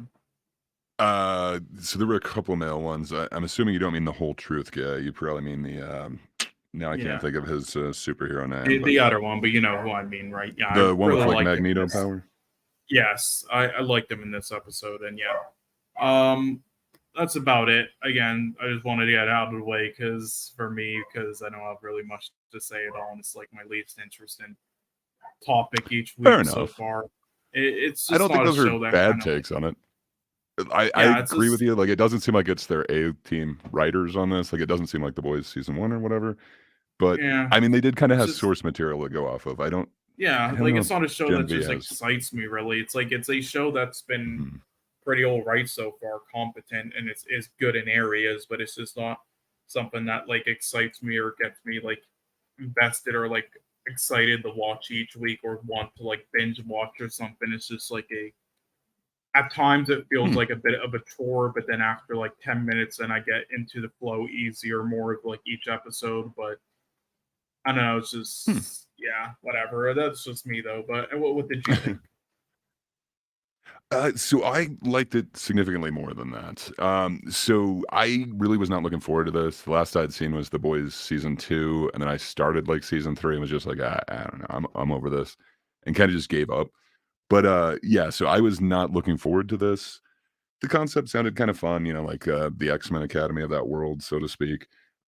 It sounded fun, but yeah, I was not really thinking it would be good or up my alley, especially when I heard kind of what some of the superpowers are, like the one person who can change genders. I don't know. I just assumed it was going to be like ham-fisted. I'm really thoroughly enjoying this, though. Like, I was actually looking forward to like every episode. When I saw the first one, it was like, okay, I totally thought Golden Boy was going to be like a part of this, and they just killed him off in the first episode. Okay, like, I'm kind of interested to see where they're going to go with this. Some of the things seem weird. I'm not sure exactly who the most powerful would be, because they were talking like Golden Boy is supposed to be the most powerful or whatever, but apparently his brother's even more powerful than him. And then it seems like there's many others who are more powerful than him, like the suggestion thing. I don't know. I just have so many questions about so many of the characters in this. Like, I don't know. I'm wondering, like, with Golden Boy, did he really explode, or was that actually like the main character doing that to him? She seemed to be under like a lot of stress and was kind of like panicking in that situation. Like her thing that she was able to like explode the dude who whatever, like, has roofie powers, where she was able to do that to him. I don't know. It seems interesting. Apparently she can like explode blood inside of people, so that seems promising. I'd kind of like to see where that's going. That's kind of a weird mystery. And then the chick, I think Kate, the one that could do like the power of suggestion, that's just kind of crazy to me. She might be the most powerful. I'm not sure if the end of this episode implies that she just like hypnotized everyone or suggested to everyone. I don't know. I'm intrigued. I really want to see the next one. I wasn't anticipating that going in, so I'm having a slight different experience than you. But yeah, I don't disagree with anything you're saying. So I'm back. Um, so yeah, this week was hands down my favorite episode so far. Guys know me for the last 2 weeks or so. We talked about this show. I was trashing and shitting on it because I thought the first 3 episodes were horrendous.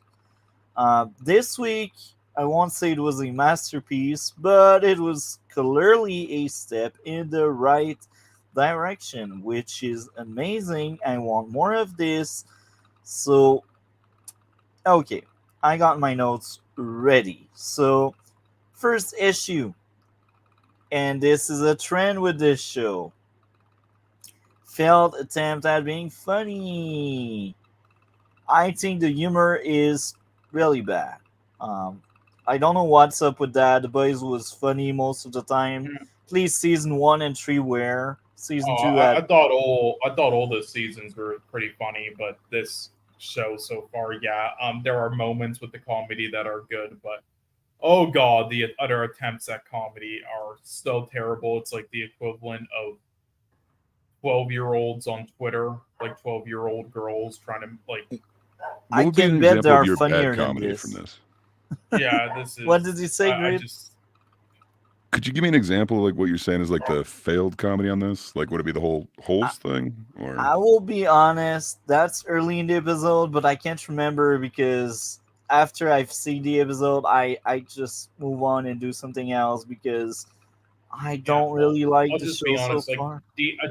the style of comedy and attempt in genre that it's attempt in, and like what the show's about. I've seen many films and shows exactly like this comedically and do these things. Like even recently, I saw this film, Bottoms, which was pretty excellent, and like doing sort of similar things, and just like what it tries doing the same thing as all those, and also like as the boys, but it does so far worse than all the others I've seen, like less creative, less weaker in execution and everything, and not a good blend of like mixing the boys' humor with this humor. It's just like if they had better creative, writers, and it would have been a lot. It would have been great, but they didn't. These and they play it pretty safe. Honestly, it's like they know they're not that skilled of writers, so they play it safe a lot of the times with like dialogue or attempts at humor and stuff. I will move on now with my next issue, which is basically the same. Not funny, so this means at least at 2 point I was like, okay, they tried really hard to be funny. It wasn't. Um, Next up would be no characters stand out despite being 4 episodes in. I can't name anyone, and I can't really remember most characters. The only character I actually care a bit more than the others is the non-binary one because I think they are the most likable. But again, um, I I I don't latch on to any of these characters. Um, I care a bit more about them than the others, but I still don't care. And it's sad because you got so many characters there. Why can't you have like at least one feel like something I really want to follow? And in episode 1, 2, 3, I thought the main character uh, goal was interesting, and I thought she was fine. But here this week, I'm like, nah, she doesn't move on. She doesn't progress much. I feel like they want this show to be an ensemble cast. They want this show to be like Doom Patrol or Legends of Tomorrow, but the characters are nowhere near as good as these two shows I mentioned. Um, Even the boys try a lot to be like that assemble show where there's a bunch of main characters, and they do it better. Like any show that try to do the same thing just does it better, and it's very sad because now I'm 4 episodes in, and I'm the kind of person that get invested into a show because of the characters, and now I'm not. Next up would be plot armor on the guy that got hit by super strength, then got thrown on a wall in a very violent way. He should be at least bleeding or something, but nah, he's invincible. Hell yeah. So that was by the end when they were having that fight. I enjoyed the fight outside of him just being thrown like a ragdoll, but just going back up and fight again. That was the kind of person that could freaking bend metal. So, do you have a superhuman resistance or something that nobody mentioned before? Can you at least bleed? No, no. Not funny anymore. The guy effing everything. Um, oh yeah, I remember now what I referred to there. The guy that likes to put his thing on O's. They overplayed it so much. I will admit, I had a You didn't chuckle. find the whole comedy thing? Like, when you go back and like see him, like every hole that he sees, like a bagel, he's just like staring at it. He picks up the tape and is like I had a stroking the chuckle center the of the tape. first time. I had a chuckle. The second time, I was like, okay, I get it. But No, but like even like before they brought attention to it, and like like the reveal is at the end. Like every time he's with any sort of object that has a hole in him, like did you notice that? Like he picks up the tape and he's like yeah, stroking the like center of the. yeah, I yeah, didn't yeah, like yeah. pick that up initially, and Yeah, then I it's like, did. oh, hell. I did chuckle. I said like at first I was like, oh yeah, that's kind of funny. Um, but in the end with the tree, I was like rolling my eyes. I was like, what am I watching? Agreed. The tree was over the top.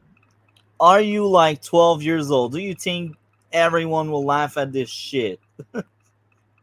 This is what I was thinking when I was watching that. I was like, bruh, I can bet, and this is why I'm a bit sad that DC didn't add time. I can bet he would maybe like it because it's over the top and he likes over the top things.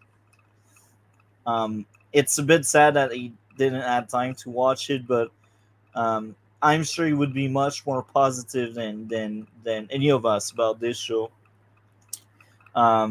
Anyway, um, I also have a side note there. The girl is obviously an hypocrite since she almost used her power on someone despite being all about consent. Here again, are the writer aware that this character is a paradox or they do it by accident and they are just stupid? I'm really wondering with these people. I mean, what if it's revealed near the end, like they realize their faults, like the character? If the character realizes her fault, I will be like, okay, I will give credit where Yeah, credit like maybe is that's due. what it's going for. Because to be fair, this is sort of like, not to say I'm a huge fan of this so far or that or those parts. It's like whatever to me. I don't think it's like terribly dumb, but it's whatever. But The Boys has always been sort of like characters like believe or do certain things, but then they kind of do the other things at times when it benefits them, and kind of act like the opposite of themselves, and sometimes a bit of assholes comedically and such. Like that's sort of like the theme of The Boys. I get what you're saying, and I see it clearly in The Boys all three seasons. There's things like what you said. Yeah, especially And with like sorry, what's her name again? The one blonde character in The Boys. What's her name? Starlight. Yeah, especially with And her. I will say this. Most of the time it worked out well with The Boys, but I do think The Boys is a much better show than this. That's why here I really marked it down as a sign note and not really an issue, because it will only be an issue if the writers are not aware of what they're doing with this character. If they are not aware, if they don't understand their own character, then there's something wrong. But again, um, yeah, um, if they're aware, I'm glad. If they're not, I'm sad. That's all it goes. Now, this was still my favorite episode so far. The villains were enjoyable. The team meeting was cool. The brother reaction made the death it really hard. Um, it was sad when they talked about the brother, and man, I enjoyed that. The non-binary character getting growth was cool. I enjoyed a lot. And now my Xbox, I don't know why my Xbox keep turning on for some reason. And yeah, anyway. Do you have like a Connect and it's like doing the voice commands? I don't. That's the weird thing. It just sometimes. Okay. Yeah, Parker will talk about it after this. Oh, very interesting. Okay. Oh, I literally just showed up to talk about Shoka alone.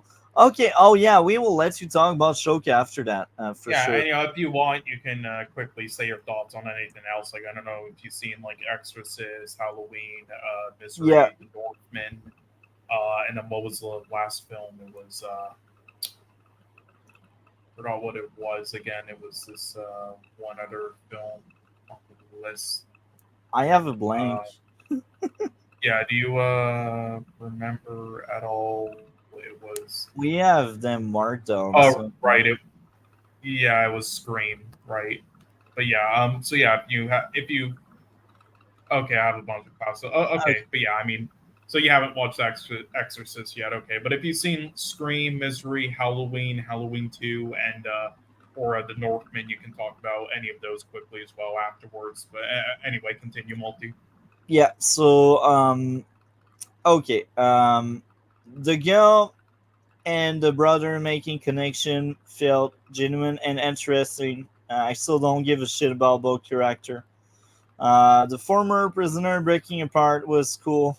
The interrogation was sad. It was endearing. The scene between the guy and the blonde. The scene with the non-binary was enjoyable, funny. The action sequence was cool. And I don't have much more to say there. As I mentioned in the past, this is hands down my favorite episode we got so far, with a strong 7 out of 10 for me. What about you, Cole? I'll give this like a 6.5. I would say, like again, this whole show so far really just been like around a 5.5 to 6.5. I think it's been solid. Just nothing too special. It's definitely felt like a B tier or C tier version of The Boys, which I expected, but I think if they had better writers, more experienced actors and whatnot, then they could have really turned this into something, especially with the gold premise and everything that works perfectly for the Boys universe. But sadly, I've just seen so much stuff like that, like this, that is just way better versions of it and with way more talented writers and actors and whatnot. But at least what I will say is I thought that they were going to go for certain storylines with the characters and with the universe of this that would just be like annoying and kind of be like, like predictable and with like how characters like act and just like acting and just like almost every single character acting like almost like Mean Girls style with fucking each other. But luckily it hasn't really been like that at all, outside of obviously the odd ones which expected, which is I mean not actually just I mean properly done. So I do like that at least, so it's nice to watch. Didn't go with the cliche predictable route as I thought they were. Okay, great. Yeah, I think if Cole's going to give it a 6.5 and you're going to give it a 7, I think I'm going to go 7.5 to bring that average up to 7. Yeah, I think it's somewhere around 7. I don't dislike any parts of it. There's parts of it that they could totally ruin for me, but so far they've got my intrigue. I want to know a lot about a lot of these characters. I agree with you. There's definitely some juvenile humor. That's kind of what you think of with like the Boys universe or whatever. But it there's gonna be lands dicks most everywhere. of the time, except for season I think 2. so. Yeah, so maybe I should try season 3, but yeah. So I don't know. For me, it's pretty good. I want to see the next one. I'm pleasantly surprised. I thought I was going to hate this whole series, and I'm digging it so far. So I'm waiting for them to screw it up for me. Very positive thinking. Anyway, Parker, welcome. I'm glad to see you again. It's been like a month. We haven't really talked outside of Discord and stuff. How are you today, Parker? Hey, yo, man, I'm doing good. I hadn't been seeing any Star Wars on your well besides like the Ahsoka episodes, but like it was just hard for me to get on for shows mostly. But and also like a lot of the other stuff that I saw on the list like I hadn't like seen.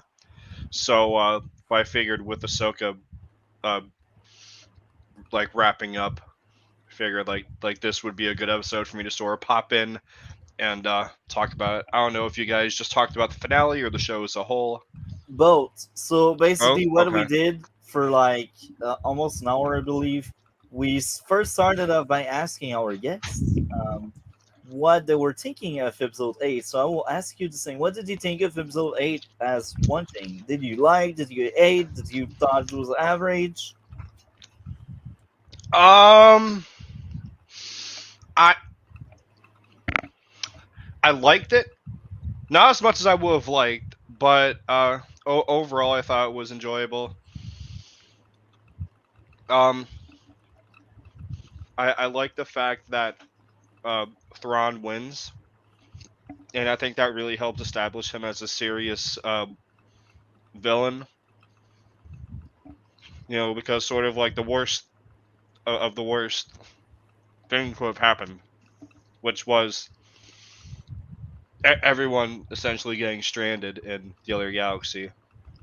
But what I kind of don't like is I feel like in whatever the next media is going to be it whether it's the Filoni film or if there's like an Ahsoka season 2, I don't know what they're going to be doing. But we all know that they're going to end up getting out of the galaxy substantially quicker than when Thrawn got out. And I feel like that, like, however they do that, it's gonna end up undermining, like, Thrawn leaving. You know, because you introduce this character into live action who is known for being very cerebral, tactical, very like a mastermind strategist, and uh, essentially sat on his ass for 15 years in this other galaxy. You know, just waiting for someone to pick him up. You know, waiting for his Uber driver, pretty much. And and whatever the next series is going to be, it's going to be like, all right, the heroes are going to like leave, and it's going to be really quick, like that. And it's like, okay, well, this is a whole nother fucking galaxy. And it's just, I don't know. I'm a little worried how that's going to end up. But for right now, I do enjoy him leaving everyone behind, because I was getting very nervous with the camera shot of the shuttle that Sabine and Ahsoka were in or whatever, that was heading towards the Star Destroyer. I'm like, oh boy, here they go, fucking jump on the Star Destroyer last minute as it boops into the regular galaxy, and it didn't actually do that, so I liked that.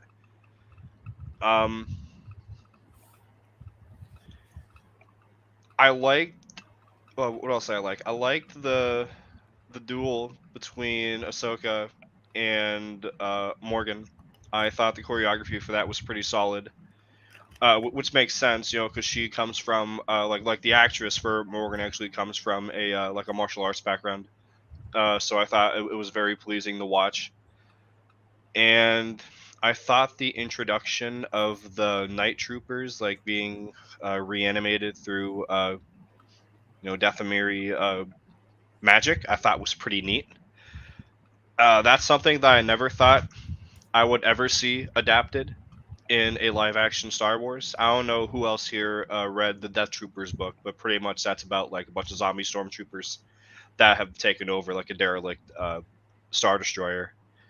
But I always kind of viewed that book as like kind of like a glorified fan fiction kind of thing, and never in a million years I ever expect to see fucking zombified stormtroopers ever in a live action Star Wars. So I thought that was pretty neat, and I thought that that they looked pretty cool. What I didn't like about the episode, and this is sort of my issue with the series as a whole, is it's essentially a 8-episode trailer for the Dave Filoni film or Ahsoka season 2, which will, if there is an Ahsoka season 2, that's going to be another trailer for the Dave Filoni film. And it's just kind of, I've always been pretty adamantly against these types of shows because I was sort of able to track how the plot was going to go, where they find Thrawn, and Thrawn leaves the galaxy, and that's about it. There's no like final confrontation or anything. There's no there's no like resolution. It's just hey, here's this guy, here's this thing, and it's going to be a problem for the next media to solve, to take care of. Which I'm not really a fan of that. That's something that the Marvel Cinematic Universe does a lot, all the time, sort of keeps making people, fill up the seats and see more and more Marvel films. And that's kind of the vibe that I got from the show as a whole, but especially the finale, because I knew it wasn't going to get resolved. I knew it was going to be like a type of cliffhanger type of thing. And I also didn't like. This also goes for the show as a whole, but specifically with episode 8, I didn't really like the fight choreography of anyone else in the episode. I've always felt that Sabine's was kind of, whenever she does a fight scene in the show, it looks very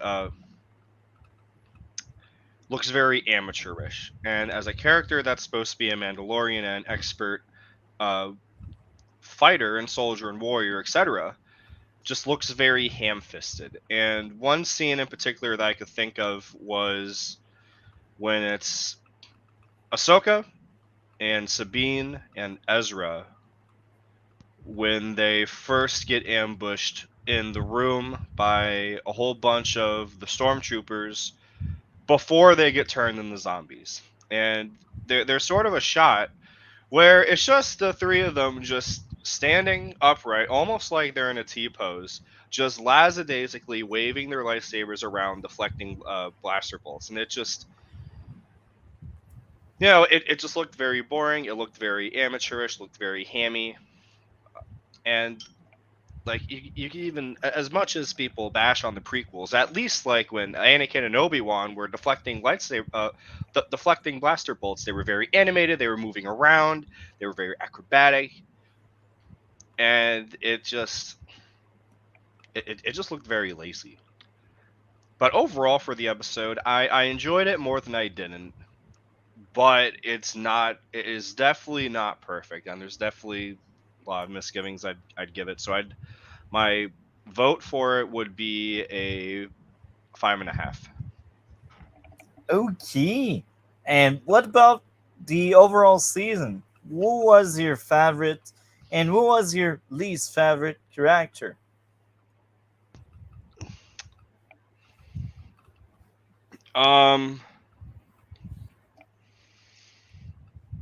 My favorite character, my favorite was seeing Lars Mikkelsen as Thrawn, and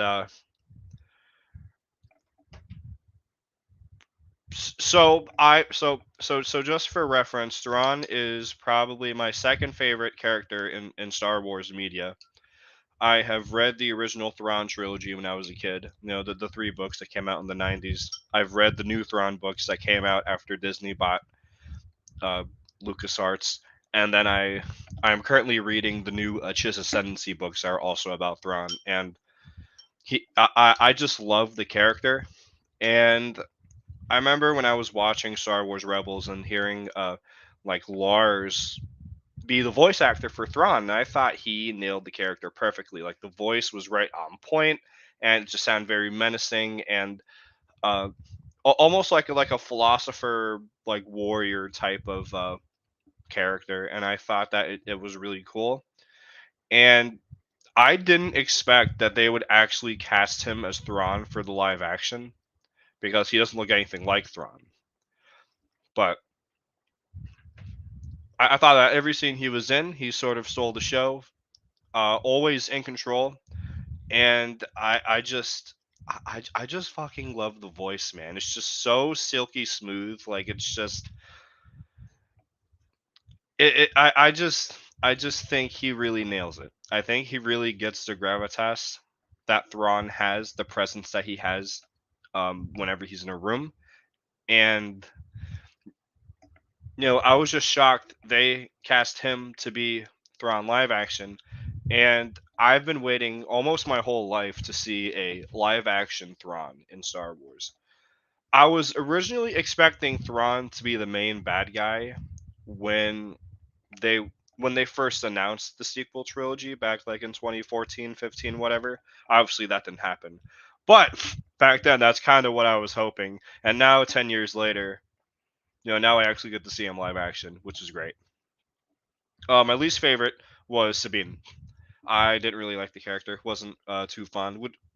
And I felt like she was she was pretty like lazy. I don't know if she fully understood Sabine's character from Rebels, and I feel like it was kind of mailed in a bit. But I do think as she gets more settled into the role, I am hopeful that she gets better at being Sabine. But I also one thing that I don't like with Sabine's character is I don't like the thought of her using the Force, because Mandalorians don't really use the Force, and it's not really it's not something you could just pick up. Like, yeah, every living being in Star Wars has some connection to the Force, but you can't just like grow that connection after you're an adult. That's the whole reason why Jedi take in younglings when they're really young, because that's when you're able to actually train them in the Force. Not to say that adults can't do it, but it is significantly harder. It's like learning how to play the piano, or learning how to sing, or picking up any sort of advanced skill. There's a reason why people do like when you try learning something like that, you start when you're like 4 or 5 years old rather than when you're 25, 26 years old. And her character never really showed any affinity for the Force at all in any of her other appearances in any Star Wars media. And then in Ahsoka, it's like, all right, you're gonna be Ahsoka's apprentice, because well, we need a character to fill that role for Ahsoka, and it's just kind of I don't know. I didn't really like it. I don't like the idea of that, but it is what it is. So that's my favorite and least favorite from the show. Perfect. So, what would be your grade out of 10 for the entire season? I'd give it a 6 out of 10. Yeah, I definitely say it's enjoyable, but I feel that like the plot was kind of meandering a bit. I don't think it needed to be 8 episodes. I could have been 6, maybe even 5. It's because if you think like in the grand scheme of things, if you think about the plot of the show, you have Morgan broken out of captivity, and then they chase after Morgan onto a planet, and then they get booped to another galaxy, and then Thrawn leaves, and that's kind of the whole plot. It's fairly straightforward, and I don't know if you needed 8 episodes to tell that story. Like it felt a little long, which isn't a good thing to do if you're a miniseries. And I didn't have much of an issue with this because I consume all Star Wars media. So I've seen Clone Wars, I've seen Rebels. I'm very familiar with Ahsoka's character. But if you haven't seen uh if you haven't seen like Mandalorian season 2, if you haven't seen like the middle episodes of Book of Boba Fett, if you haven't seen like Rebels, and if you haven't seen the Clone Wars series, it's kind of, expecting a viewer to consume all of that material before going into a season is kind of a daunting ask if they're not already a Star Wars fan. Now, I get it; it's a huge universe, but if you look at a show like The Mandalorian, you don't need to consume every form of Star Wars media to enjoy that show. You just need to, honestly, you just need to watch episode 6. And it's like, okay, cool, that's sort of the end of the Empire, whatever. Here's the galaxy afterwards. You don't really need anything else. But with the Star Wars Rebels cast as sort of the focal point of the show, actually, the main character of the show is not even Ahsoka. It's the cast from Rebels. And, sort of expecting to consume all that content's kind of, that's a big ask, especially for a show that's not great. It's not bad, but it's not really good. It's better than Book of Boba Fett and Obi-Wan, but that's like a very low bar to clear. There's still substantial issues with the show, but having to go through like all that material is kind of a big ask. I also don't like how like Ahsoka's not the main character of the series, and she doesn't really have much character development outside of episode 5. It's very much okay. Here's Ahsoka, and here's the rest of the Ghost crew, and it's kind of I feel like we see more of Sabine and fucking what's her name, Syndulla, than we do Ahsoka. And then once Ezra gets introduced, we see more of Ezra and Sabine than we do of Ahsoka. And if you're gonna name the show Ahsoka, but not like have her be the main character in the screen time, like to me it doesn't really make much sense. I agree with what you said, and I feel like even in episode 5 that you mentioned, which is one of my favorite this season, she didn't get much. I mean, okay, now she realized she's a weapon and she will do better. But that's it. She's still the same Ahsoka as episode 1 Ahsoka. Yeah, except after episode 5, she tells a couple more jokes. It's like, all right, cool, whatever, that's fine. I don't care.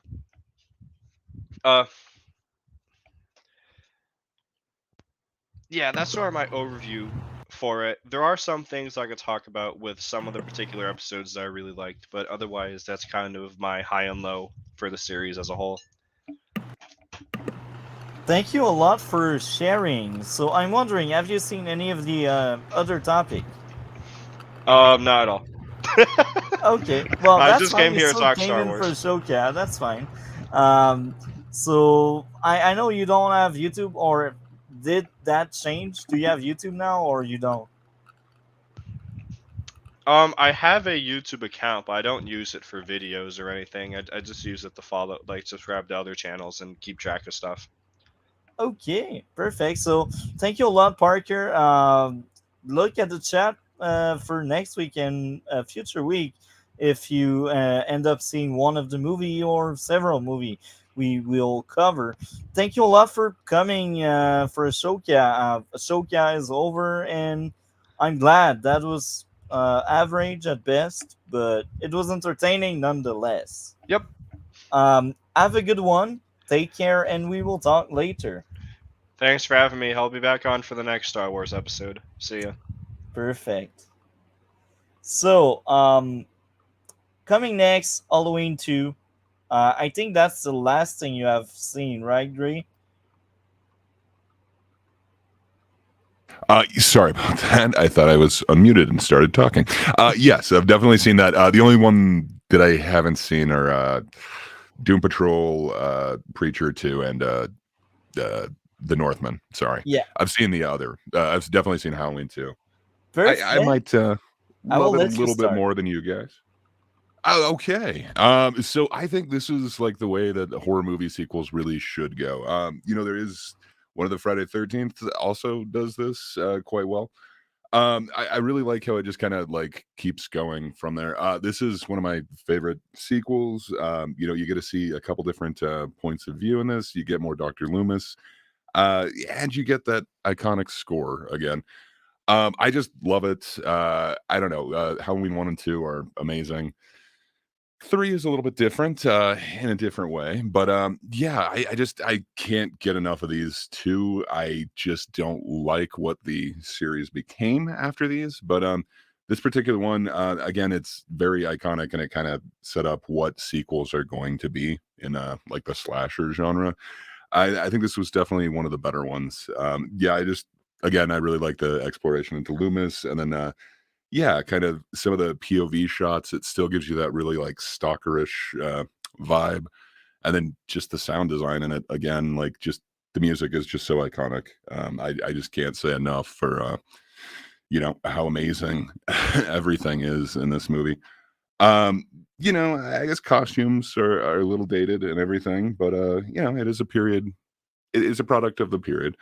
But yeah, I just I don't know. I absolutely love this, and it's one of my favorite slasher flicks. Again, there's a lot of tropes, but it kind of created those. Um, I don't know. Yeah, I guess that's kind of my overall analysis of it. Interesting. You clearly liked it much more than me. I I'm thinking disliked. so. I disliked it. Last week we covered Halloween 1. That was average, if I remember correctly. But that one is clearly a downgrade. um, my first issue would be the lightning was horrendous. I couldn't see shit on nighttime scenes. Next up would be the sound was shit as well. Um, why she tried to hide instead of running away. This is big brain. I like it so much. For real. It's like the best thing ever. No, not really. Next up would be plot convenience. A very, very, very slow elevator to let the villain catch up. That was bad. Um, yeah, that's really bad. The girl just waiting instead of leaving was dumb. Hell yeah. I like these tropes. This is why I cannot stand horror movie, to be honest. So, these are my dislikes. I will admit there's a few things. The crime scene was entertaining, the music was cool, and it's almost non-stop action. Almost. Almost. Characters are likable, I guess, and the action was entertaining. As I said, um, I don't have much more to say. Well, actually, I will give them credit where credit is due. Good jump scare. They're well made. And that's it. Cole, what did you think of Halloween 2? Yeah, I don't have too much to say about this one either, but I thought it was okay. An okay sequel, like competent, passable for what it needed to do. But yeah, I mean, it had a lot of dumb moments for sure, especially that whole chase thing around the facility and how slow she was moving. It was all just stupid. But it was overall an okay film with good ideas and some good performances and writing. It was unneeded, and there were plenty of dumb things in it and things that were a lot weaker from the original. Of course, this doesn't hold a candle to it, but it was overall competent.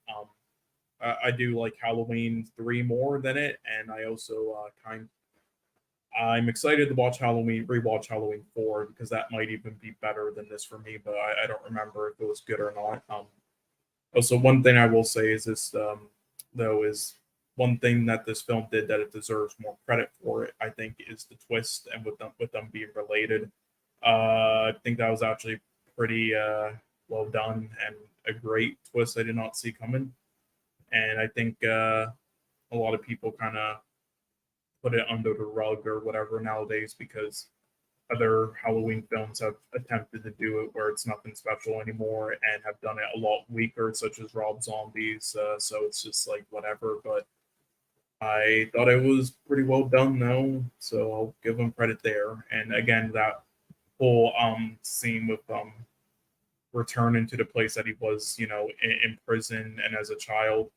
In the TV version of the original Halloween, they made extra scenes for it, and one of them was the doctor guy visit Tim Michael as a child in that same room because they were filming it at the exact same time, the extra scenes as at the same time as Halloween 2.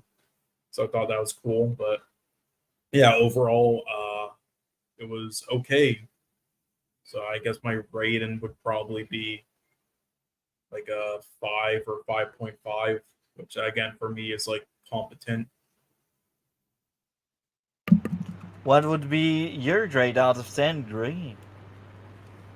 Ooh, that's a good question. To me, it's not as good as Halloween 1, but it feels like it is a continuation of it. I might go like 7 on it.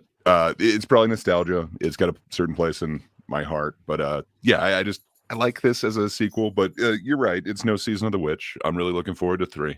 But yeah, 7. Okay, and for me, this is a 6 out of 10. This means this is mediocre at best. This is like when Saw used to be watchable, I guess. Harsh. Anyway, I guess it's time for Gray to go because I think that was the last thing we didn't cover yet and that you have seen, right? That's correct. But So- thanks for having me, guys. This was a blast. Thank you a lot for coming every week. You're amazing, and you see most of the topics, and we'll keep placing emphasis on that. This is just amazing because that gives more substance to what we are doing because we are more people reviewing more stuff, and it's always amazing. Thank you very much. So, what do you have going on your channel right now? So we have just a couple more videos, and then we're completely done with our coverage of the fandom initiative. We've kind of teased this talk that Patrick had with Bob and Dane way back in the day, like I think it was in February. So people have been asking us to do that. So we finally did that one. And then we've got one more just saying goodbye to the coverage of everything and just kind of explaining why we're not going to be covering them anymore. So yeah, we got those coming up in the next couple weeks. Other than that, check out that Darn Kiddas channel. Always Thinkers on Thursdays. Yeah, that's amazing. I'm looking forward for these great podcasts you have going on with Just Be Honest. I really enjoyed the episode of yesterday, and I've seen bits of past episode as well. You're doing great content, man. I enjoyed that a lot. Oh, well, thank you, man. I really appreciate it. And it's always fun to be here. So thank you again for having me, guys. Thank you. So anyway, have a great one. Take care, and we will talk later. So, the Northman with the sexiest lady right now with Barbie. Hell yeah. So, the Northman. Wait, I don't think she was in it, was she? The Northman. Okay. Yeah, I mean, did you get the actresses mixed up though? I didn't realize she was in it. Okay. The Northman. What did you think of the Northman? Okay. Well, yeah, this is the last to date film of Robert Eggers. He will be working on Nosferatu remake, which should release in 2024. We'll watch that, and the very original from 1922. So yeah, this was his most recent from 2022, and yeah, I thought this was amazing. Of course, I really love his style in these type of films. This was not on the same level as The Lighthouse for me, and what I will say is I think he was held back from going crazier or whatnot with his style than he wanted to be because of the dumb studio having too much control. It was produced by Perfect World, which is one of the worst fucking companies ever in video games and movies. So they definitely had a lot of their hands in certain places and said no to trippy, weird ideas he wanted to do that was similar to his others. That, and also because this is a bigger budget film than The Witch and The Lighthouse and such. It was like a 80 mil or 100 mil budget or something like that. So yeah, it sucks, but oh well.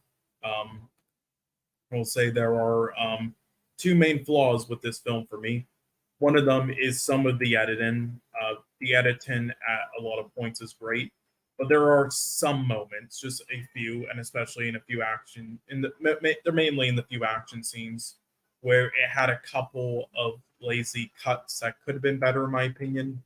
That, and they could have maybe done the action choreography a little bit better, especially in the finale. It was still great. I just think it could have been done even better, but because I've seen some stuff from other like medieval shows that was pretty phenomenal, and I would have loved if it was on that level, but it was still great, and the rest of it around it made up for it, with the rest of it being amazing, and made it amazing still. So it's not been too huge. But it's a small nitpick I have. But the other thing though, and the one that holds this back mainly from being a masterpiece for me, that and just small nitpicks here and there, is how they kind of skip over the child's life growing up after the one incident in the beginning. The main character, I would have, I get that they probably didn't, have the budget to spend like 30 minutes or so or an hour doing that, but I would have enjoyed it.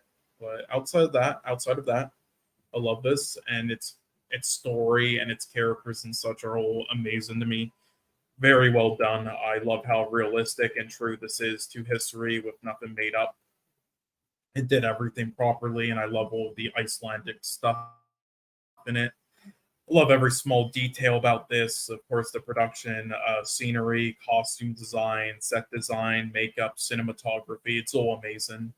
The cast ensemble is also just fantastic as well. Everybody from the leads with actors such as Alexander Skarsgård, the even small supporting appearances by actors such as Defoe, Bjornsson, Ethan Hawke, and then even Bjork, which is her first film appearance in, I believe, around 20 years away from doing films as that witch character near the beginning of the runtime. So that's cool. But yeah, the story, writing, characters also intriguing. It is basic, but it's because the story of it that it's adapting is supposed to be basic, as it's a faithful retelling of Amleth, which was then inspired by Hamlet. They took the basicness of it, though, and turned it into something epic and different and unique still with its style and such, and having pretty much no flaws in its storytelling because it's pretty like basic, straightforward, but everything around it elevates it so much. And the music and visual effects are also things not brought up too much about it, but it's very good there, and incredible sound design too. I mean, I could go on for a while with this, but yeah, just the smallest things I love, such as the jester scene and the one sports type scene. And the finale is also just so epic. Even the smallest details in that finale fight is just really well done, and a lot of films would just like gloss over with trying to make it realistic. Now, I will also say though, I listened to the director commentary of this, and it was pretty funny. There were a handful of moments in it where he was trashing on his own film because he's such a perfectionist that he does so a lot. He said stuff like, "God, this fucking shot right here in the daytime, it fucking sucks." And this shot here fucking sucks. It looks like a bootleg Ingmar Bergman film. I agree with him. What? Yeah, you No, haven't I'm even seen joking. yeah, I'm you have. joking. No, I was gonna say you haven't not seen an Ingmar Bergman film. I was taking a piss out of it. I know, but I just had to point that out. You have not seen. Actually, maybe you have. Have you seen like the Seventh Seal? I didn't. Okay. Have you seen Persona? No. Okay. Well, I think I did that one, but a Wild long time ago. Strawberries, anything like that. Like you made those type of films, but anyway, we'll definitely watch those in the future. But anyway, But yeah, it was pretty funny. Oh yeah, and then he was like, oh, and I was supposed to add a scene in the main character having a reaction to the bad smell in the old abandoned Viking ship, as it's in the folklore, but I forgot too because I'm a fucking idiot. It's like it was pretty funny director commentary because he's just trashing all the bad moments in it. But I mean, I like that because it shows, if you're not critical like this on your own work, even if it's even if everybody thinks it's amazing or whatnot, then you're never going to improve. So I like that. I mean, I love this film. Now let's listen to multi-topic. Give his thoughts on this, which That was something. That was the worst movie I've ever seen. And I What? don't understand why the anti-woke crowd defended this thing last year. What are you talking about? You're talking about the wrong film, right? I wanted to hear about your thought. No, you're talking about the wrong film. I think you're talking about Cocaine Bear. Just your reaction is like denial. Anyway, now I will be serious from now on. I actually enjoyed that movie. It's not perfect by any means. Wait, you enjoyed it? Yeah. Okay, I thought you wouldn't really like it because you didn't like the others. I was joking a bit, but I enjoyed it. A bit too long for me, but I enjoyed it. So my first issue would be lightning is not that great in a lot of the nighttime scenes. Next up would be pacing. Runtime could be lower and tell the same story.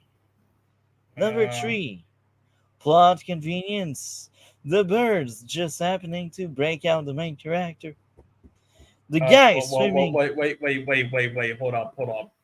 The point of the story is that it has mythological elements to it with the witch stuff and being his like destiny that no matter what they do, they can't kill him until he fulfills it in certain areas, which is what the crows were for. It was mythological, spell stuff like that. That it wasn't a plot convenience.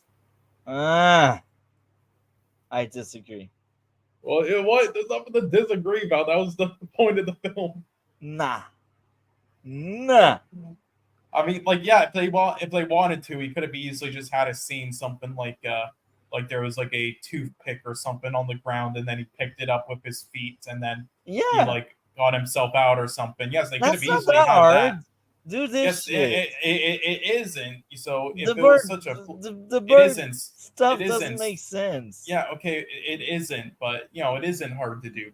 But for that reason, if it was actually a flaw with the crows, then he would have done it. But it isn't, because that's the point of the film. It has mythological elements like that, and they're helping him. Oh my god. It's like the crows represent like spirits helping him or whatnot. How will you defend the guy swimming like into cold water without dying because he is freezing? Well, one, that scene, let me think. That was he jumped off the boat and was just swimming back to the countryside. He was like, yeah, I'm gonna do it, man. Okay, it's minus 40 and I'm gonna do it.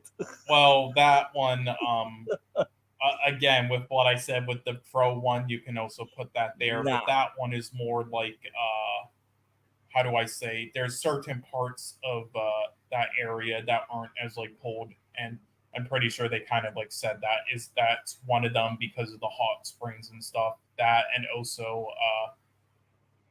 again, you can survive by swimming like that if you're used to it. Like other people, well, if you even like go in there for like 10 seconds, you'll be in shock and then have a heart attack and die. But if you grow up in there and are used to the cold water and dive in there a lot, then your body gets used to it and you can withstand it for a certain period of time. If you grow up in that area like he has, then you can. And that's one of them. Yes, there's people who have literally broke records from spending hours in the same temperature of water because they practiced. and he's one of them. Especially, no, it is not unbelievable. That's literally facts with how people are in the world in those He areas. should have died No, twice. no, because his body's gotten used to it with the area. If he was in somewhere else and he didn't get used to it with being in the ocean and stuff before, and then he went over there and then dove in like that, then okay, he should have died. But not because of that. It makes sense, and that's literally, you can look it up. It's literally a thing. That, and also again the thing with him not being able to really die just like that because of that, because of the spell with the witch and stuff. So and everything else. Number one in my likes now. I did like a lot of things. The music was great. The lore was cool. The movie was entertaining. The action and the fight choreography, I enjoyed it. Um, Now I will say this: the sport turning bloody was very entertaining. I also like the fact that the new people the main character joined are no better than the previous one. Is really cool.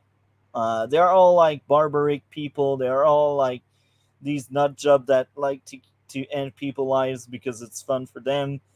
That's enjoyable, man. Part of the juicy lore. Um, Now, later on, we learn that he's not granted freedom, but he's granted more rights, and I enjoyed that part a lot. The atmosphere of the movie was really good. The plot twist of the mother wanting the father's death was enjoyable. The action was great. Vengeance ending the villain and the main character lives was poetic. I liked it. That was amazing. And this is why this movie was enjoyable. That final fight in the Valley of Lava, I liked it like a lot. And just because of that, I will actually think again about the score I gave to the movie.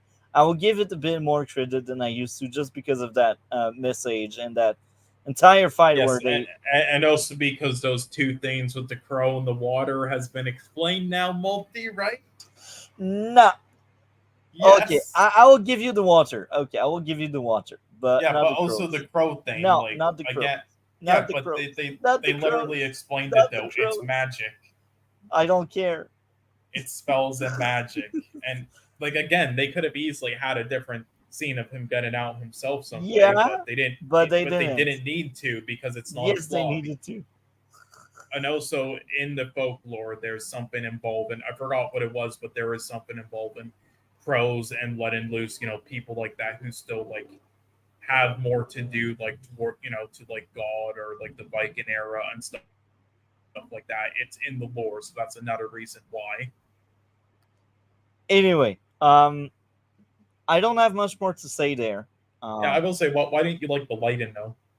Bruh, there are some places on nighttime I couldn't see shit. I was like, what the Well, fuck is did going you on? turn up your laptop or something? Because it was perfectly No, fine. that was like maxed out. Really, because I saw everything perfectly fine, Some and I of the saw it in night, theaters. I don't know many what times. kind of light they were using in some of the nighttime scenes, but that I was thought it looked trash. perfectly good, and it was natural lighting, and it looked great. I mean, I saw everything perfectly fine. I don't know what's like the darkest scene I can think of is when he sneaked out of the one place and went looking for that sword, and then came back and hit it on the house. But I still saw everything perfectly fine there. It wasn't overly dark. It had this like bluish effect where you can still see it. Lighting was bad.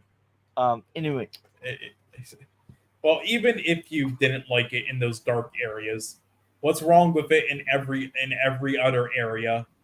I haven't said It's in the entire movie most of the nighttime stuff. That's what I said. yeah. I don't really get the nighttime stuff at all. I'm not saying like I'm not saying like you're objectively wrong or anything. I'm just literally saying because I can't think of any off the top of my head that were like too dark when I saw it, and I have like because of my I'm trying to like you know help my vision because it's been getting worse from staring at computer screens and such for so long. I lowered the light in and everything on my laptop like almost max, and I still saw it perfectly fine. So I saw the film many times, so I'm just trying to wonder what it was. That's all. Okay, so yeah, enjoyable movie at best. Actually, yeah, I gave a point back because water, I guess. Um, what would be your grade out of 10? I am curious. A 9. I'll give it a 9.25.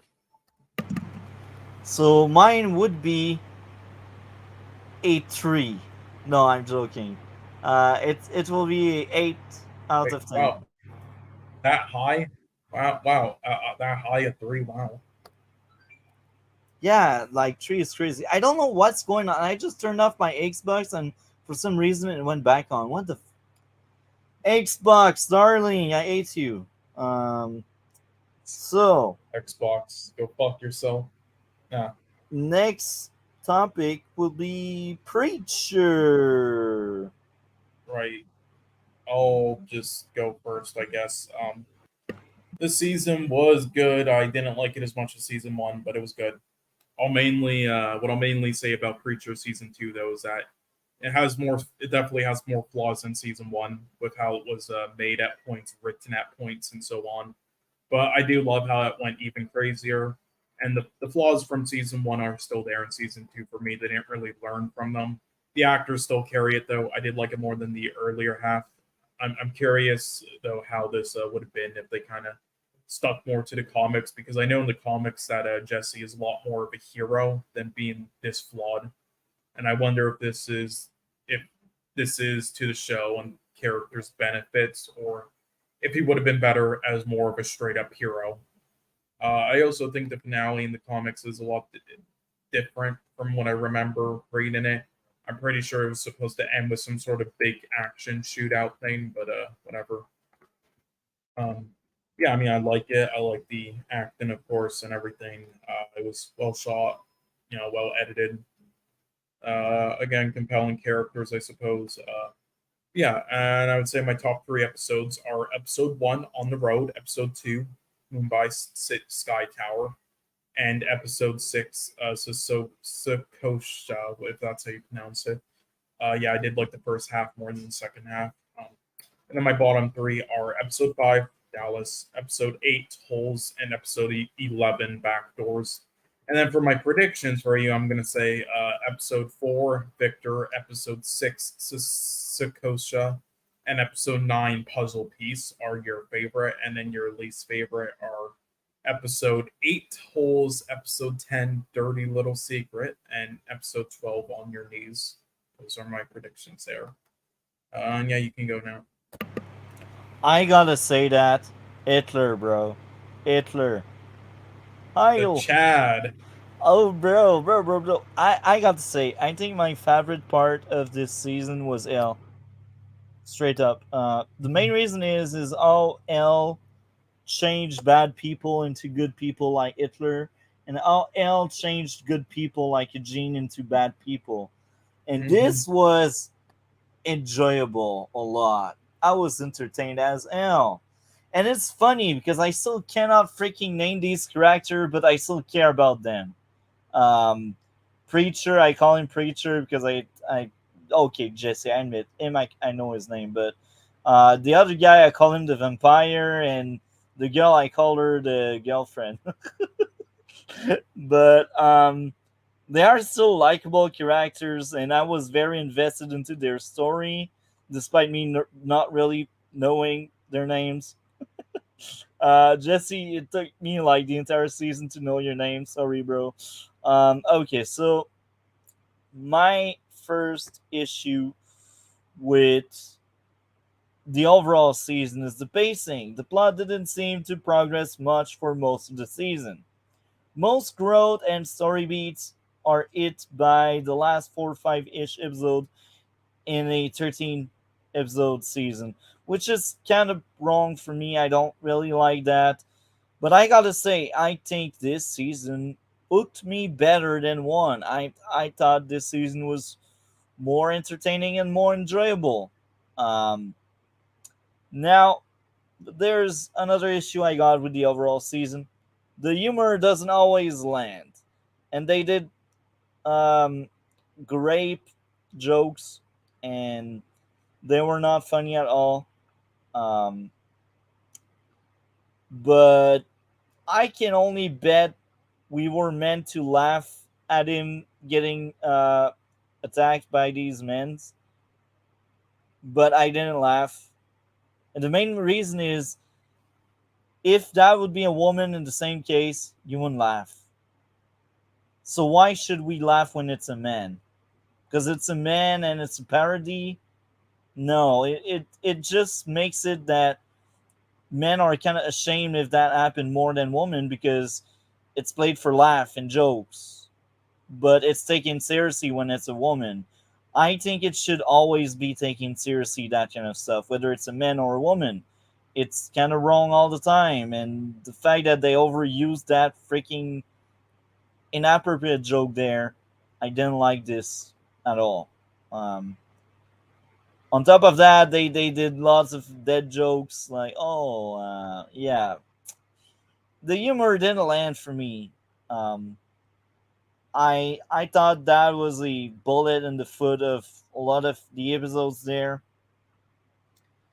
Um, yeah, it was still entertaining, as I said. Now, when it comes to my top three episode, I'm looking into my notes right now. So I'm looking at all of the tens because I know there's a lot of tens. Okay, so my favorite would most likely be episode number 8 with a 10 out of 10.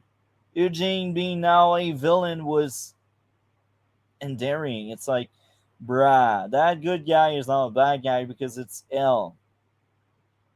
There was a sad staircase scene. I can't remember that scene, but that was sad.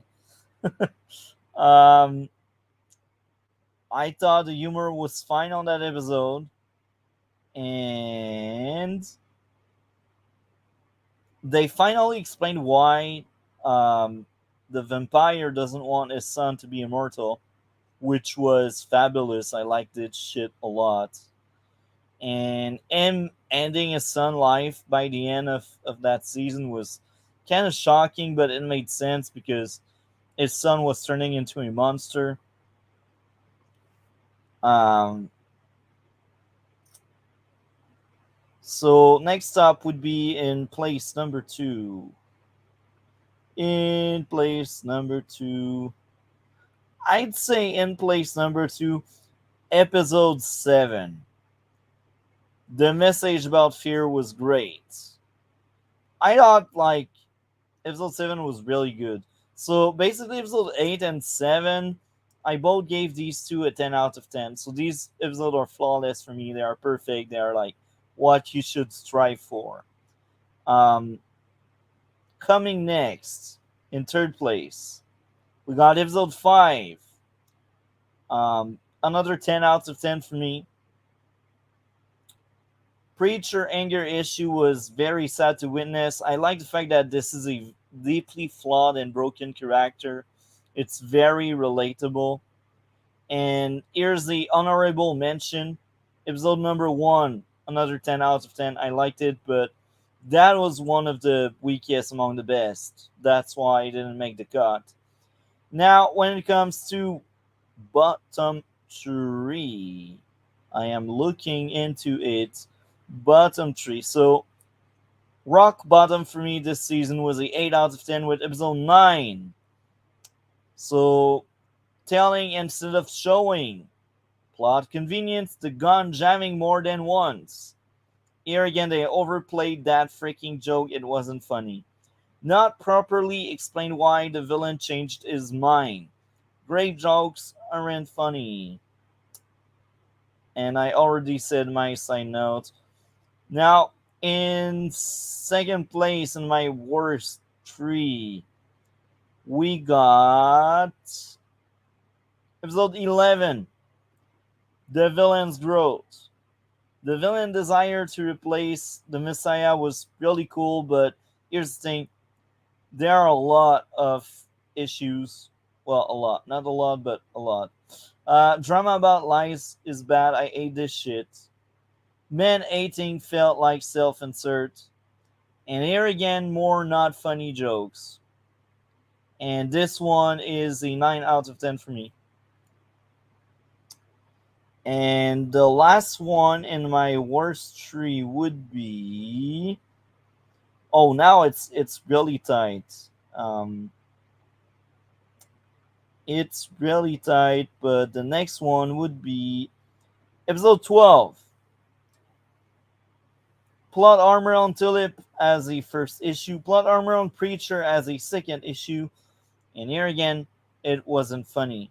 Another 9 out of 10, but I will admit, the time loop was very creative. I liked it.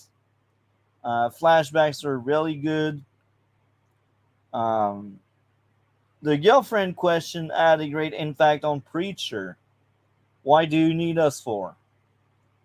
I feel like this season was a great character study about Jesse and the impact he has on others and Jesse and his friends.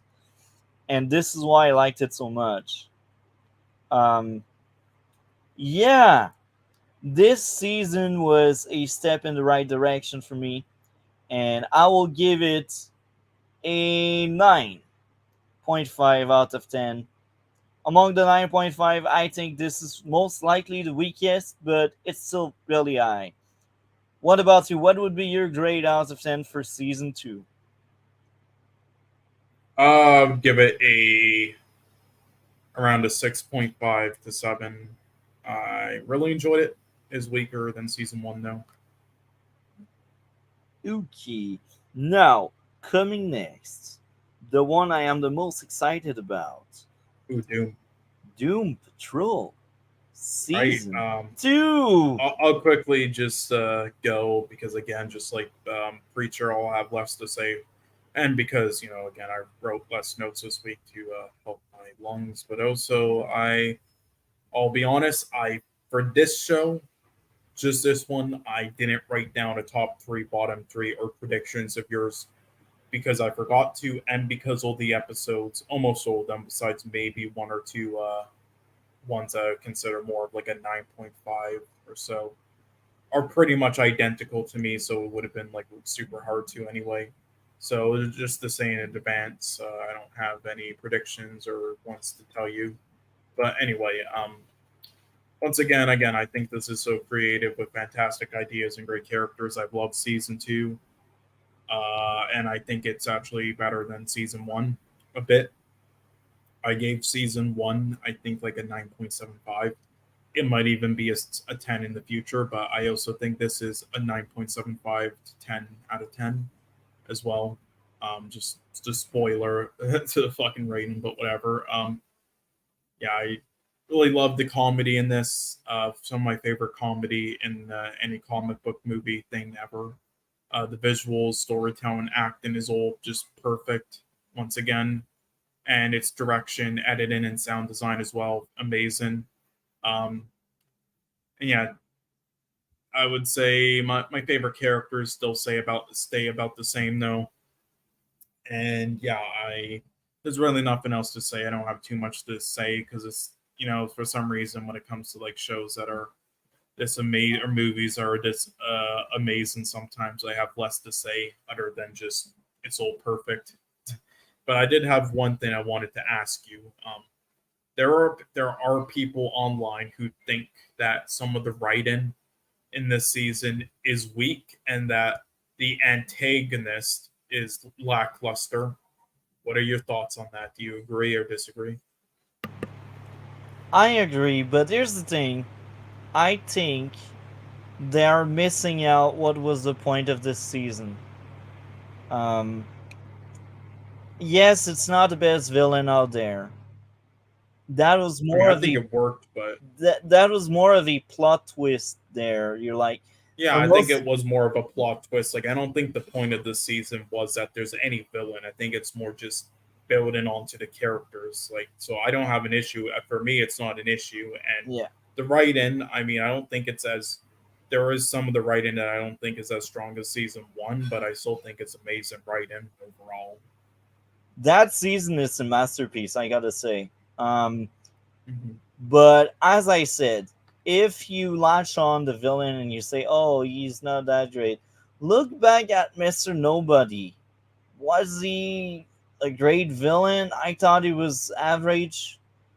He was really cool. He had his presence. He has his time to shine. But the main reason why I liked so much season 1 was the character, the cast. And yes, the villain did play a role by the end, and I enjoyed what he did, but I won't remember season 1 for his villain. So why should I expect the same for the villain in season 2? As I said, it's about the plot twist, because at first you see that little girl and you're like, oh, it's the creature with the spikes on its head that's the villain. And later on, it's revealed that it's actually the fire creature, the villain.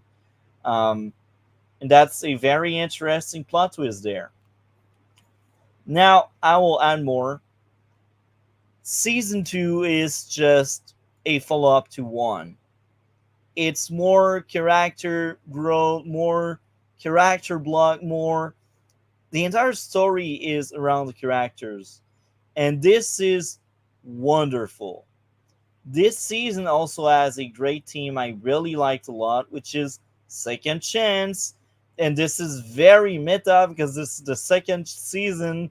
So I thought that was genius. I don't know if that was on purpose. I'd like to say it was on purpose, because these writers, they understand how to write good character. They are good at making character study, and they make it interesting. I'm a huge fan of Cliff. I think he's hands down my favorite character in the show. I still like the others. Um, Now I will admit I was very disappointed. I thought that was very sad that episode 9 he had that chance to go at the wedding of his daughter, but no. We gotta have Armageddon happen the same week.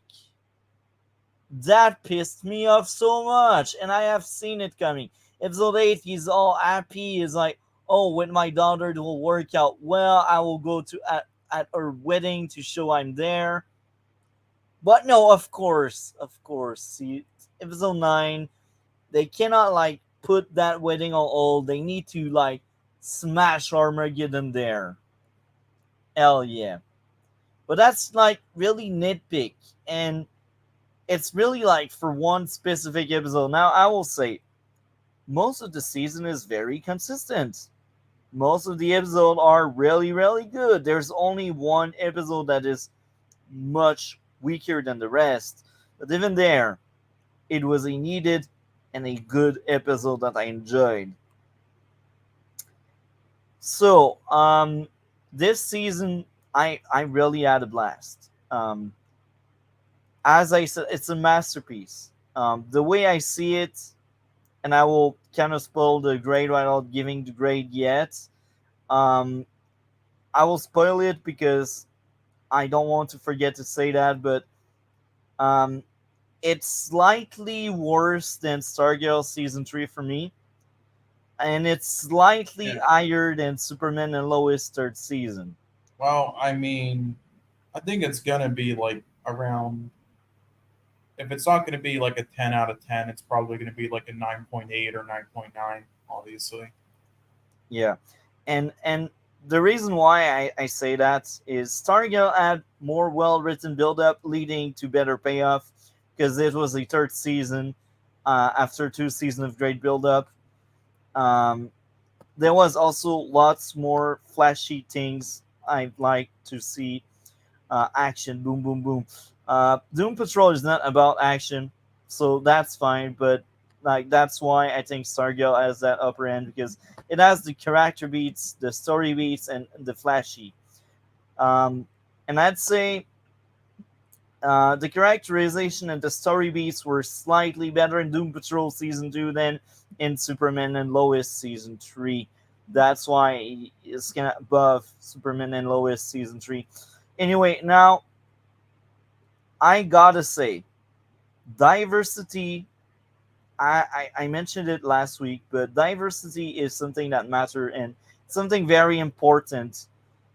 And I think if you want to implement diversity in your art, use Doom Patrol as a blueprint.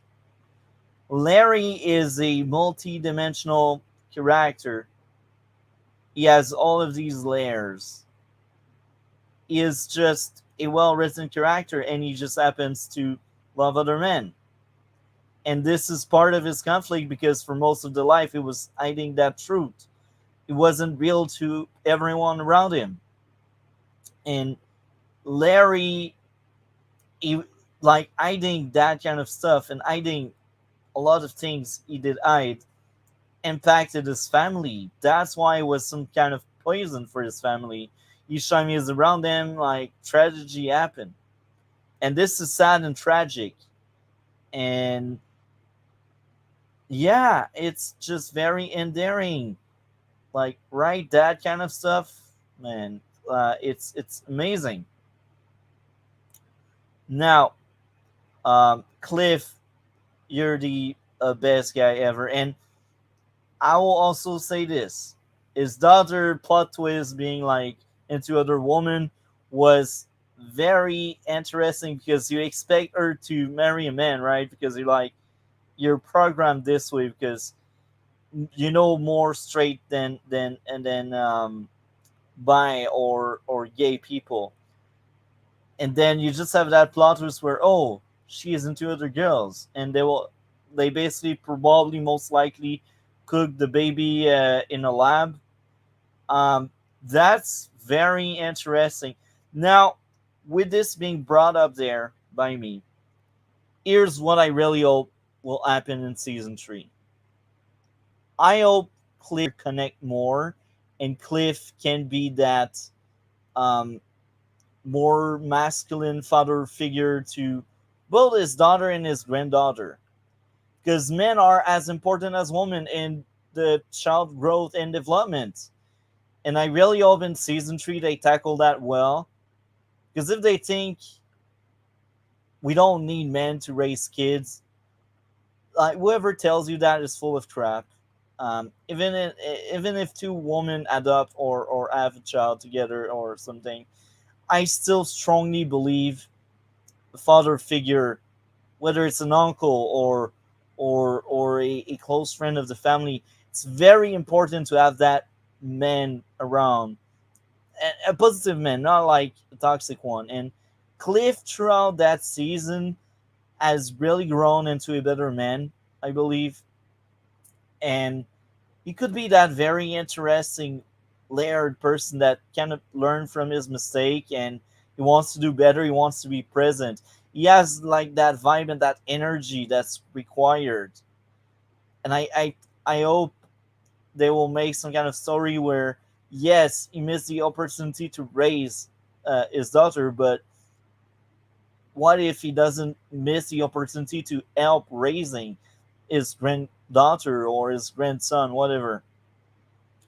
That could be great writing. I really hope they are going for this. As I said, men are as important as women, despite what society tells you, despite what a lot of people will tell you. Both gender are as important. Um, so I wanted to say that, and now it's the part where I share my top 3 and worst 3, and this will be freaking hard because most of these episodes are flawless for me, 10 out of 10s everywhere. So I will start with my worst 3. My worst 3 starts off with episode 5 being a 8.5 out of 10. The first issue with this episode would be telling instead of showing. Next up would be plot convenience, both kids just happening to come trying to rob a car. Telling instead of showing again. I think it's very moving that season 2 is all about second chance. That's on my side notes. Now, I gotta say, I almost forgot about that, but it could be very, very interesting that the end of Cliff character arc, if we can call it that way, is to regain what he lost, like having his body rebuilt, like a bit like Cyborg in the future, because now he got dismantled anyway. Um, so Jane, Jane is amazing. Now I lost track of what I was doing, but yeah. Um, my second least favorite episode this season was. I'm looking into it right now. It's so hard for me to pick and choose because this season is just that good. So the second one would be. Second one would be episode 9 with a 9.5 out of 10. Two issues. Number one, I already mentioned it. Number one is what I feared happened. Armageddon stopped Cliff from attending his daughter's wedding. Number two, pacing. They show a lot of scenes telling us Jane did swim a lot toward the surface. What they could have done is like two shots. Shot number one, you see the light as being very, very small. And shot number two, she is by the light and she is about to reach it, and boom, she's out. You didn't need like 4 or 5 scenes of that. Just her swimming and swimming and swimming. Next stop would be episode 1 as my third worst, which is hilarious because this one is a 9.7 out of 10. My only issue may sound like a nitpick, but it is. It's actually a nitpick. Telling instead of showing. They rely too much on knowing season 1 full context of what Cyborg did to his father.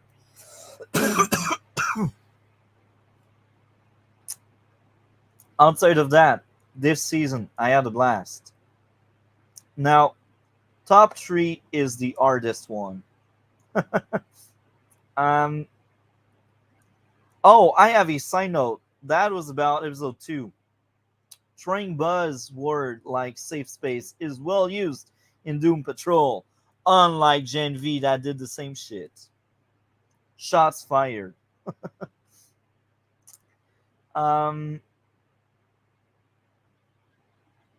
Next up would be. Okay, episode 6. Okay, episode 6. Oh, actually, yeah, that's not one of the best, but that's one of my favorite one. So this is an honorable mention there. This was a really good episode. So, okay, I tried to find the 10s now. There's a bunch of 10s. That shouldn't be that hard. Episode 8 was just really good. Emotional apology. Flashback were great. The message about growing up was moving a lot. And it's followed by episode 2 was actually a really good one that I liked a lot. And episode 3 is most likely my favorite episode in the entire show so far, with a 10 out of 10. That was all about Larry. That was a Larry-centric episode, very early. Wow, I really had a blast. Season 2 Doom Patrol. I'm glad I gave you a second chance TV show. Now, I don't have much more to say. Season 2 for me deserves a 10 out of 10. And this is the third 10 out of 10 I gave in a TV show that we covered so far. Well earned, well deserved. Good job. So, what would be your grade out of 10? I forgot if you mentioned it or not. It's a 9.75 for now, but just like season one might be a 10. It's very close to one. It's really like a better version of freaking Legends of Tomorrow. It's a better version of any show that tries to be like wacky but about diversity and that kind of stuff. Doom Patrol, man, I'm excited about season 3. I cannot wait to start that one. So yeah, I had another blast this week, and I will admit, this week I was a bit tired, man. That diet I'm doing messed me up really hard. My sleep is now hectic. um, anyway, man, I really liked this week. We covered everything, did we? I think we did. Yeah, we did. Were there any like news things you wanted to bring up or no? Not really. Outside of let's go for it, season 3. I have high expectation now. Now, Doom Patrol is probably one of my top TV shows, and it's very funny because now Arrow is about to get kicked out of its lovely place. So yeah, I'm impressed with Doom Patrol. That's all I can say. Like how this channel can make Doom Patrol and Titan, I just cannot connect the dot. It doesn't make sense. They make some of the best DC content, but they also make some of the worst. Yep. Oh my. I cannot wait. Anyway, man, thank you a lot for your time. If you're available tomorrow, you know what's going on around 4:30 my time. We will talk Burnout with Gray Puppet and DC. Outside of that, Yeah. Cole, you're I should amazing. hopefully be there. Yeah. Well. Yeah. Cole, we'll you're see if amazing. I'm there. Okay. You know. Thank you a lot, thanks. man. You're amazing. Yeah. Have a great day and take care. We will talk later.